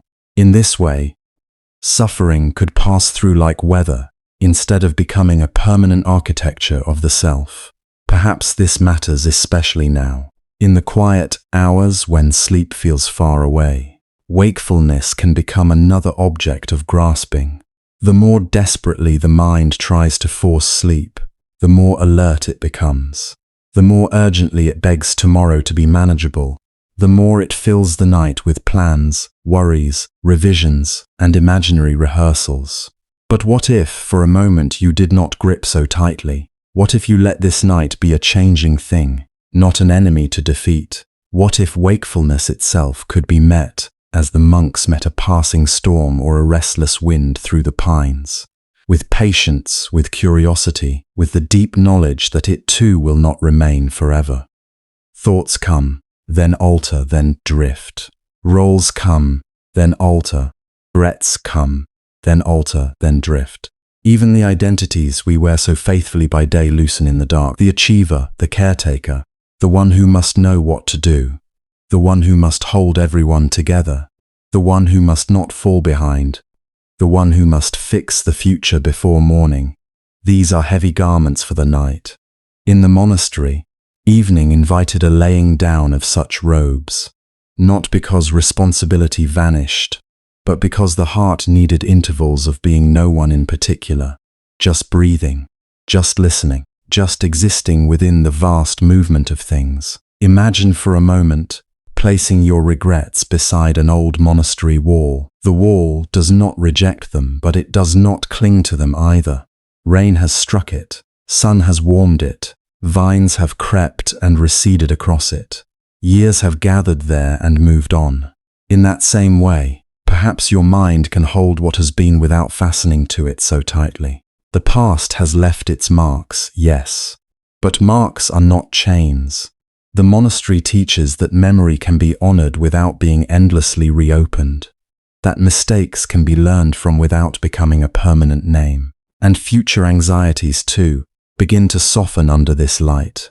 The mind imagines tomorrow as though it were fixed stone, already heavy with tasks, outcomes, dangers, judgments. Yet tomorrow has not arrived. It is still fluid, still unborn, still beyond complete control. The monks understood planning as necessary, but they also understood the limits of foresight. Crops might fail, weather might turn, a visitor might arrive unexpectedly. A beloved teacher might weaken. The world would continue changing regardless of anyone's attempt to arrange it perfectly. So they practiced preparedness without possession, care without obsession, commitment without rigidity. They met the future best by not trying to imprison it before it came. This is one of the secret kindnesses hidden within impermanence. Because all things pass, pain passes too. Because all things change, even a restless mind cannot remain exactly as it is. The ache in the chest will shift, the knot in the stomach will loosen, the thought that feels immense right now will fade at the edges. The dark stretch of wakefulness that seems endless will one day become a memory, then a blur, then nothing at all. Impermanence is not only the law by which blossoms fall and teachers age, it is also the mercy by which sorrow moves, fever cools, tears dry, and long nights gradually release their hold. To hear this deeply is not to become passive. It is to become trusting in a new way. Not trusting that life will obey your wishes, but trusting that you do not need to resist every movement in order to survive it. You can let a thought pass without following it to the end. You can feel sadness without declaring the whole sky lost. You can lie awake for a while without concluding that the night is ruined. You can release, little by little, the grip on how things should be, and in that releasing discover that peace was never as far away as the grasping mind believed. The monastery's wisdom was often this simple and this profound. Hold gently. Hold your joys gently, because they are radiant and brief. Hold your sorrows gently, because they are real and changing. Hold your body gently, because it serves you while moving through its own seasons. Hold other people gently, because they cannot be kept. Hold your own story gently, because you are not finished becoming. And hold this very moment gently, because it is already passing even as it cradles you. As this understanding settles more deeply, something inside begins to unclench. The heart no longer needs to make a prison out of what it loves. The mind no longer needs to chase every thought into tomorrow. Breath becomes enough for a while. The bed becomes simply a place of resting, not a battleground of expectation. The night becomes a river rather than a wall, and within that river, you may begin to feel the most soothing truth of all. Because this moment changes, another moment can come. Because wakefulness changes, sleep can come. Because pain changes, ease can come. Because nothing is fixed, the heart is never trapped exactly where it is. From this acceptance of change emerges a deeper freedom, one the monasteries pointed toward with extraordinary gentleness. It is the freedom hidden in emptiness. That word can sound frightening at first. Emptiness may seem like loss, like a room with nothing in it, like hands left unheld, like a sky too wide for comfort. But this is not the emptiness the old monasteries guarded in their silence. Their emptiness was not a cold absence. It was a spaciousness so tender that it made room for everything. It was the quiet relief of discovering that life did not have to be squeezed into a hard shape in order to be real. It was the softening of tight edges. It was the release that comes when nothing needs to be clutched so fiercely. In the hush of monastic life, this truth was not always spoken in complicated words. Often it was felt before it was understood. A monk waking before dawn did not rise as a completely separate being, sealed off from the world by his own name and history. He rose because the bell rang. He rose with the movement of others. He folded his robe in the same dim light that touched every sleeping mat, every wooden beam, every stone in the courtyard. The air he breathed had already passed through the lungs of others. The water he used had fallen as rain on distant hills. The rice in his bowl had come from hands he might never meet. Even his thoughts, those private little storms, were shaped by language, memory, teaching, weather, hunger, affection, fear, and time. Little by little, the sense of being a sealed and solitary self began to loosen. This loosening was not a punishment. It was a mercy. So much of human exhaustion comes from carrying ourselves as if we are a fixed object, as if we must constantly defend a solid identity. We say, "This is who I am. This is what happened to me. This is what I should have become by now. This is what others expect of me." And then, even in bed, even in the kind darkness when no one is asking anything from us, we continue to hold all of it. We grip our roles, our wounds, our stories, our unfinished conversations, our shame, our pride. We carry the version of ourselves we present to the world, and the version we hide, and the version we fear may be true. It is a heavy bundle to bring into the night. The monasteries, in their quiet way, offered another possibility. They suggested that what we call the self is real, in the way a flame is real. Visible, warm, undeniable, and yet always changing, always dependent on what feeds it, never fully separate from the air around it. A flame cannot burn by itself, it belongs to conditions. In the same way, this life you call me does not stand alone. It is woven from countless threads: body, memory, family, language, grief, hope, hunger, tenderness, sunlight, seasons, ancestry, chance. Nothing in you was made alone. Nothing in you remains untouched by everything else. Emptiness, then, is not nothingness. It is the understanding that no thing exists by itself, locked in its own permanent essence. It is the wide and gentle truth that everything empty of being only a cup. It is clay, water, heat, labor, earth, skill, time. A body is empty of being only a body. It is food, breath, inherited features, care received, injuries taken and lost, years lived under changing skies. A sorrow is not only sorrow. It is love, memory, longing, vulnerability, and the deep human wish that what mattered would stay. When this is felt deeply, something very tender happens. The burden of being a rigid self begins to ease. In the monastery, that easing happened in ordinary ways. It happened in shared ritual, when voices blended together until no single voice needed to stand out. It happened in shared labor, when one person swept the hall another had walked across, when one prepared tea another would drink, when one repaired a roof that would shelter many through winter rain. It happened in shared breath during meditation, when each person sat alone and yet not alone, surrounded by the faint sound of robes settling, throats swallowing, wind brushing the eaves.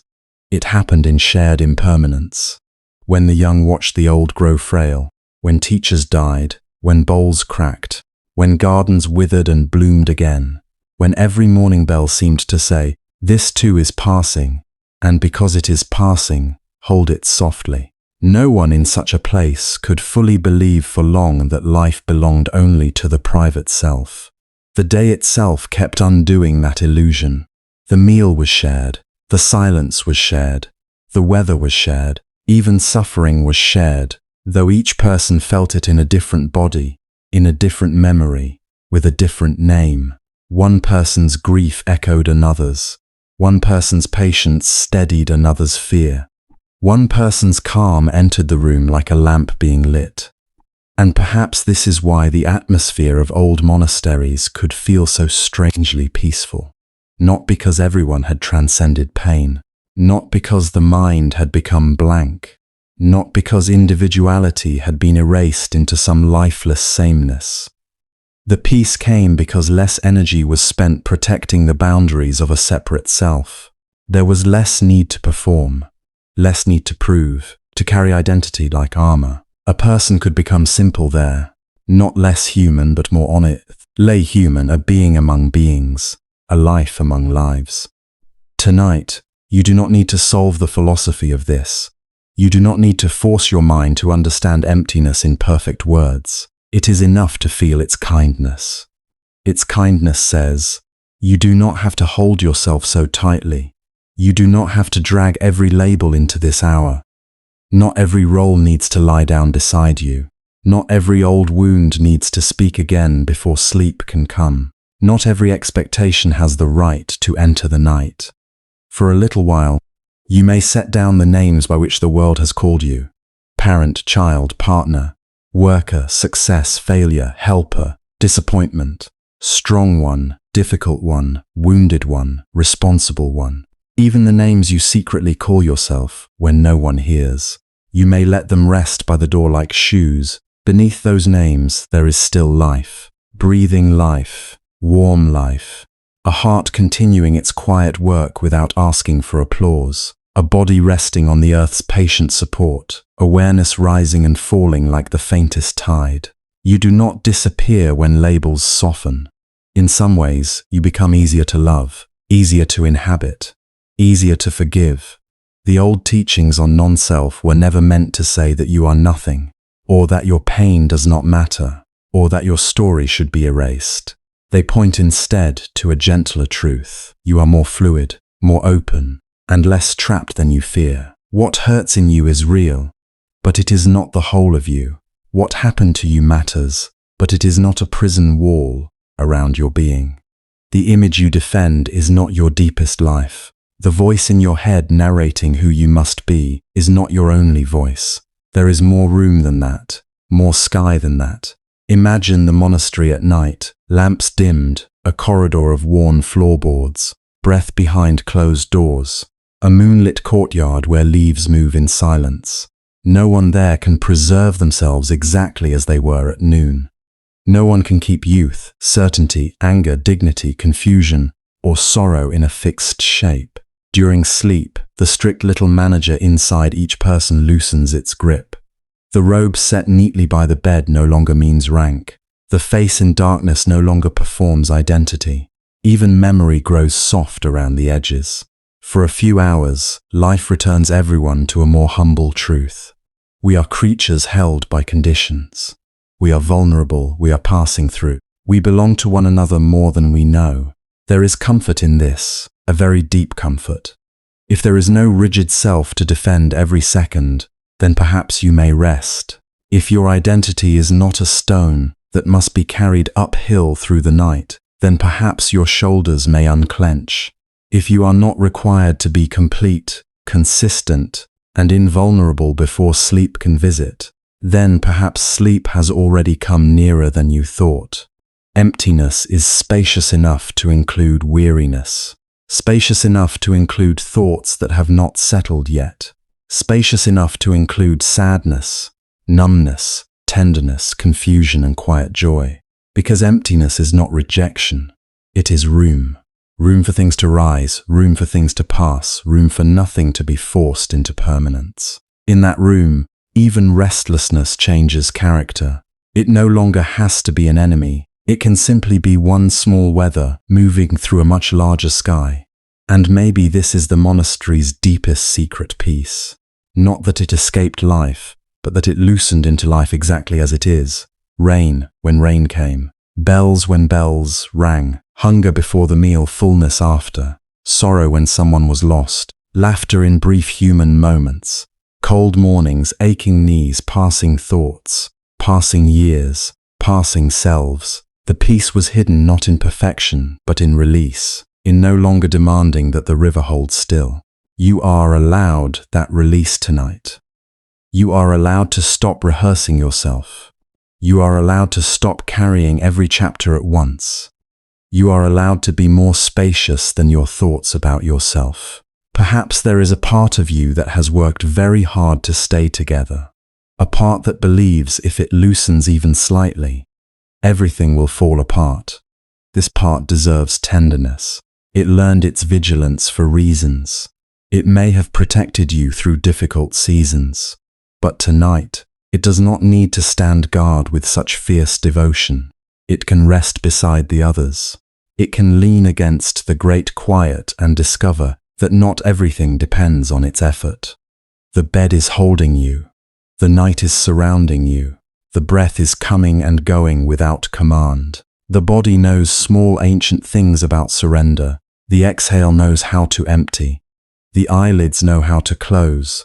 The heart knows how to continue in darkness.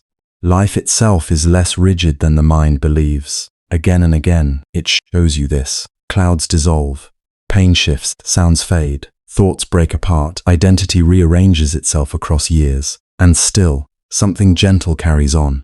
So for now, let yourself become simple, not a problem to solve, not a role to maintain, not a history to rehearse, not a feud to construct before dawn. Just this living presence, open and unguarded for a moment, resting inside a world it never had to hold up alone. If a thought comes, let it come as a visitor.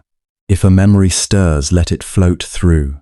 If an old name tries to cling to you, smile at it softly and let it loosen. You do not have to push anything away.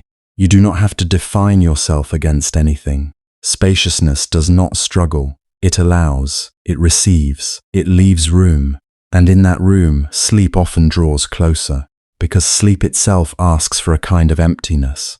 Not emptiness as deprivation, but as release. The emptying of effort, the emptying of constant self-making, the emptying of the day's hard outlines, as all labels soften, as all demands become less sharp, as the need to be someone in particular grows quiet, the body begins to trust the dark a little more. The mind begins to drift from understanding into surrender, and there, in that soft unholding, rest waits with open hands. So now, without effort, you find that you are no longer standing at the edge of this ancient place, looking in with wondering eyes.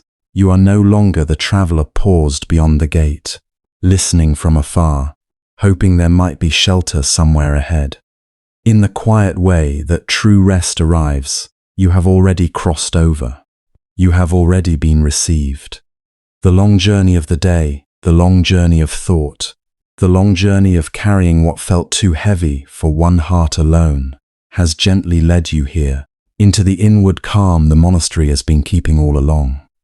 You can feel it now not as a scene outside you, but as an atmosphere within you. The gate is no longer a threshold you must reach. It has become a soft understanding in the chest, a sense that something firm and kind has closed behind you for the night, not to trap you, but to protect your rest. Whatever was loud beyond it can remain there until morning. Whatever still asks questions can wait. Whatever remains unfinished does not need your hands right now. The gate has already done its quiet work. It has marked the difference between striving and laying down, between the world of demands and the world of permission. And somewhere, perhaps near or far, perhaps only in memory now, the bell still seems to move through the darkness. Its sound does not interrupt the silence. It deepens it. It widens it. It reminds the body that time can be measured by gentleness instead of urgency. One note spreading into the night, then thinning, then fading, until even its absence feels full. You do not need to listen for the next one. You do not need to count. The bell has already entered you. Its calm rhythm has become the rhythm of your slowing breath, your loosening jaw, your heavy shoulders settling deeper into ease. And the chanting too remains, though softer now than before. Not words to grasp, not meanings to hold on to. Only that tender human sound of voices rising and falling together, polished by devotion, softened by age, carried through halls of wood and stone, through incense and lamplight, through countless evenings like this one. The chanting no longer asks you to follow it. It carries you without effort, as a river carries a leaf. Even if no voice is sounding now, the impression of those voices lingers in the air around your thoughts, smoothing their edges, teaching them how to become less sharp, less insistent, less alone. The gardens rest beside you in the same way memory rests beside a tired mind. You do not need to see every stone, every path, every curve of moss, yet you know they are there. The careful raking, the still pond, the leaves touched by moonlight, the patient shapes of things arranged not to impress but to quiet the heart. In the gardens, nothing rushed to bloom for praise. Nothing reached beyond its nature. Each pine needle, each grain of sand, each dark branch standing against the sky seemed to belong exactly where it was. And perhaps that is part of what has soothed you so deeply tonight. In such a place, You do not need to become anything else before you are worthy of peace. You can rest as you are, unfinished and human, and still belong to the stillness. The bowls return to mind with their plain and humble grace. Empty bowls, filled bowls. Bowls lifted in gratitude, bowls washed and set down again. Their simplicity offered something the weary heart often forgets. That enough can be very quiet. Enough does not always arrive with triumph. Sometimes enough is warmth in the hands. A little food, a little water, a little time without being asked for more. Sometimes enough is simply this moment, in which nothing else is required of you. You do not have to gather tomorrow tonight. You do not have to solve your life before sleep will take you in. Like those bowls resting after use, you too may be set down gently. You too may be empty for a while, and the lamps, how softly they continue to glow in the mind. Small circles of golden light in the dimness, flames tended by careful hands, not bright enough to banish all darkness, and never trying to. Only enough to make the darkness feel companionable. Only enough to reveal the grain of old wood, the fold of a robe, the rise of a breath, the way shadows can live peacefully beside light. There is comfort in that. You do not need complete clarity tonight. You do not need all the answers illuminated. A small light is enough for rest. A soft light is enough for trust. And now even that light may begin to lower, little by little, as if the night itself knows how to be kind to tired eyes. The night air enters again, cool and almost weightless. It moves through corridors, touches stone, brushes leaves, passes over the sling earth. It touches your skin in imagination, or perhaps in truth, and tells the body, there is nothing more to defend against. The air of night in a place like this carries old cedar, damp soil, distant incense, maybe the faint mineral scent of water. It asks for no formal, asks only that you receive it. Inhale, and let the breath come easily. Exhale, and let the breath leave with everything it no longer needs to hold. Night has always known how to do this, to gather what is frayed and cool it, to soften what is overworked, to cover what has been too exposed. And here, within the symbolic shelter of these ancient walls, there is no need to be brave anymore. Not for a little while. You have been brave enough in visible and invisible ways. Brave in enduring what others never fully saw. Brave in answering the day again and again. Brave in carrying thoughts, obligations, memories and unnamed feelings farther than you should have had to carry them. But now courage can take another form. It can become surrender. It can become letting the body sink. It can become trusting that for one night at least, you do not have to hold yourself up with such determination. Nothing needs to be solved tonight. Let those words settle slowly. Nothing needs to be solved tonight. No conversation has to be perfected. No past moment has to be reworked. No future has to be secured before dawn. The mind may still offer its old habit of circling, reviewing, rehearsing, protecting. Thank it gently for trying. Then let it rest too. There will be another time for plans and decisions. But this hour belongs to something older and kinder than problem solving. It belongs to being held by stillness. It belongs to the ancient wisdom that not every knot is loosened by pulling at it in the dark, and nothing needs to be carried alone. Maybe that truth feels small at first, almost too simple to trust, but stay with it. In these monasteries, generation after generation lived by the understanding that human life becomes lighter when it is placed inside something larger than the solitary self. A bell rung by one hand is heard by many ears. A meal prepared in silence nourishes more than one body. A prayer spoken by one voice joins 1,000 unseen prayers. Rest too can be shared. Tonight you are not alone with your weariness. You are not alone with your longing for ease. You are not alone even in the privacy of your own thoughts. The great quiet that held so many before you can hold you now. You do not need to force peace to arrive. Peace is not always achieved. Sometimes it is received. Received like evening receives the last color of day. Received like old floorboards receive bare feet. Received like a robe receives the shape of the body and asks nothing in return. Received like a room receives a sleeping guest. Received softly, naturally, without struggle. So let yourself receive. Let the forehead smooth. Let the eyes rest in their sockets. Let the mouth unclench. Let the tongue settle. Let the throat be unguarded. Let the shoulders fall away from their work. Let the hands be loose. Let the chest rise without effort and sink without control. Let the belly soften, free from bracing. Let the hips grow heavy. Let the legs lengthen into stillness. Let the feet release the final memory of standing. Breathe in and feel the monastery breathe with you. Breathe out and feel it breathe for you. In this breath, the gate stands watch. In this breath, the bell keeps time without pressure. In this breath, the chanting hums beneath thought like a hidden current. In this breath, the garden remains undisturbed beneath the moon. In this breath, the bowls are washed and quiet on their shelves. In this breath, the lamps burn low with tender patience. In this breath, the night air circles the eaves and enters every open space.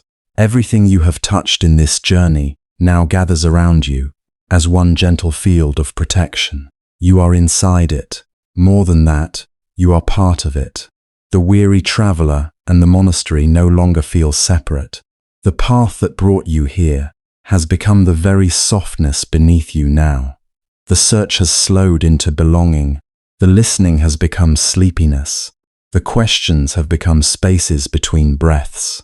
Even the self that wandered, worried, remembered, and reached is beginning to loosen at the edges, becoming less like a hard outline and more like a quiet presence resting in darkness. If a last thought appears, let it dim. If a last feeling stirs, let it be cradled. If the heart still holds one small ache, let the night place a cool hand over it. There is room for all of it here. There is no need to clear yourself perfectly before rest. The monastery does not ask that from you. It only offers shelter. And shelter at its deepest is not merely a roof or a wall. It is the experience of no longer having to flinch, no longer having to explain, no longer having to continue for a few precious hours. It is the ancient mercy of being allowed to stop. So stop now, gently, not with effort, not like closing a door against yourself, but like a lantern slowly dimming because the room is already safe, like footsteps fading after they have reached home, like incense thinning into invisible sweetness, like moonlight quiet on unmoving stone. The final silence remains wide and tender as sleep arrives, a lantern slowly dimming before dawn. And as it dims, there is less and less to hold, less shape to the walls, less distance in the corridors, less need to remember where the gate stood, where the garden opened, where the bell once sounded. All these forms have already given you what they came to give. Now they can soften. The chanting can become vibration, then hush. The lamp glow can become warmth, then dark. The bowl, the path, the cedar beams, the folded robes, the cool night air, the ancient stones, the patient moon above the roofline, all of it can begin to melt into one continuous feeling of safety too gentle to name. Your breath grows quieter, your body grows heavier, your thoughts grow farther apart, like small lights seen across water, then seen no more. And in this deepening rest, even the monastery can begin to disappear, not because it is leaving you, but because its peace has done what true peace does. It no longer needs an image. It no longer needs a story. It has entered the body as softness, entered the mind as spaciousness, entered the heart as permission. The place dissolves, the night dissolves, the old edges of thought dissolve, until what remains is only stillness, only safety, only the quiet release into which you can keep falling easily, gently, as everything becomes calm enough to vanish.